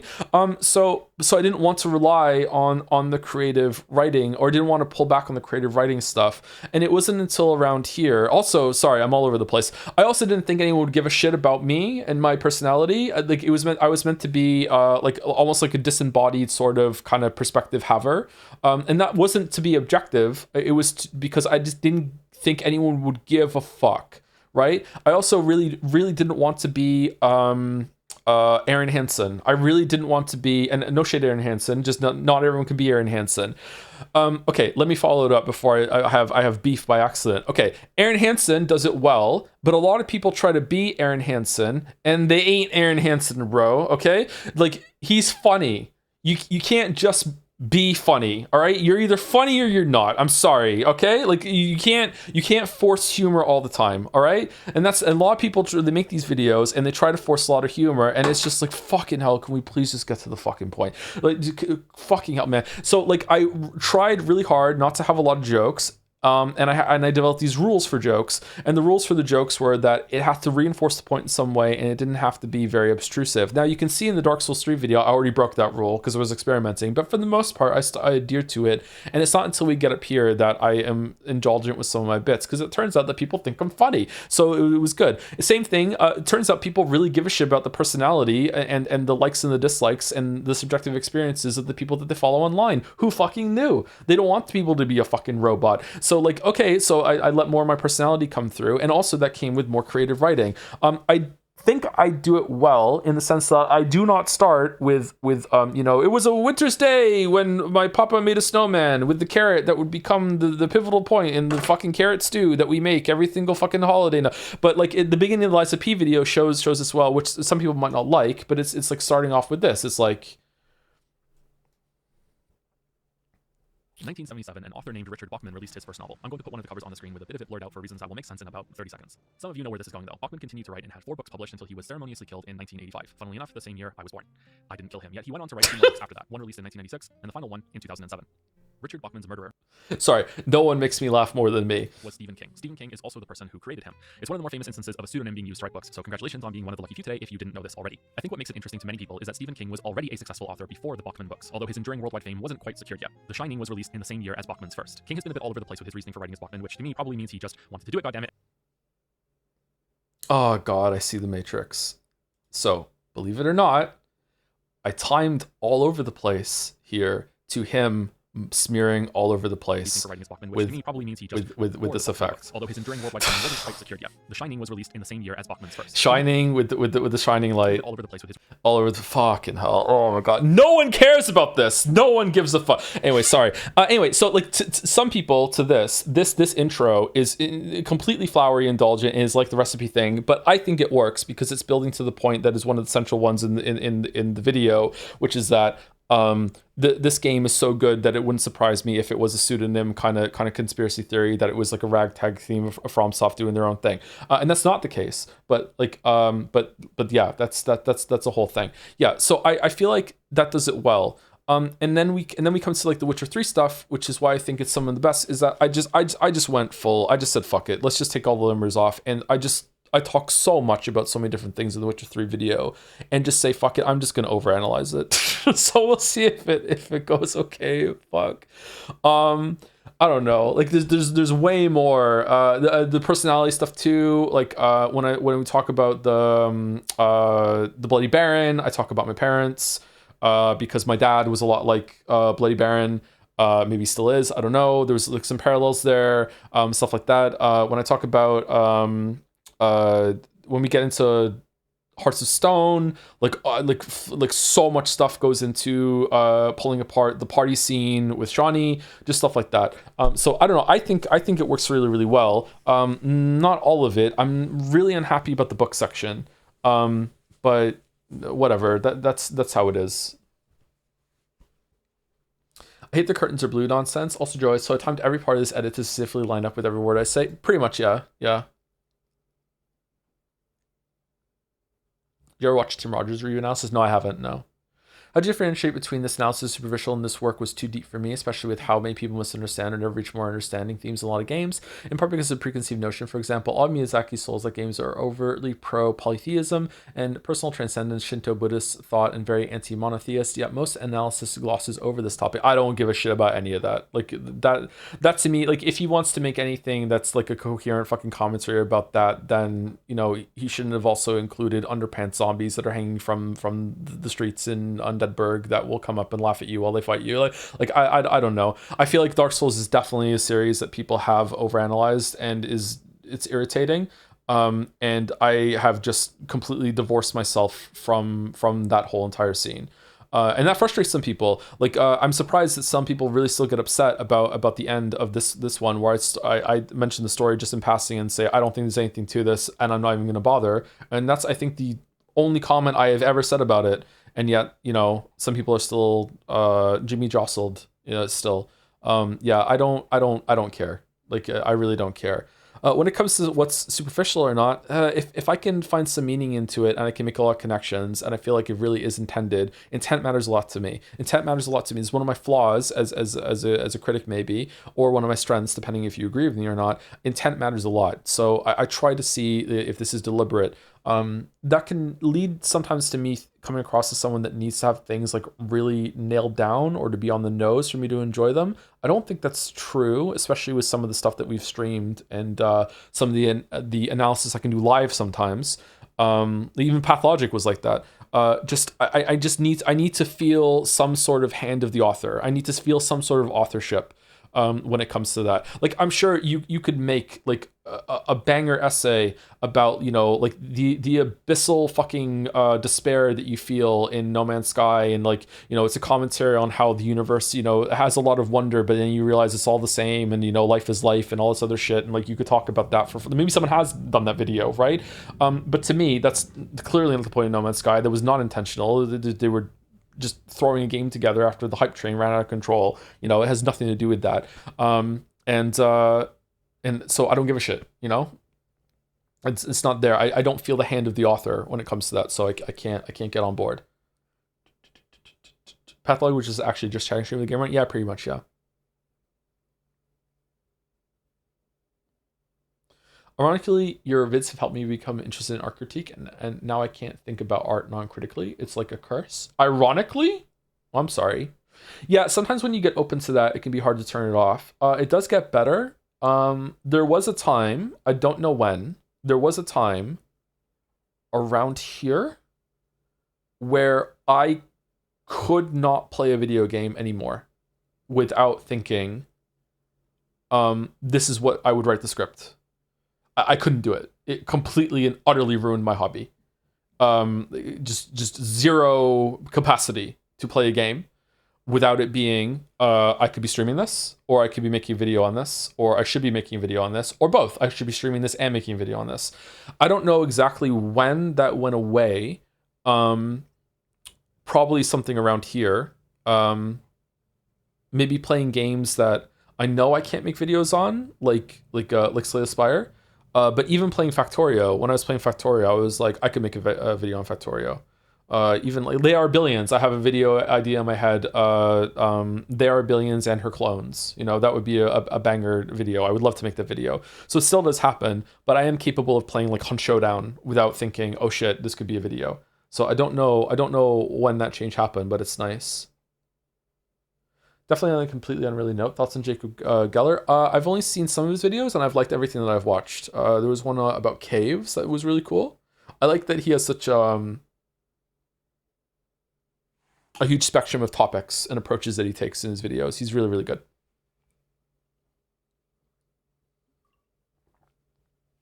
Hypothetically, could you make a video on ABR factor? That's one recently I played, and yeah, I was making a video on my head while I was playing it. So I still do have this sickness that can crop up sometimes, but yeah. Yeah. Oh, I haven't said thank you to a bit. Thank you, Fallen Thespian, for the 12 months, 1 year. Have you seen the Book of Mormon musical? Because when you talk about Witcher 3 video, it makes me think of the Golden Plates a lot. I have no idea what that is, sorry. Golden Plates, Book of Mormon? I haven't seen it, no. Is that the South Park people? Yeah, I've heard of it. It sounds familiar. Thank you, Gamer13254, for the 17 months. Thank you very much. Thank you, Mr. Platypus Prince, for the 4 months as well. About the 1 year anniversary since I was doom scrolling. Sorry, it's about the 1 year anniversary since I was doom scrolling YouTube, encountered Avarice use Joseph Anderson watches anime openings video and thought, who the fuck is this guy? Who would have thought you'd become one of 2 streamers I watch regularly? Is the other one NL? Great streams, and hope you're having a great day. Oh, thank you for the nice message, Mr. Platypus Prince. Hope you have a good weekend. Is this South Park people? Yeah. You tweeted about being name dropped in Jacob's head transplants video, and I discovered him through that. Excellent credit. Yeah, I don't think I deserve to be name dropped in that video, but yeah, I remember that. That was nice of him. Thank you, Hexomania22, for the 14 months also. Thank you. Have you ever played a game specifically to make a video on it? Yes, which is a little bit iffy to go into it thinking I'm going to play this and make a video on it instead of playing the game and thinking if there's enough here for me to say that I'll make a video on it, right?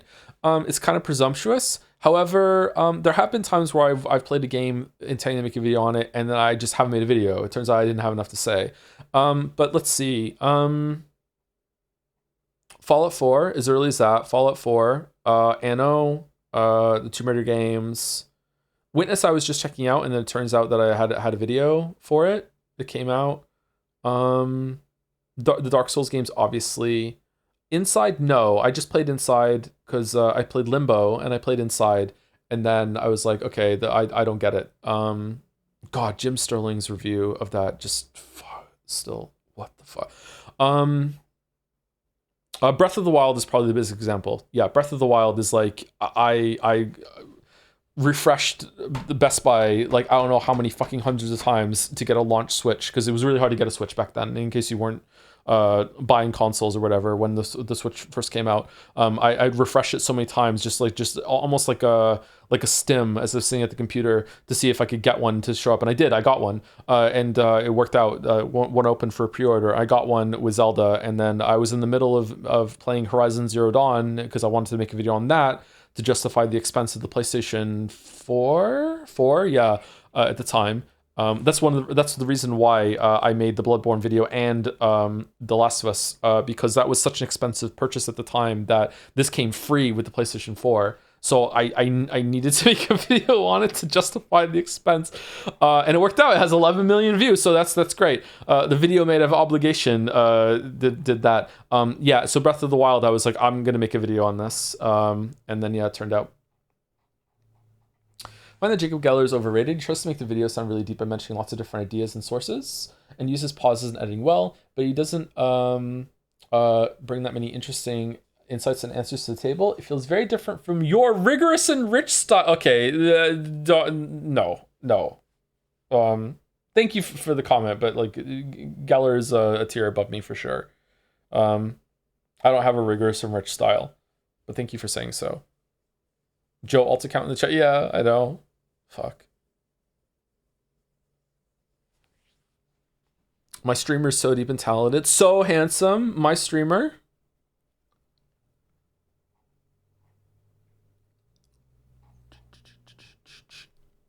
Got a chance to steer into religious a bit too frequently. Does he? I haven't seen that in the videos. There isn't many people in the scene that I watch that much nowadays. Oh, I updated the banner. Merrick did a good job, huh? I forgot I did that. Yeah, I did update the banner.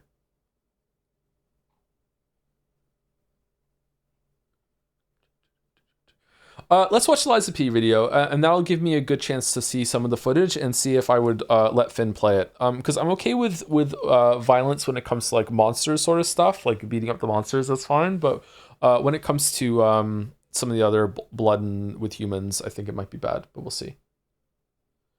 But if you want to transition to a Linux Pro to be seamless this December when Windows 10 real life end rolls around, it might be time to learn DaVinci Resolve for editing. It's free to try. I like Adobe Premiere. I'm not one of these creators. Like Adobe Premiere does have some problems, don't get me wrong, but like I don't know, maybe it's because like I start off with Power Director or whatever. Fucking hell. Like Adobe Premiere is so much better than that. It's only crashed on me a couple times, and I don't think I've ever lost major progress from Adobe Premiere going down. Maybe like 2 minutes at most. Did you forget about the blue blood monsters exploding to guts? Maybe. I think he'd probably be okay with that because it's not human blood, and it's only human blood in a certain way. Not that blood is like a no-go for every kid. It just Finn specifically has a little bit of a. He's a little scared of blood. He's a little scared of spiders. Yeah.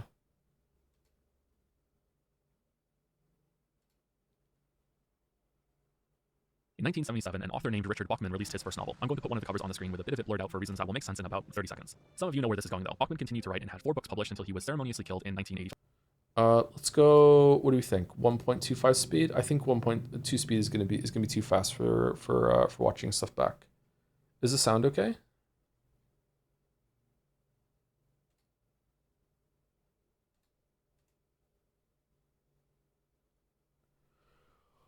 So obviously this is meant to be Stephen King writing the book. Funnily enough, the same year I was born. I didn't kill him, yet he went on to write 2 more books after that, one released in 1996, and the final one in 2000. So if I hit spacebar, it'll pause. Richard Bachman's murderer was Stephen King. Stephen King is also the person who created him. It's one of the more famous instances of a pseudonym being used to write books, so congratulations on being one of the lucky few today if you didn't know this already. I think what makes it... One of the lucky few today is a reference to KCD comics about not making fun of people when they don't know something that's typically common knowledge. Interesting to many people is that Stephen King was already a successful author before the Bachman books, although his enduring worldwide fame wasn't quite secured yet. The Shining was released in the same year as Bachman's first. Okay, so there's all the books in the back that Stephen King wrote, and then you go over and see The Shining, that sort of thing. Stephen King is the Alan Wake here is relevant because he's meant to be kind of loosely based on a Stephen King sort of author there too.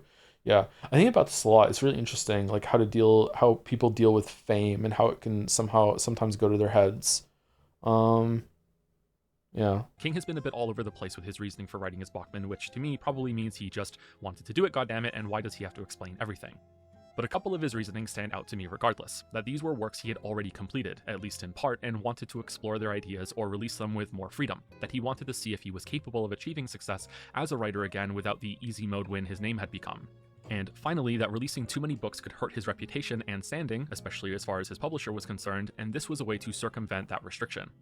This last one is particularly poignant considering how much shit King has gotten for writing so much, and that must be why his quality is so inconsistent, even though reality is far more complex than that, in my opinion. In my opinion. Gotta put those statements and sprinkle them in nowadays, or else a certain group is gonna get mad at me. Talking about that sort of thing related to Umineko with viewing things with love. Sometimes the public at large just decides something like this. It's just like just because it takes a long time to make something doesn't really impart a level of quality into it, right? The director that takes like 7 years between movies, it builds up kind of like a aura with the release that finally comes out, but that doesn't mean it's going to be any better than the director who pumps a movie out every year. You know what I mean? But yet the public will often just decide that, oh, well, longer, more selective director must be the better one. It's kind of irritating to talk to people about that. Although I don't see it as much as I do now. Many people also have this view that the longer there is between works being released, the more innate quality they must contain, which is why I release as few videos as possible. In any case, if you're only following along a little bit with his reasoning, you'd understand why he was pissed off when the Bachman is King reveal happened in the mid-80s. But that's the world of writing. For video games, I don't think this type of thing could occur, at least not with big budget titles that need dozens to hundreds of developers. Life is Strange? It doesn't seem plausible to me that a pseudonym developer could exist, or that one team could take planned but false ownership of a release to facilitate another team's or game director's reasonings that are in line with King's above. And yet, if there ever was a case for that happening, I think we have it here with Liza P. I absolutely do not think that another team secretly made this game. I just think that it feels so much like it that I would only be shocked. So if I hadn't, shock with the lightning on the screen is intentional, by the way. So if I hadn't put that emphasis in, this is the stuff that keeps me up at night sometimes, man. Like that is like almost I think that was an ad-libbed line. I think I added improv that as I was recording the script. If I hadn't put that in, like there might have been like this huge backlash to be like, Joseph Anderson actually really thinks that Lies of P was made by a bunch of fucking FromSoft devs that just went rogue and decided to make another game, and he's fucking full on tinfoil hat conspiracy. Like that emphasis that's kind of just a throwaway, like just fucking flippantly decided by recording. Like, I should probably add some emphasis here. I feel like this point needs a Sumari. You know what I mean? Just like, holy shit, man, holy shit. That it was possible to pull off legally and logistically, and not because of the game's quality in any way. I loved this game, unless there's another surprise waiting for us in the last stretch of 2023, or that Baldur's Gate 3 really is all it's cracked up to be when I have... Ooh.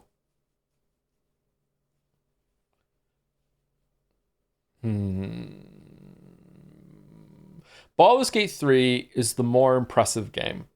Lies of P is more impressive as the first outing of of a dev team trying to make this sort of game. But overall, I think Baldur's Gate 3 is the more impressive game. But I think I enjoyed Lies of P more because I like gameplay more. Eventually get to it, then this will be my game of the year. And I played most of the big releases this cycle. I beat Lies of P 5 times, once on stream, then twice more on my own, and then 2 more times when taking... Hand is meant to be counting the amount of playthroughs that I did in that, with the robotic hand coming to life. ...a save file through New Game Plus. And I would still like to play it a few more times with different strategies, challenges, and weapons in mind. The only reason I stopped was because I couldn't lie to myself that I hadn't seen enough to make this video. If you are a fan of Souls-likes, then this is an easy, strong recommendation for me to make that comes with only one warning and one caveat. The caveat first is that if you like to play these types of games more for the experiential side of them... I'm embarrassed to say this now, fucking hell. So running around the rooftops there was a link to you. If you like Souls games where they make you fucking run around rooftops for no fucking reason, you like this game too. I'm sorry to be this person. I'm sorry to be this person. Just so much goes into it. But it doubles down on the combat bits of the genre more than it does anything else. And the warning I want to give is about that. The game presents its defensive options in a way that encourages a frustrating playstyle if you misunderstand a poorly worded tutorial early on, and or if you focus on only one kind of response to enemy moves. Pointedly, this pop-up says you cannot dodge red attacks. This is only partially true. What it actually means is that you can't iframe through them with a dodge. You can still dodge out of range of the attack. They updated this, didn't they? I think they updated it. Or if you learn the limitations of some red attacks that have a fixed direction or don't track you after a point in their telegraph, you can still dodge the right way to avoid damage. You just can't iframe through them. And doing that is definitely something you're going to want to do in addition to deflecting with well-timed blocks. A good goal to have in mind is to be doing an equal... That was a really good example of being able to dodge a red attack there, huh? With the clown thing. Oh man, I must have been so happy when I found that. I don't remember finding that clip. ...amount of dodging and blocking, not just one response for everything. Don't get me wrong, it's perfectly viable to do otherwise if you want, and most importantly, are having fun doing so. But if you're hitting a wall of difficulty and finding the game frustrating, it's likely that you're not diversifying your responses enough. Yeah, so this is a very diplomatic way of broaching the subject that I think comes up later in the video of like, because the internet was on fire about how the dodge sucks in this game. The dodge is more powerful than the parry. The dodge is so strong in this game. I still don't understand what people were fucking cooking and complaining about that. It was just different, I guess. I don't know. The dodging was fine. It was even better than Bloodborne's dodge. I don't understand. If you're not going to find that fun, then again, this game might not be for you. And that's it. Of course, I'm still me, so I have some criticism for the game, which I will dispense shortly. But before that comes a spoiler warning cutoff, and before that is me repeating how much I adored this game. It's rare that I play something that so thoroughly exceeds my expectations and has me wondering where the hell it came from. Outer Wilds was another like that a few years back. I don't know how this team pulled this off so well on their first attempt at this type of game, one that has been attempted by so many other developers and almost always comes up short. I don't think this game is getting enough credit for what it does right. It's considered to be a good game. It's not a good game. It's a great game. DLC has already been announced, and I'm hopeful we get another game with a different letter next to Lies of in the title. Oh god, the DLC was so fucking good. Oh, it was so good. Not only it was so good just to play it, but it was also so good just to realize that it wasn't a fluke. The DLC was so fucking good. Oh man, like in terms of level design, it was a little bit of a step up. I don't give a shit about that. The bosses were so good. The best bosses in Lies of P were all in the DLC. The giant fucking enemy was just, I don't think I've ever seen a giant enemy that's that big done that well. And the dual puppet, like the human and puppet dance with the line between it that communicate. They just the level of competency and mastery that was on display. That's just basically screaming at you. Yeah, we know what these games are. We know what they need to do. We understand. We play them ourselves, and we understood what would make this fight. It just, oh my god, it just felt like it was in just the hands of like a master craftsman when it comes to the boss fight in those games. Man, it was so good. I hope that the next game is good. I hope that it's not going to be like a Dark Souls 2 situation where it's the B team takes over, which is probably not even what happened. We just use it as an excuse for why Dark Souls 2 sucked. But like, I just like fucking hell. I hope that the next game it continues the quality. It was so fucking good. Because if this is where this series starts, then we're in for a treat if we go up from here. Yeah, there we go. And he's going up when I say he's going up from here. Shut the fuck up, Joe. Spoiler warning on the screen. Play yourself and then come back if you haven't already. I'm so happy to see you. Lies of P plays things quite safe and still manages to be full of surprises. Chief among them for me was how long the game was while upholding an incredibly high standard of quality. In the first area, the fundamentals felt quite good, and the tutorial boss was a smooth conclusion to that. Everything about level navigation, healing, attacking, dodging, and blocking, etc. were taught fairly well. I sound good in this video. Not my voice. That doesn't sound too bad either. The microphone quality sounds good in here. It's very smooth. Does it sound this good in the Shadow of the Erdtree video? I had some really good mixing in this one, or whatever you call it. I don't know if it's mixing or mastering or what the fuck. I don't know. The intricacies of the combat and how far the game would build on it obviously weren't showing themselves. Took me a long time to figure out how to do audio. Still argue I still am. I have like a whole set of directions that I have written down in order to make the audio what it is in these videos. It's sometimes it feels like just it's random depending on how the noise cancellation works and stuff like that. Yeah. Yet, and so I moved on to the next level and was a little disappointed with how it repeated some more basic enemies in a straightforward area, like the tutorial was just extending out some more.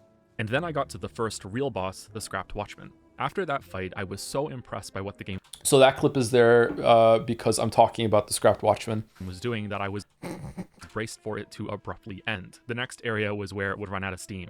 The next boss was going to be where it would all collapse. Or the game would be so... He collapsed, so I said collapse. Yeah. Short because of how good it was so far that it would suddenly end when I reached the next bit. I went to every boss tense and resigned that this would be where the game would start to get bad. And I would have to say, Lies of P... So this is him switching emotions. There is me switching emotions about it being bad all of a sudden. And it's like the robot on the video is saying what I'm saying right now and is a stand-in for me being in there. It has a really good first third or first half, and then it becomes a mess. Then before I knew it, I was watching the credits scroll by with that disappointment. We get it. Do you want me to stop doing it? Because I can stop doing it if it's cringe. Sorry, I'm embarrassed actually that I'm pointing all these out. So yeah, I can stop. Never manifesting. The cliff for quality never came, and there had been more than enough great boss fights to satisfy me. In fact, the last 3 at the end were some of the best. But this script is starting off drifting into a format that I often regret, where I dump all the things I like about a game at the beginning before pulling the criticism trigger and never letting go until I'm out of ammo. Even though I try to touch back on that positive stuff near the end, the final result is a video that is dominated by negativity for the bulk of its runtime, even if I liked the game.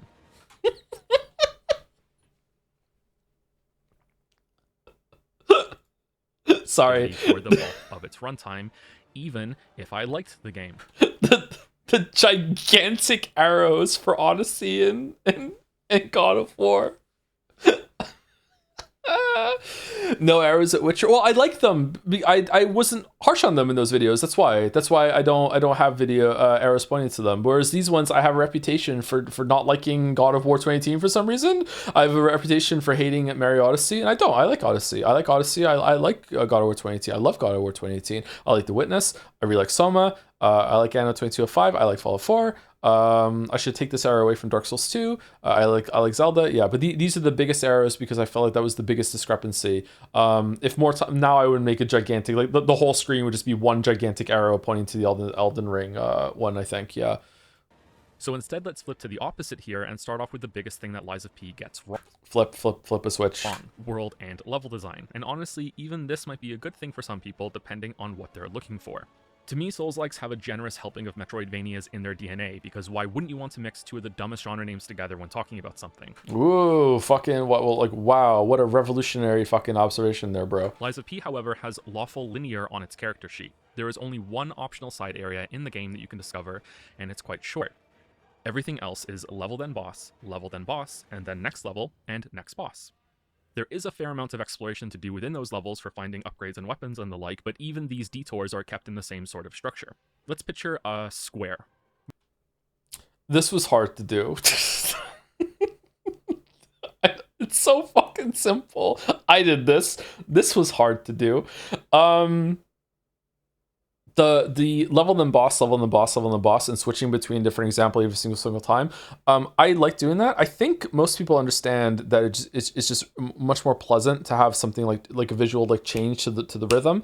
A general rule, I say this every single time we do one of these director commentary things. A general rule is that whenever I take a breath, I will move to a different clip. That is I try very hard that if I get to an end of a sentence or if I get to a comma and inhale or anything like that, I take the inhales out, but I'm still taking a breath. I will switch to a different clip. It just feels like after the rest you have a visual refresh to go with it. That is usually how long it goes. Sometimes I break that rule. There have been times that I've broken that rule because I just can't be fucked making the video anymore. If you ever watch the old Hunters video, and I just let the fight against fucking Orphan of Cause just play for like 3 minutes, just like the whole fight. And at the time I justified it. Let's put some gameplay example of me just actually fighting the boss so people can see like me struggling a little bit and they can see the whole fight. I was just like so dead. I just didn't want to fucking do it anymore. Just like here we go. Let's just fucking here. I cannot find fucking like fucking 50 examples of different footage at the moment during this fight, just to have it just fucking play for 3 minutes or whatever the fuck like that. Yeah, so that's what I do. But yeah, I feel like that's it sometimes it's better to have it like be a faster match cut when you're talking about different things. But it's really irritating. Like if I ever get to the point when I'm writing a script and I rattle off a bunch of examples, and I'm like, and a forest level and a desert level and a train level and everything, and then it's like reaping and sowing meme. It's like, yeah, writing the script, yeah, it's gonna go hard. And then when it comes to video assembly and I'm just staring at it, I'm like, oh my god, for this next 15 seconds of video, I have to find 15 fucking different clips to all match the different fucking examples that I'm jumping between here. Just fucking hell, man. It's just so irritating. Serious question, how do you come up with these shot ideas? Isn't the script first and then, oh, I need this frame, gotta look for it sort of thing? Most of the time, yeah. It comes from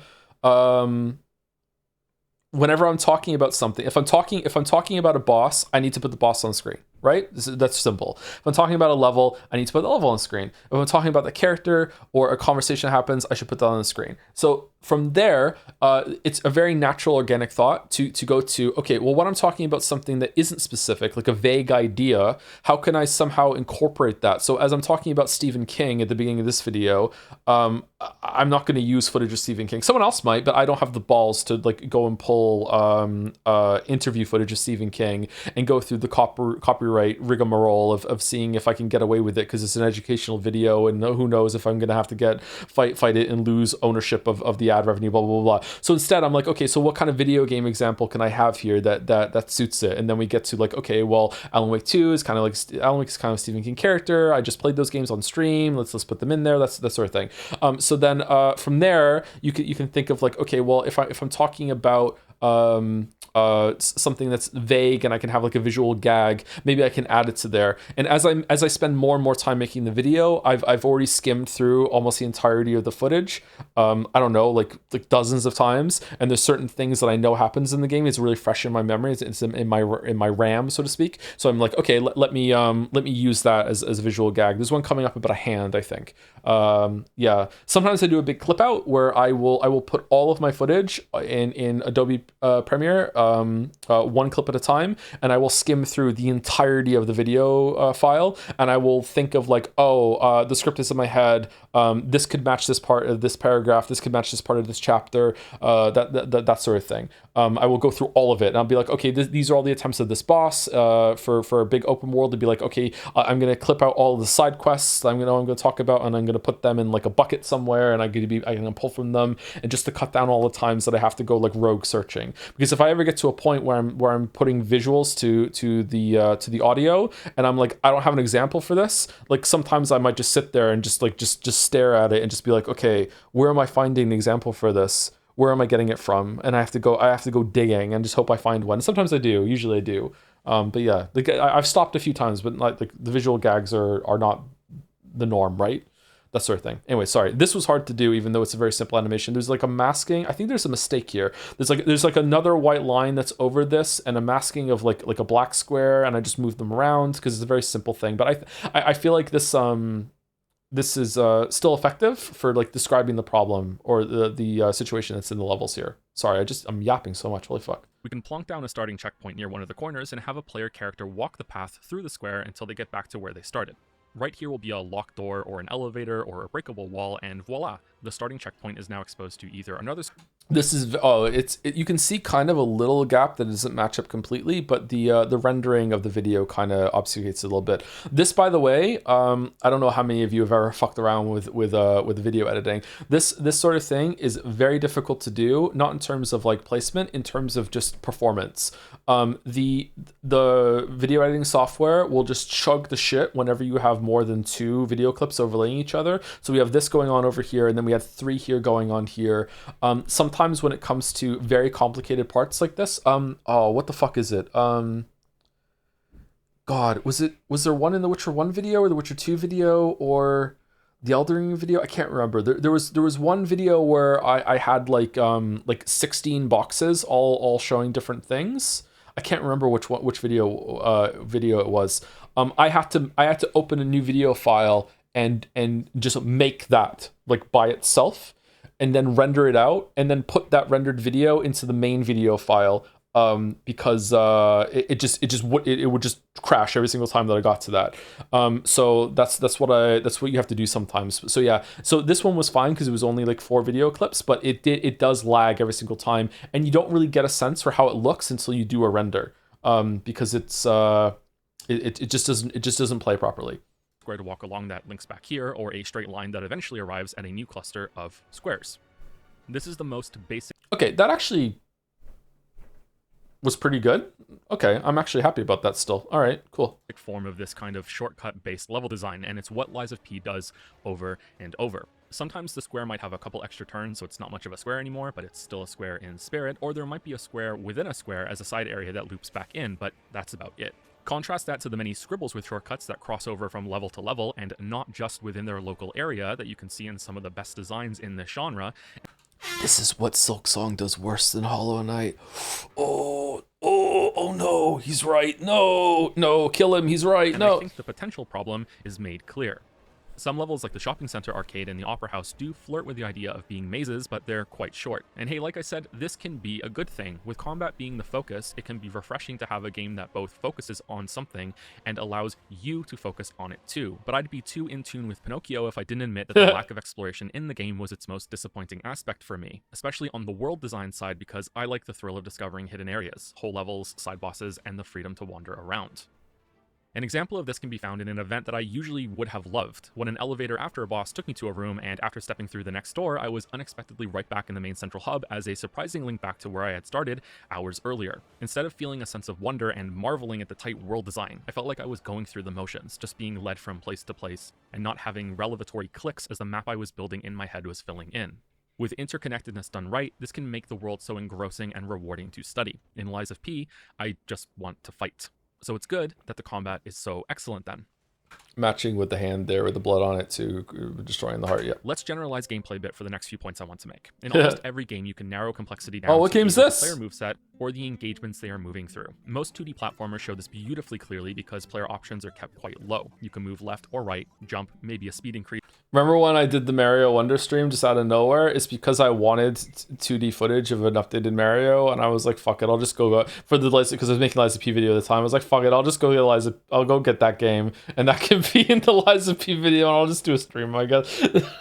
That's the only reason I got the game. Or a dash or a wall jump, and unless you're Pizza Tower, that's usually about it outside of temporary power-ups. These games can still manage to have deep, rewarding gameplay because of how the game tests your ability. I think originally I was just going to use Pizza Tower the whole entire time, but then when I got to the video part, I was like, but the Pizza Tower is kind of like a punchline kind of side here. So if I'm already showing Pizza Tower, then it's not going to land as well. And I was like, I should use Super Meat Boy, but it's like, but then Pizza Tower is kind of like Ren and Stimpy Mario, so it'd be better if it was Mario. And I was like, oh fuck it, okay fine, I'll go get Mario. Use these very focused sets of tools. If you zoom out and look at it then, you can see the simpler side of the game here on you, and then the far more complex side with everything that you are tasked to run, jump, and dash through. Nintendo has historically been incredible at this in my opinion, with so much intense iteration on level and encounter variety that I think most of us take it for granted. This is intentional, by the way, glazing Nintendo a little bit here, because I felt like I was getting a reputation of being a Nintendo hater, and I respect Nintendo a lot, so I wanted to have some sort of like, hey, look, Nintendo is still fucking great, and they deserve a lot of respect and their accolades. Just, you know, some of their games have been disappointing in some ways lately. I think about this a lot. I feel like they might be overly simplistic now. I'm not sure. I feel like a lot of games you can decipher a lot about what they do if you just kind of break it down onto, okay, what am I capable of doing when I actually am in control and moving the character around? Like what's the game like on that side of things? And then the other side is like what. And now that is established, what is the game making me traverse through? Like, what are the obstacles it's making me have to, problems I'm supposed to solve with those controls, right? Thinking about those two, it's a very simple way of looking at the games, but it's just so illuminating sometimes for like, okay, where's the complexity of this game? Which side is it on? Is it on both? Or is it on neither? Is it a very, very simple game that has not really much going on either with the player controls and with the stuff that you're doing? And if that's the case, like why is it good? Because sometimes it still can be, yeah. Do you find the idea of replaying Silksong exhausting? The game feels a bit too long and tedious, unlike Hollow Knight, but maybe I'll change my mind when I replay the DLC. Miss the fluid combat movement from Hollow Knight. It is kind of exhausting, yeah. I feel like there's more of a buy-in for getting Silksong started compared to Hollow Knight, but I haven't replayed it in a while, so maybe I'll be surprised when I go back to it. Yeah, I'm not sure. Oh, thank you, Achrist, for the 21 months, by the way. Just putting my monthly vote that we play some Cairn. Oh, we should play some Cairn. Oh, we could play some Cairn today. Shit, instead we're doing this. Fuck. Missed the beat there. I'm sorry. Thank you, Grad C. Lade, for the 3 months too. Grad C. Lade. I feel like there's a name pun there that I'm missing, maybe. We'll just go with Grad. Thank you, Rich, for the 3 months, Grad. Souls-likes almost always share this format. The player character has more capabilities than your average platformer one, but it comes with a fair amount of inflexibility. This is like the only time I have ever played this game. I don't think I ever got further than this. And it's not that much the remake specifically. I've played the original Demon Souls, but I haven't played any more of the remake. How you can move, have committed inputs, and are limited to one or a few weapon sets at a time. It's a sharp focus on encounter variety that allowed this genre to even be established, taking that relatively simple bundle of grounded character options through many varied locations and constantly refreshing the player's experience with new enemy types and new bosses in new environments. Most Souls-likes that have been attempted so far have not understood how vital this is, or they did realize it throughout development and ran into the arguably bigger issue of budgetary constraints. Always having fresh sets of enemies, even when recycling bits and pieces from earlier ones, requires a ton of resources, which requires a ton of money.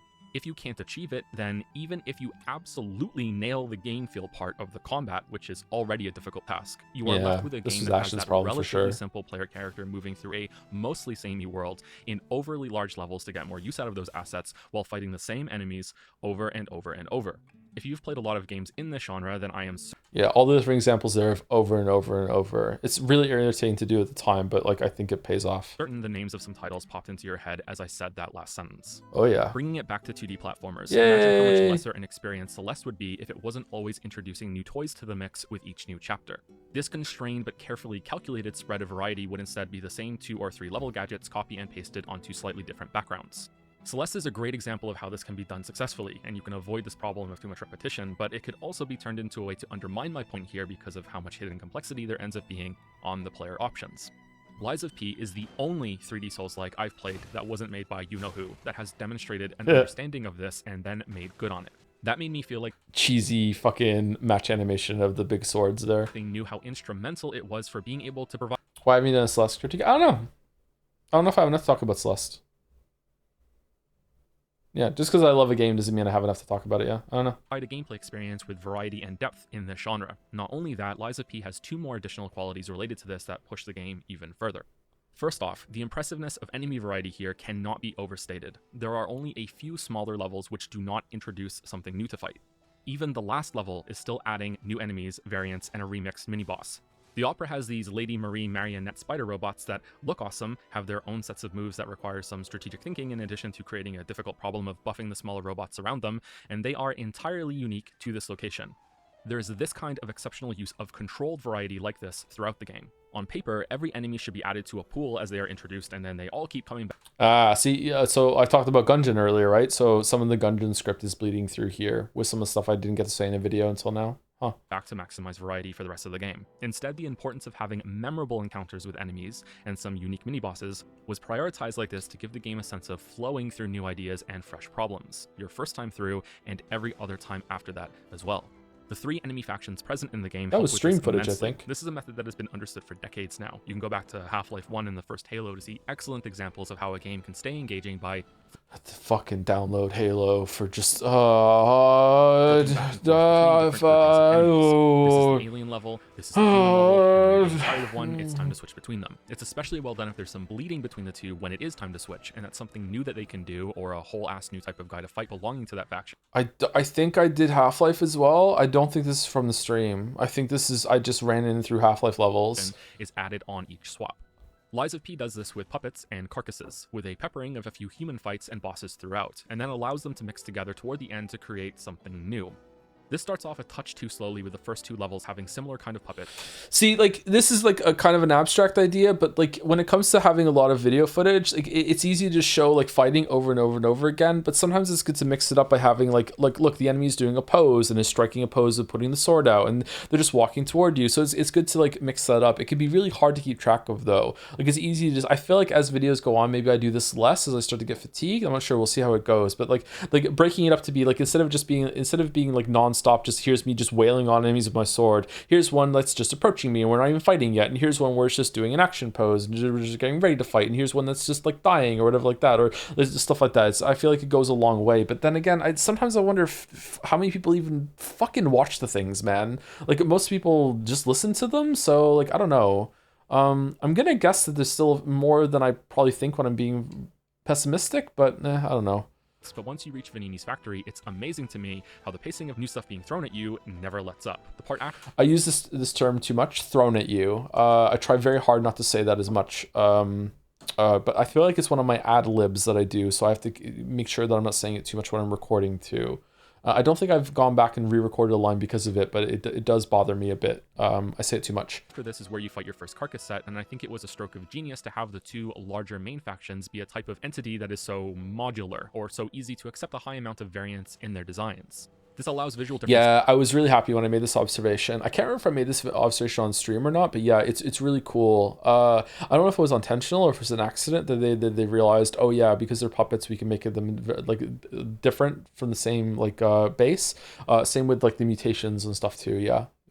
Is to be all over the game with robots missing parts and carcasses mutating in different directions, but still being functionally the same core enemy. I think a lesser game would have used this as an excuse to reuse assets without adding anything new, but here we see it being embraced and exploited for new gameplay challenges that also fit so well with the theming of these enemies. It makes sense that some special broken robots would move erratically and attack differently. This guy's maybe hard. Even stiffly and awkwardly as a way to tweak telegraphs to add extra challenge. It makes sense that some carcasses would evolve in a unique direction now and then instead of following a common trend, and are therefore quite literally the only time you will fight one like it in the game. And just like broken or unfinished robots missing functionality and becoming a slightly different fight, you can find some carcasses that are at different stages of evolution before they're done yet, or in a process of effective puberty that still somehow looks better than mine was, and have a different mix of the same ingredients as an opponent for Such a different bad fight. fucking My joke. absolute favorite example of this type of thing in the game, which will probably go down as one of my favorite enemy designs of all time because of it, is found when the carcasses start possessing puppets and both flavors of enemies are churned together. This elite enemy here, which is one of the first you can fight in the game, comes back at the end with a writhing mass for a head that incorporates its own flailing combos onto the foundation provided by the puppets. And it's not good enough for me to point out how clever of a reuse this is, one that once again is perfectly smashing the themes of both enemies together to create something almost entirely new.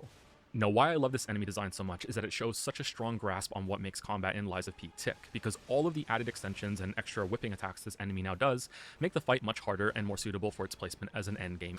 Did I time like the end of the repair there with like the flourish from the special attack? Does that come through? Let's see.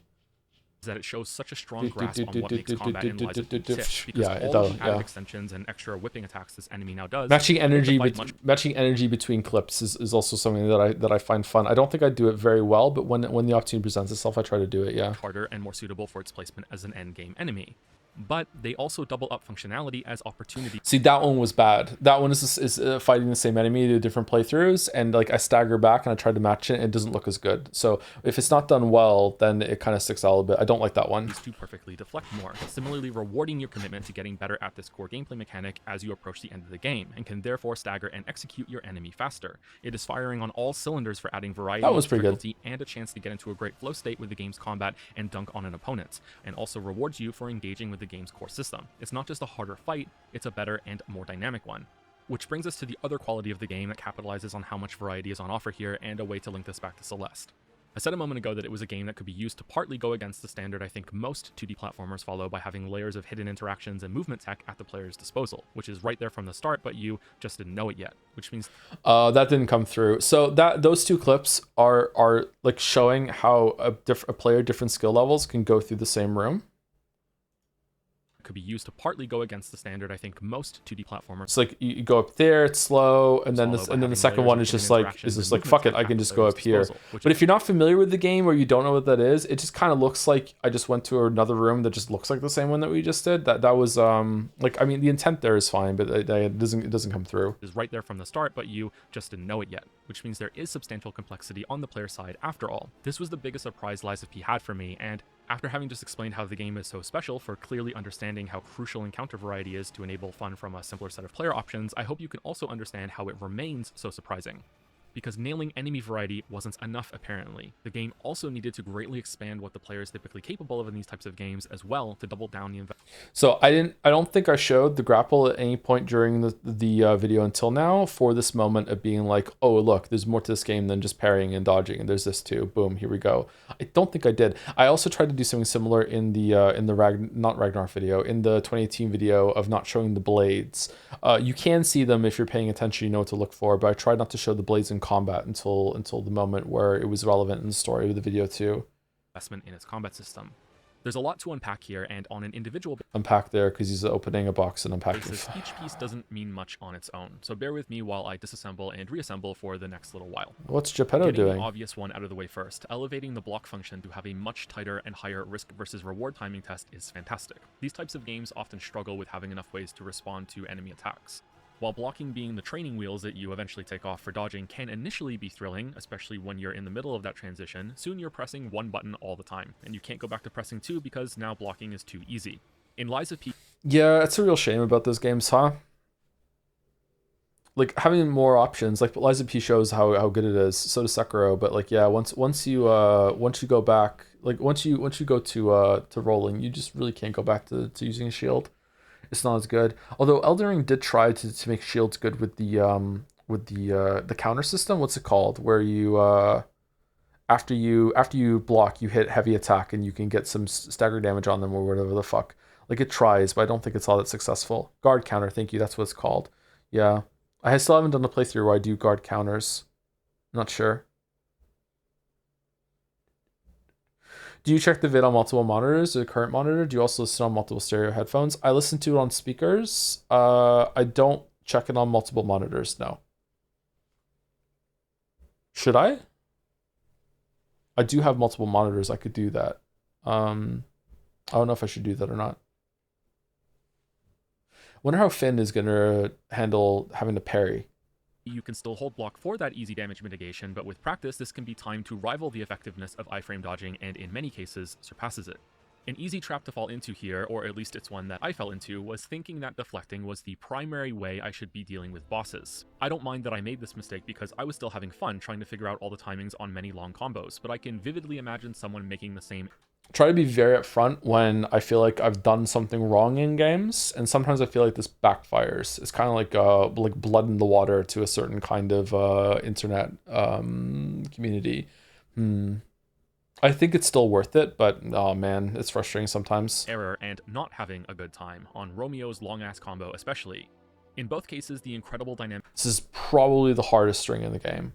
I think I would still struggle to parry this. There's something about his movement that's very deceptive. I think I have an easier time pairing the transition with Archelino than I do this one. Difficulty system that the game has will be going unappreciated. In fact, I didn't grasp how good this was until I did my second playthrough with the self-imposed challenge of not deflecting unless I absolutely had to. Most bosses, but not all, were significantly easier when approached this way. Having multiple viable responses baked into the core player moveset allows for experimentation both in the long term and short term as you try to conquer bosses. Holy shit, I got good at this game. What the fuck? That movement was cracked.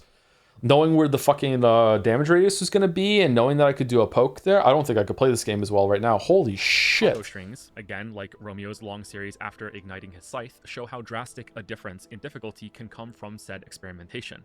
In fact, this whole fight is the perfect way to show how easy dodging can be compared to the nightmare mode of trying to deflect it all. And fights like the clown puppet show the opposite, where you will be miserable without deflecting and feel like a king when you can parry it all. But these are the extremes that sit on opposite ends and sandwich most fights, being a proactive puzzle for every player to figure out. Do I like dodging this part or deflecting? Do I want to try and commit to getting the timing down for parrying this right attack, or try to dodge away from it, or some other positioning trick instead? The beautiful thing here is that some attacks will click for different players in different ways. See, that time it worked out. That time it was really obvious. I was showing, hey, here's me fucking it up. Here's me finding an alternative way that's better. Whereas when it came to the Celeste example, I don't know, that didn't work. I feel like it's because the way that the fixed camera of Celeste makes it seem like maybe nothing had changed in a way. It's not clear that the room had reset even. Maybe some sort of effect that could be there would have worked that better. Like a slide or something. And so the easy way and the hard way might be different for every player. And just because some boss attacks can be punished far more with a dodge, doesn't mean that every player will find that more fun than continuing a streak of perfect parries into staggering the boss. Reverse swipe? Like rewind the thing? Sometimes I've done the rewind to do that. One of my favorite things is when I say, let's rewind, then I actually rewind a clip. It's cheesy, but I like it. I like a lot of cheesy editing. Yeah, that would have been good, yeah. Maybe an overlay of a ghost sort of thing. I think I tried to do that and it didn't show properly. It didn't look good. Or maybe I did another video, I can't remember. And so within all this decision making and flexibility comes the realized potential of players being able to naturally settle on an approach to difficulty that works for them, with room for trying more dangerous but skillfully rewarding methods on later playthroughs. Difficulty in games is almost always going to be about compromise. I think this becomes more true as you play more games and learn more about your own skill and limitations, and most importantly, what kind of gameplay that you find fun, even when it is brutally difficult. Goddamn, for some people, that means using every tool available to them, no matter what. For others, it can be a frustrating guessing game of difficulty selection modes and consumables and trying to get a balanced playstyle or a build that's capable but not a powerhouse that will trivialize your first time going through encounters. Lies of Peace so phenomenally enables players to naturally calibrate the challenge level they are going for without obtrusive menu selections or the patronizing feeling that you've had to resort to an easy mode is probably my favorite thing that it does, and is why I replayed it so many times with different approaches and weapons. Said another way, I think it's incredible that a player can decide to not commit to learning how to fully deflect some of the hardest combos on a boss until another playthrough, and still have an awesome time and that strong feeling that they overcame a worthwhile challenge with the easier method they went with instead, one that still engaged with all of the game's major systems. It really feels like so much thought went into these fights with the specific intent of, how can we... Man, I think this is still the best animation work in any of these games. Just seeing these bosses, how they move and attack, it's so fucking good. Erdtree was good too, don't get me wrong. That might be the second best. I don't know. This is like so good. Fucking hell. Even just watching it is just amazing how these bosses move. Make players want to engage with them in a fun way instead of just demanding that they do and then throw them a pitiable easy mode if they can't handle it. Lies of P can be shockingly difficult or surprisingly easy depending on how you tackle it. But if you're meshing with it well and working with it to find the fun, I think it's one of the best experiences out there for a challenge without being crushing, with room for growth after that. I think there's more to the intended experiential side to these bosses though, and just in case it's not already clear, I think these big fights are the highlight of the game. These are long, eventful encounters with tons of moveset variety. Most of the main bosses in this game could be the final boss in a lesser game. There are main bosses sprinkled throughout levels, some of which don't even get nameplate health bars. I wonder if that observation is born from me, like, worried every single time I went to a boss that the game was suddenly going to end. Yeah. That's so true. That are more complex and rewarding fights than some fully featured boss fights in other Souls-likes. And I think this level of frankly opulent quality in its encounter design. opulent and yeah. Is born from having such a strong idea in mind for what these fights should be, and what fights in this game could be, and how the combat system could be explored as the player interacts with them, purposefully for an intended experience instead of fights being there just to fill up space. The repair tool, healing charges, and stagger bar are an essential part of this. Because I was engaging with every boss fight and trying to overcome it in a fun way instead of the easiest way, most of them ended with me on the ropes and seeing victory after an immensely satisfying comeback moment. The systems working together here facilitate this wonderfully, a feeling of tenseness in combat, stealing you with determination as things go wrong, or testing you with panic even if things are going well. This is what I meant by the individual pieces not sounding... If this is on purpose, then the devs are even better than I think. If they intentionally made the repair mechanic and the last healing charge come back, like not just in like a vague, oh, that might add some tension, but like specifically for they wanted to have like, oh shit, quick fix your weapon, you messed up and now you're gonna have a comeback moment and the weapon is fixed and here you go, get back into the fight, Rocky, you know, you had your break, you got your healing back, you know, heal, you're still in this, you know, here you go. Like if they did that completely on purpose, then like my god, fucking cinema, like fucking both hands up in the air. Much on their own. Like just listen to this as a list. 1. When you're out of healing, one charge will refill as you deal damage to enemies. 2. Your weapon takes durability damage on hits and blocks and needs to be periodically repaired or it'll break. 3. Deflecting enemy attacks will build up posture damage on them, which, when full, will make their health bar glow. You have to hit them with a charged heavy or fable attack when they are in this state in order to knock them down for free hits and high damage.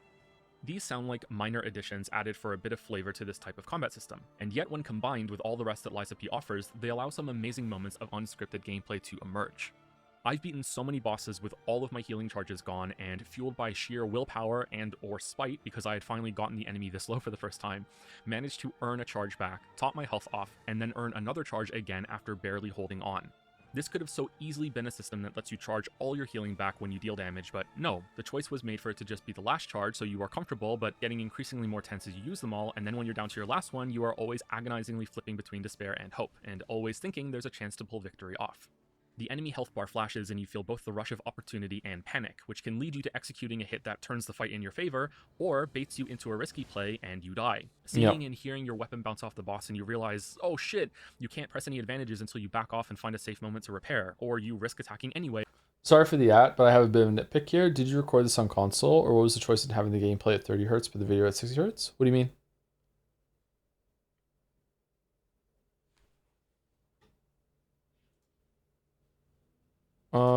It's a 60.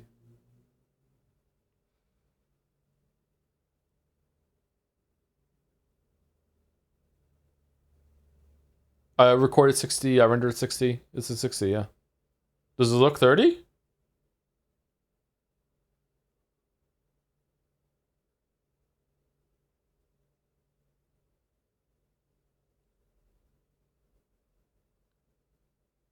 You look 30? Oh, thank you.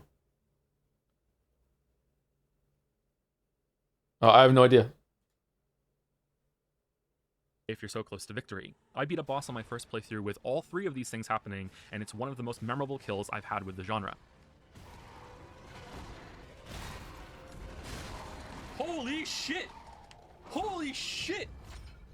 What a kill! What the fuck? What a kill! Stream Joe out of nowhere. Fucking Shimano showing up when he says, I knew. And then, of course, as you gain more mastery with the game, you have the satisfaction of keeping your health high, weapon repaired, and expertly timing charged hits to knock enemies down, because this is also a part of the challenge level that you can press against. They can start off as diversions to the game's flow state, and then later become amplifications. I'm reading this script back as I return to write more of it, which is a usual part of my process, and I'm a little embarrassed at how much I'm praising it, and I'm even more embarrassed when I'm recording it now. I hope it's not coming across as fanboyish, especially since I'm not done going over the things I liked, including a cherry on top that makes New Game Plus runs so attractive.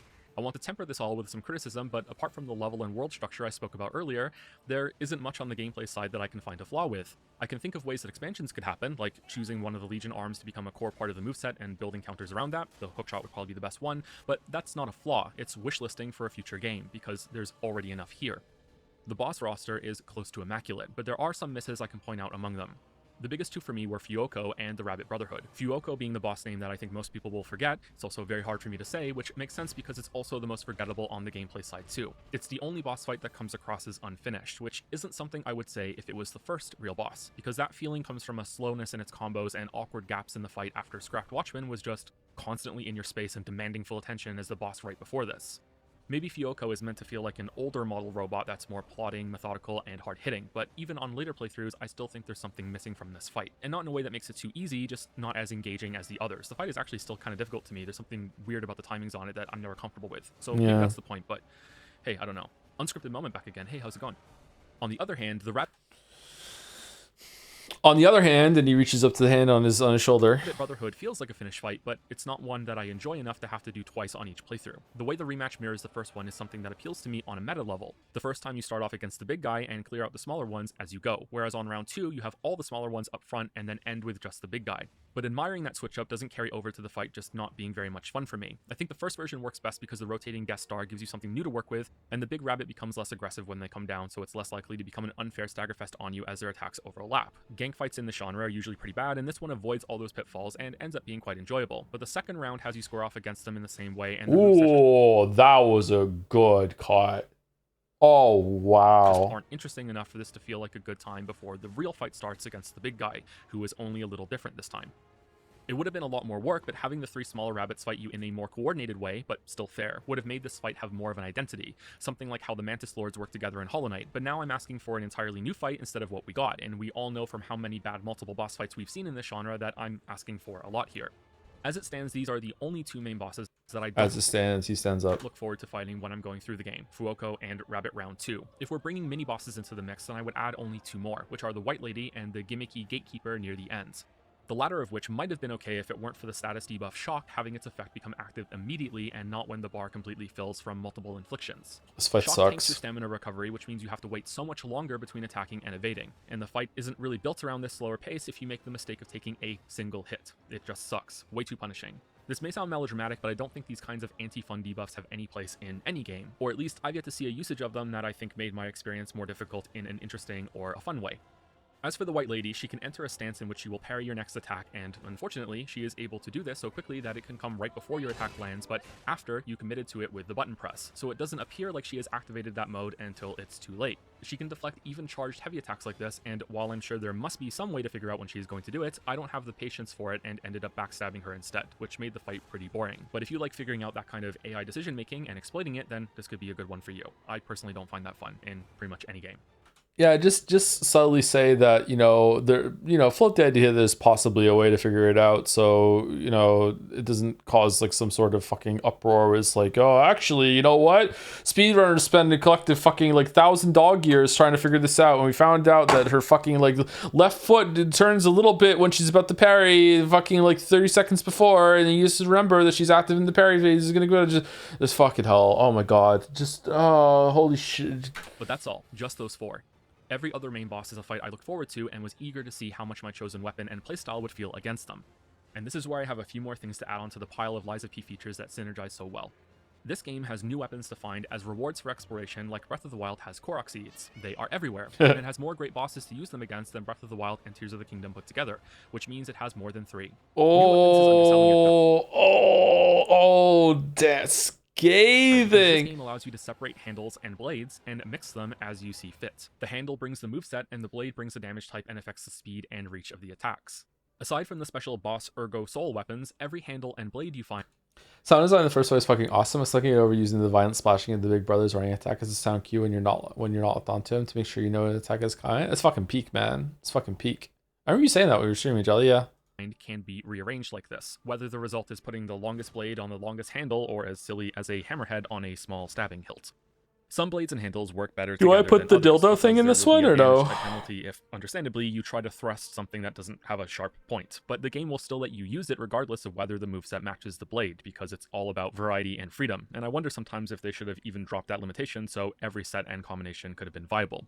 As it is now, there are already no stat requirements to use any of these, just stats providing scaling on the damage type, and upgrades on blades carry over if you attach it on a different handle later. No other game has made me stop and experiment with weapons like this before, since it's so easy to use and embraces the mad ideas you might have. Putting the largest axe head on a teeny tiny butcher knife handle is not just fun, it's absurdly powerful. It does a lot of damage, has a great charged R2, and is really good at blocking if you're trying to fish out deflections. My favorite was putting the greatsword blade that you get at the very start of the game on the salamander dagger handle that you get in the third area of the game, and creating a high block sword with a perk for enclosed areas, and a very fast charged heavy for breaking posture bars.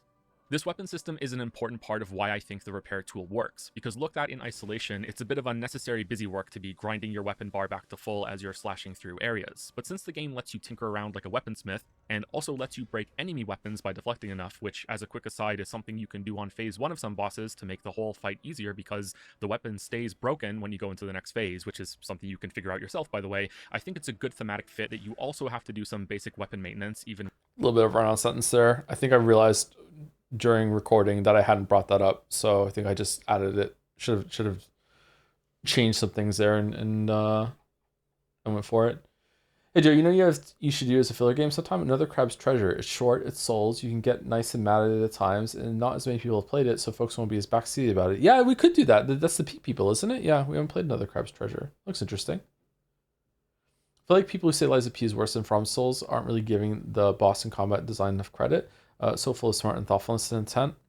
Yeah, not everything's gonna be for everyone though. So I feel like some of them are just defense forcing and are worried that their beloved From is maybe under fire. But some of them is just like the game is just not gonna mesh with them. Like even among that group, there's usually a game that From themselves have made that they don't really like either, right? Hopefully it's Dark Souls 2, but I feel like a lot of them haven't played Demon Souls. Without the fun moments it can bring to combat. Plus, I can barely see it, but did you add the Korok Cloud on some of the weapon pickups? Korok Cloud? No, I showed the Korok on one of them, but the other ones is just the sound effect. I don't think I added a cloud. The game also lets you combine the grindstone with a temporary weapon buff that you can cater to each fight if you want a bonus. And your weapon can never break completely, and you need to go and find another one somewhere. Changing weapons and handles is yet... Have you watched RT's Lies of P vid? I haven't, no. I should watch it. Another way the game allows you to experiment with finding your own path to enjoyable difficulty. And again, it's not with using a busted magic system that breaks enemy AI so bad that they don't know how to respond to it. It's with thinking about what you want out of your weapon to suit your approach and still engaging with... Alright, sorry, I don't know why I'm apologizing. It's fucking my stream and I'm reacting to my own content. Why is it acceptable that the Souls games just entirely shit the bed once you start using magic to keep them at range? Why are we all okay with that? It's weird that we're so many games into this, and Elden Ring is still like, hey, you start using range. The AI just doesn't know what to do. How are we okay with this? Is it just because they put some gap closers in on some bosses? I don't get it, man. There needs to be a way for Miyazaki to choose them. I guess maybe it's just that. It's just meant to be the easier mode. Just adjusting for your gameplay difficulty. Is it though? Because I feel like it's just breaking the fucking game. I like that, what's his name? A Tree Sentinel can bounce it back, but then they just kind of give up on that as it goes through.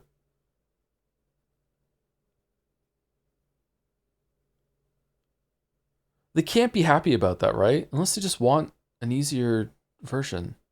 Oh no. I don't, the game without having to break it, or without giving up your weapon or moveset entirely if you swap out just part of it over.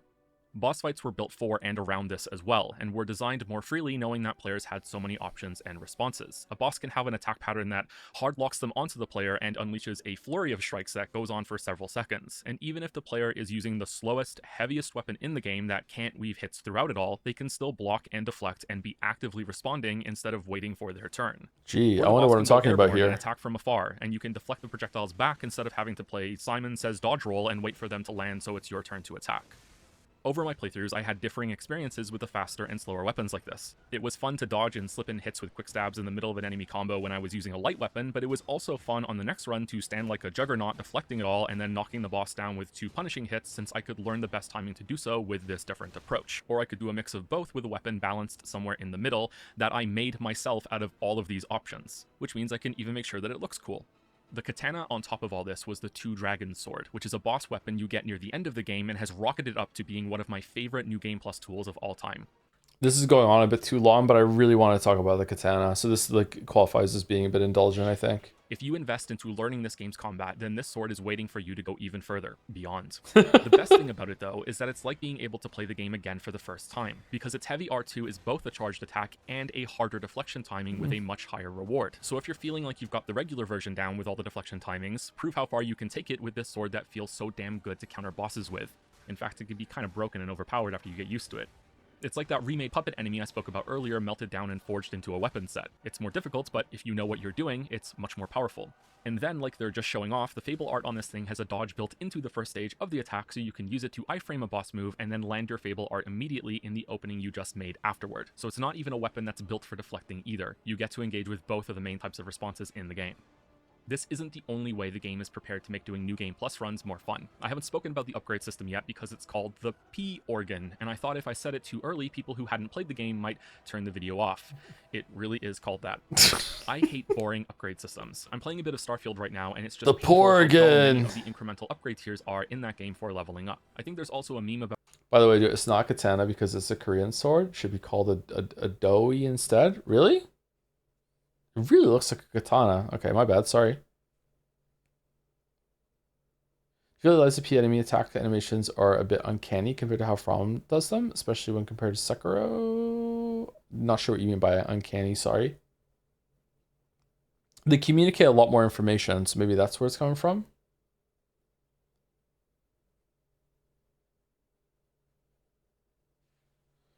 Do you think magic in Elden Ring is actually much easier if you don't use summons? Because going full grug with heavy weapons can break the game as well as a bit.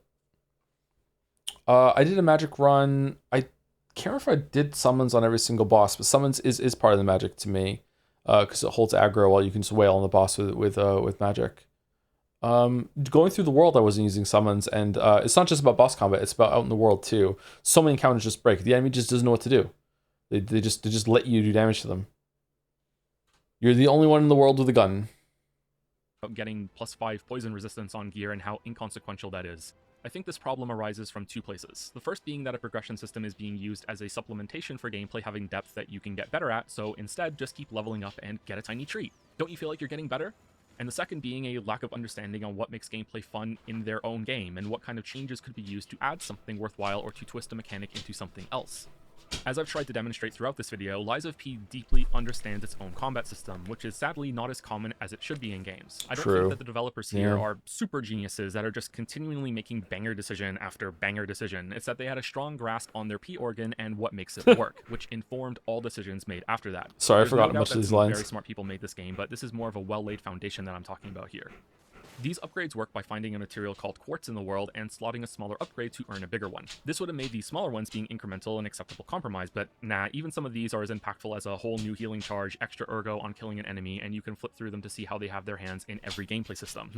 So this video is already too long, so it's good that I didn't harp on about this, but like so many developers miss a beat here by making either they have exploration rewards but they're not good enough, or they just don't have exploration rewards at all. Like it is so rewarding to find something that is treasure, and it's not treasure in terms of like, oh, it looks shiny, it looks like treasure, therefore I get to have money.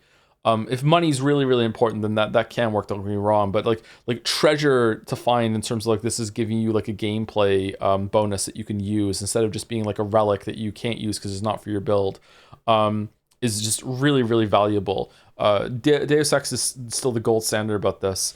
Just the amount of like fun it is to find omni tools to do hacking, lockpicks to go through areas that have more resources to get, and then the big one is the augments, and then the augment upgrade canisters too, that are just giving you these real tangible rewards that aren't just like, oh, you just pick up some currency. Money is also really worth it in that game too, so currency actually, funny enough, is also fun to get in that game too. You get experience as well. Like Deus Ex is just so good at wanting you to like pour through its levels, which is good because it also hides so many things in the levels, and it's ready for you to do that. Yeah, so many games miss that, man. All of them are amazing, but there's nothing here that's +5 poison resistance. The bigger ones, though, range from substantial gameplay tweaks to fundamental changes, as in, you can now block red attacks instead of having to deflect them. However, you can only get that in New Game Plus, because for the first 2 cycles of that, New Game Plus 1 and New Game Plus 2, the game adds new tiers onto these to continually reward exploring for more quartz, and had the confidence to think, hey, you've already beaten the game, so to hell with it, let's have some fun. Deflections repair your weapon now, have another Legion arm equipped at the same time, here's a huge boost to your equipable weight limit, and why not, have another amulet slot. Amulets are this game's version of rings, and they benefit from the same philosophy as the P-Organ. The best of these come from boss Ergo Souls, and are as powerful as being able to dodge even when you're out of stamina, or being able to iframe red attacks now after all. Because a 50-50 chance to deal extra lightning damage to burning enemies on Tuesday mornings if the sun is being obscured by a cloud, and you have to roll higher than a 10 on a d12, and the extra damage is 1 or 2 depending on how much higher you rolled above 10, is shit game design. Liza P wants you to have fun and wish for more amulet slots and be happy when you find quartz for all these cool things, instead of slotting the one essential one on and then filling the rest for the situational sake of it.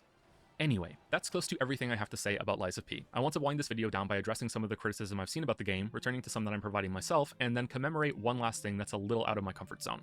The biggest problems I've heard that people have with this game are how dodges work, the parry timing, and the cube, which is related to how you summon a helpful NPC for boss fights and then give it buffs. I actually agree with most of these criticisms. I didn't play around with the cube much, but it looked very clunky and oddly tied to an in-game timer to get resources to use it.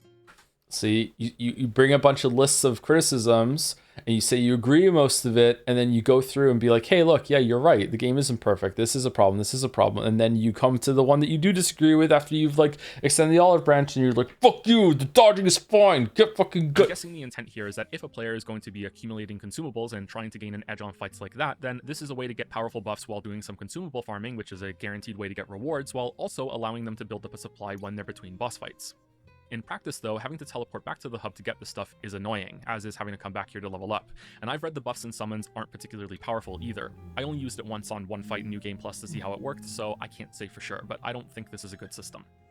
Parry timings are harder to judge. I'm fairly certain that there are a few attacks in the game that don't work properly for getting a deflection. I feel this way because there are some very hard enemies that I got very comfortable deflecting, and some odd ones here and there at the beginning of the game that I just cannot reach consistency on no matter how many times I see them. Yeah, still. This could be a skill issue, and I strongly encourage you to think that because I don't have the time to rigorously test it, but I still wanted to float the possibility, and this might be where some of the criticism is coming from. But this isn't the whole story for some people, and I've read complaints that the deflection window is too tight, period. I like how it is now, but I could live with it being a little easier, like maybe a couple frames, or far better, there being an amulet you find early on that could make the timing a hair more generous. Getting the iframes on dodging is much easier than deflecting, which is fine to differentiate them, and also one is more rewarding than the other, but with the cost of an amulet, maybe they could be brought closer together. Which brings us to the dodge problems, that you can't roll from the floor after being knocked down until you buy the P-Organ upgrade for it, and that dodging just feels weird and bad, yo. While I do agree that dodging out of a knockdown state should be a part of the core package, there are plenty of games, maybe even one of your favorites in this genre, that lock an essential part of its combat system behind an unlock. The recovery roll isn't on the first tier, however, and it doesn't What could he be talking about? feel fun to be knocked down, and you can't get up again. Shovel Guy always going to keep you down. That said, it is rare that Why are you enemies so will awkward, hit you bud? after knocking you down, and for some fights this recovery move ends up being quite powerful since it's free time to heal or attack as the boss just stands there looking at you. Ultimately though, I agree that it should have been a part of the base game. And here I am adding this line from the future to say they've now updated the game to change this, so yay, even the developers agreed. It's wild seeing a Souls-like be majorly updated from feedback like that, huh? Really throws a wrench into the idea that this was a pseudonym developer. This is definitely someone new that we're not used to. The dodge feeling weird, however, is something I vehemently disagree with. When I did my 99% dodge run, not only did dodging through attacks feel natural and smooth, I did it all without buying the Link dodge upgrade, so maybe that upgrade makes it weird and everyone was just picking it, I don't know. There was never a single point that I thought the dodging wasn't functioning exactly like I wanted it to. It's also how I learned that the game has excellent hitboxes, with only a few standing out as troublesome like this one here on the last boss. I don't really know what to say here other than I disagree because I don't understand the issue, but I still think it's important to push back against it because it's fine. I wouldn't mention it if I didn't see it in so many discussions that took place after the game came out, which makes me think there must be something wrong about it that I'm not seeing, but for the life of me, I can't get there. Every fight in the game except for Mad Clown and Laxasia and Big Bunny Bro was significantly easier with a focus on dodging, so maybe too many people were still trying to dodge red attacks and getting frustrated? I don't know. Skill issue. Get good. Don't be a scrub. You don't understand the game. See viewers? I can do it too. Moving on, I want to touch back on the level design comments now. Touch back, fingers touching, We've had a thorough look at the game. There's a part So in the mad. factory in which you walk through a big pipe He's and fight so some enemies mad. in a sewage swamp canyon. It wasn't until my third time through that I realized that this is directly below the bridge that you cross on your way into entering the factory. And what could have been a connection checking off in my head was instead a vague side area that could have been anywhere or anything. This could have been floating in some false dimension for how much it slotted in my head with the rest of the area. A ladder at the end of this canyon, which you could climb to reach a small secret side path that opened a gate or kicked down a path back to the village staging ground before the factory, would have been the only thing necessary to tie this level back into a neat little bow, and make you feel like you're exploring as well as fighting. I don't want to harp on about this anymore. Yeah, it's not a bad observation, actually, yeah. I sincerely hope that improvements to the level design in this way are made in whatever comes next from this developer. Having an expansive freeform world design might be too lofty a goal, but work like this within levels and the odd thread going back to an old level or an optional area now and then can go a long way, and it is, in my opinion, the only area of gameplay that is considerably lacking in Lies of P today. Which brings us finally, and awkwardly, to the last thing I want to speak about, something I have no business trying to judge because I have no visual artistic talent whatsoever, and I wish I did, but I don't. Even here though, I think there's a gradient on what's acceptable. I think the game looks great, it runs well, and the enemies and bosses show a high amount of diversity in their designs. While other games have same boss type, just a bit bigger and a different color fatigue as you move through them, Lies of P remain fresh in a... So I didn't want to harp on about this because, again, the video is already kind of on the launch side, but it running well is also something that sets this apart. Like, a lot of games have trouble running well in this genre, even from, you know, the big name in the space. Like, come on, man. How are we still having problems with this? Like, I could, in the areas outside, okay, I can look the other way, but like on a boss that has its own arena that you put in like a floating dimension, the boss that maybe is, you know, the last boss that does the move that fucks up your whole entire system on the phase transition of every single time, every single pull, every single time that you try it is going to make you chug. Like, come on, what the fuck are we doing, man? How is this an issue? Fucking Radon. For its duration. So far, I think everything I've said is fair and supported by visual examples. I've been showing whatever, dude. Throughout the video, after all. Yeah, but that's I want true. to be more specific than that, and I want to be upfront that I don't have the knowledge to do so. Yet I was so impressed by this part of the game that I am breaking my rule about only saying things that I can reasonably support. And I am talking about the animation work, particularly again on bosses. Because this isn't just about looking great, it also translated into a gameplay benefits. I don't think I've ever seen bosses move this well and naturally flow from different states and link different attacks together in such a readable way before. I often found myself able to intuitively feel that a boss wasn't done attacking yet and was continuing with an optional extension or chaining into a different pattern instead of returning to neutral. I was able to sight read some complex attacks and parry them the very first time I saw them. This is incredibly subjective praise. Some people said the exact opposite, and they're like, I find the bosses in this game to be very hard to read in terms of animation, feel stilted, that sort of thing. They have a lot of trouble, and they're coming from a space where they've played a lot of the games in this genre too. I think they're fantastic. I think people are in the minority when they say that they can't read the animation work, but it still is enough people that this isn't a unanimous thing that works for everyone for sure, and their experience is definitely valid. Yeah. And apart from guessing that certain states and animation frames were being held longer, or a tremendous amount of work was done to include transition frames between many attacks instead of having sudden snaps from one to the next, I have no clue why it works so well. Parried that completely by accident. That's a stream clip actually, and I want to put it in because I wanted to show off. I just know that it does, and it was another way bossing in this game was so enjoyable, and the fights still look amazing and have so much variety, so it wasn't at the cost of anything either. I hope there's a breakdown about how this works made by someone with an animation background in the future, or a dev talk directly about their process, because who knows, maybe this is the most impressive thing the game does after all, and I'm too ignorant to realize it. Was there a dev talk about it? Is first time Nameless Puppet the most proud you've been on stream?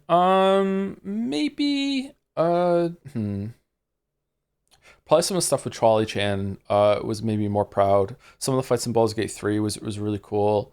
I feel like I just got really lucky on Nameless Puppet for to be honest with you. Another fun fact about LSP development, the director Choi Ji-won said his favorite Souls game was Dark Souls 2 because of the varied environment, the feeling of insureness, and the weird enemy attack pattern that creates a spacing game. So yeah, another win for Dark Souls 2. So please respect the From B team. There is a lot of spacing in Dark Souls 2. Yeah, that's true. All the multi-attacks, multi-fights make you do that, yeah. Random thought, but how did you find the base game and boss difficulty-wise? The lightning one was hard as fuck, but then I one-shot Simon and Nameless Puppet, which felt weird after I found so much complaining about those two being so hard. When did you play it? The game did get some tweaks afterwards, so it's possible that you're playing a slightly easier version. I still think Lies of P is fairly difficult, but it was harder at launch. I struggled on Simon. I beat Nameless Puppet first try, but I think it was just luck. Simon took me a while. I think Simon took me the longest of all of them. Luxasia and Simon, I think, took me the longest. Romeo took me a while too. Maybe Romeo took me longer. I'm not sure. I struggled on those three. I don't think I struggled on anyone else. I didn't one-shot all the bosses or anything like that. But I did struggle at I did struggle on those. And that is it. As always, I could say more, but I'm trying not to. Still longer than I intended to be, but that's just how I am at this point. I love this game. I hope this was good enough to explain why, and that I did the game justice. Nameless Puppet best fight, the last area dragged a bit, I enjoyed the Pinocchio theme more than I expected, the jumping hug puppet is bullshit, the arcade is the best level, Gemini was annoying, the links to other literary works like Dorian Gray and Wizard of Oz were awesome, and with that, I eagerly look forward to whatever is next in the Lies of IP. Close your eyes. Thank you for watching. Close your eye. Lies of IP.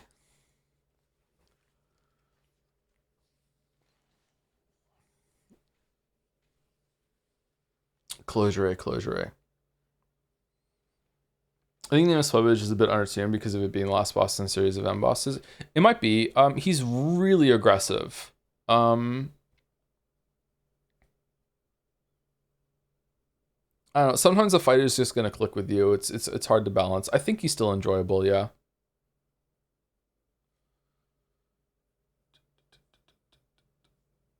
Is The Witcher 3 video meant to have 11037 at the runtime? No, it's just those numbers are scrambled. I might have like tweaked with like a second or here or there when I saw that it was close to that number. I can't really remember, to be honest with you.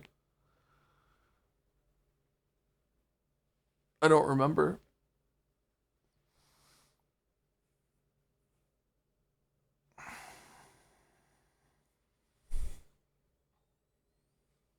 I find the Overseer fight in the DLC really underrated. Which one's that? Want to play Lies of P again now? Yeah, I only played the DLC once on stream, so I would like to go through it again, yeah. Saw a weird thing about dodging Lies of P, and it said that the weirdness in the dodging comes from the drift dodging is gone through over time. What used to be a way to move quickly out of the way of attacks with some iframes attached to smooth out awkwardness has become a way to make your character a ghost that phases through attacks for a second. I didn't even know what iframes were until I started playing Dark Souls 1, around when Dark Souls 1 came out. I didn't even know that existed. I think iframes are from fighting games, aren't they? Or I'm not sure. I know there were Monster Hunter before that too. Yeah, I didn't even know what that was, and it was very unintuitive to learn. So I don't know. Sometimes I wonder about like the kids, like Finn playing a Souls game, and I could explain to him right away what an iframe is, and like I can smooth out a bunch of those things for him. I wonder how far that goes, because like I had no idea that you could do that. So whenever I dodged in Dark Souls the first time I played it, I would dodge away from attacks, and I would try to physically get out of the way of the weapon every single time. Every single time. I didn't realize I could stay in. I think when I replayed it again, maybe after like 6 months after I played it the first time, I like learned how to do it on Capra Demon. I was like, so I can stay in, I can iframe my way through his attacks, and I could do it. I don't know if I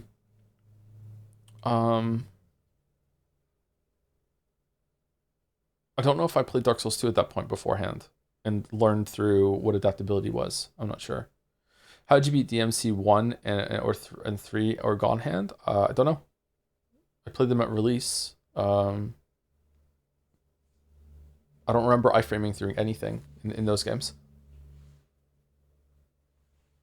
Just intuitively did it, maybe? Not sure. I haven't played God Hand, by the way.